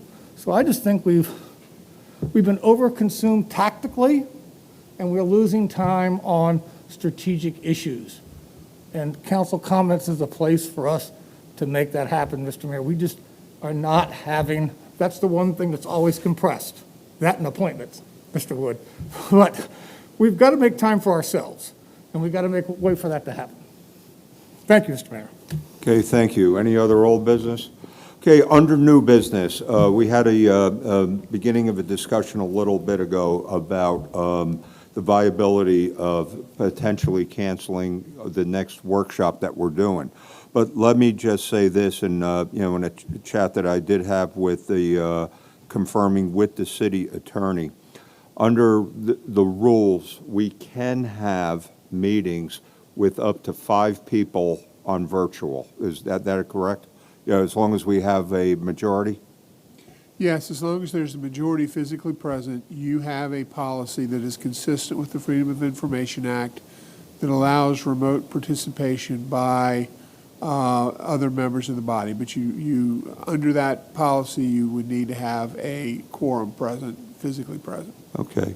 I think, this is also a, discussion going forward next year. We have to be sensitive to Mr. Towers, Mrs. Henley, and Ms. Wilson's concern, about meetings. Okay, but at this point, I think in fairness, we can do, if we could take a poll on whether, the question is, should we cancel next week's meeting? At a request by saying yes to cancel and, no to have it, okay? So I think that's the fairest way to do this, that everybody's concerned. Ms. Henley? May we have some discussion? I guess I was the one who initially said we really had that long break scheduled and that we really needed some time. I just feel like we haven't been discussing so many critical things. We had just 3 things here tonight that, we had deferred our discussion about the budget preliminarily discussion that, well, okay, we could do that on the 15th next week. But look at these items that we had right here that really, I think we need to have some idea about what we're going to do on the budget. This thing with short-term rentals, remember, we had 5 or 6 inspectors in the budget for this year that we had to take out because of the pandemic and not knowing what the budget was going to do. So we're left with no inspectors.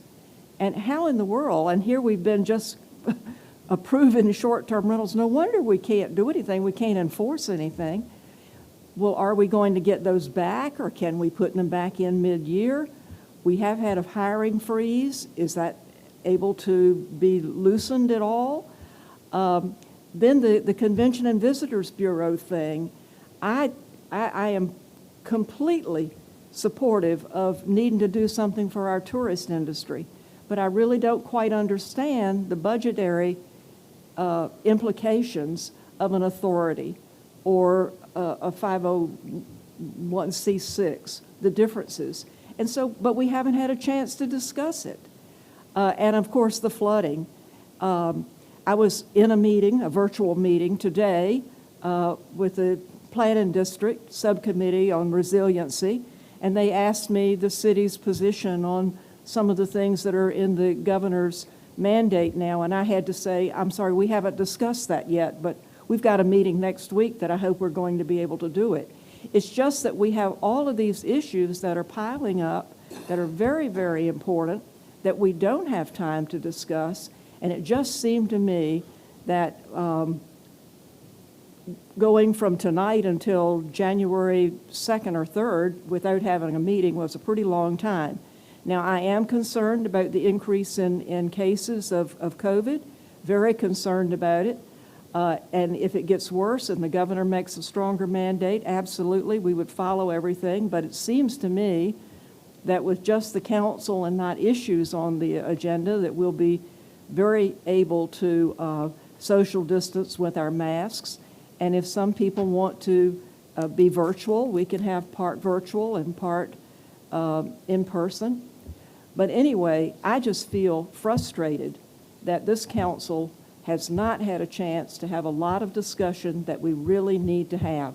I feel out of the loop, if there is one, I can tell you that, because I don't feel like I know what the rest of you are thinking about these issues, and we don't get a chance to interchange. And so my desire was to use next week to catch up on some of these things.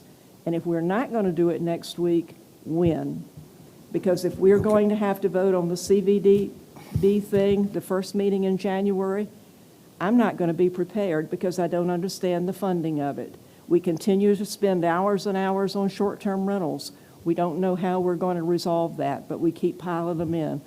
We've got the flooding. If we're going to have a referendum, what are we going to do? Anyway, if we're not going to meet next week, could we come up with some fashion of dealing With due with respect, it? Mrs. Henley. Okay, I'm sorry, I didn't say no, anything all night. I I'm- saved up all of my time for this one time. This is the Okay. first time I've spoken all night. No, Thank you. but I'm just saying that if we do have the meeting, if we agree to it, all I'm stipulating that we could have up to 5 members do it virtually. So I just wanted to establish that right up front. Mr. Mayor, I favor having the meeting, but I hope we could reconfigure the room for our benefit because we're the one having the retreat, so we'd have a circular where we could all see each other so Aaron's not having to look behind him, and that we increase the social distancing of where the council is for the public and among the public, because we're not trying to have since we are going to be broadcasting, as I understand it, correct?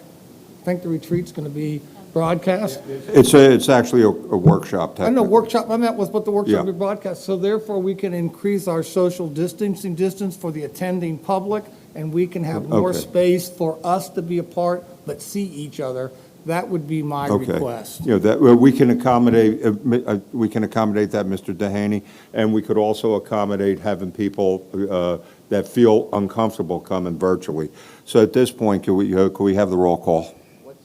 The question is, should we, let's make it this way, should we go forward with next week with the understanding that, once again, we have a reconfiguration of the room, and that any council people, up to 5 people, would be able to participate virtually?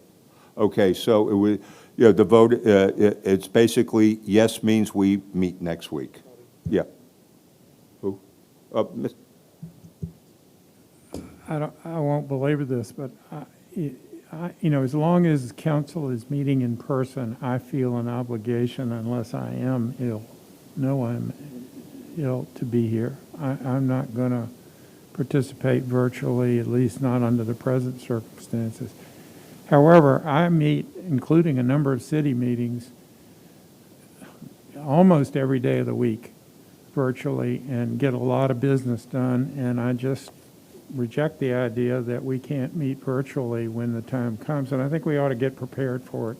If we're not, if it's as bad as you say, Mr. Mayor, then we ought to be working with our technology people to make it better, because we may very well need to meet virtually before this is over. Well, if that time does come, we can make the decision then, but until then, you know, I think that we could safely conduct the people's business and be more effective in I understand your opinion. communicating. I differ with it. I respect your opinion. Could we have the roll call at this point? So, Mayor, I just want to confirm, this is a poll, correct? That, and yes, to meet next week. Okay, Ms. Abbott? Yes. Mr. Bellucci? Yes. Ms. Henley? Yes. Sorry.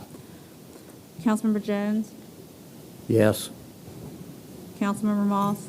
Yes. Councilmember Rouse? Councilmember Tower, Yes. Councilmember Wilson.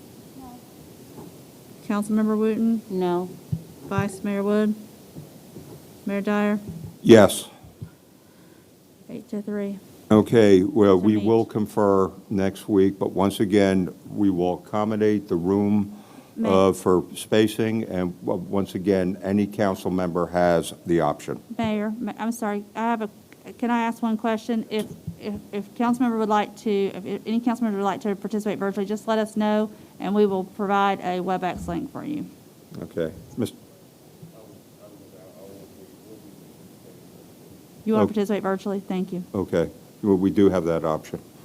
Okay. This was billed on the list we got as a retreat. It'll be a workshop that will, where we have certain, Mr. Dehaney, if you can go into.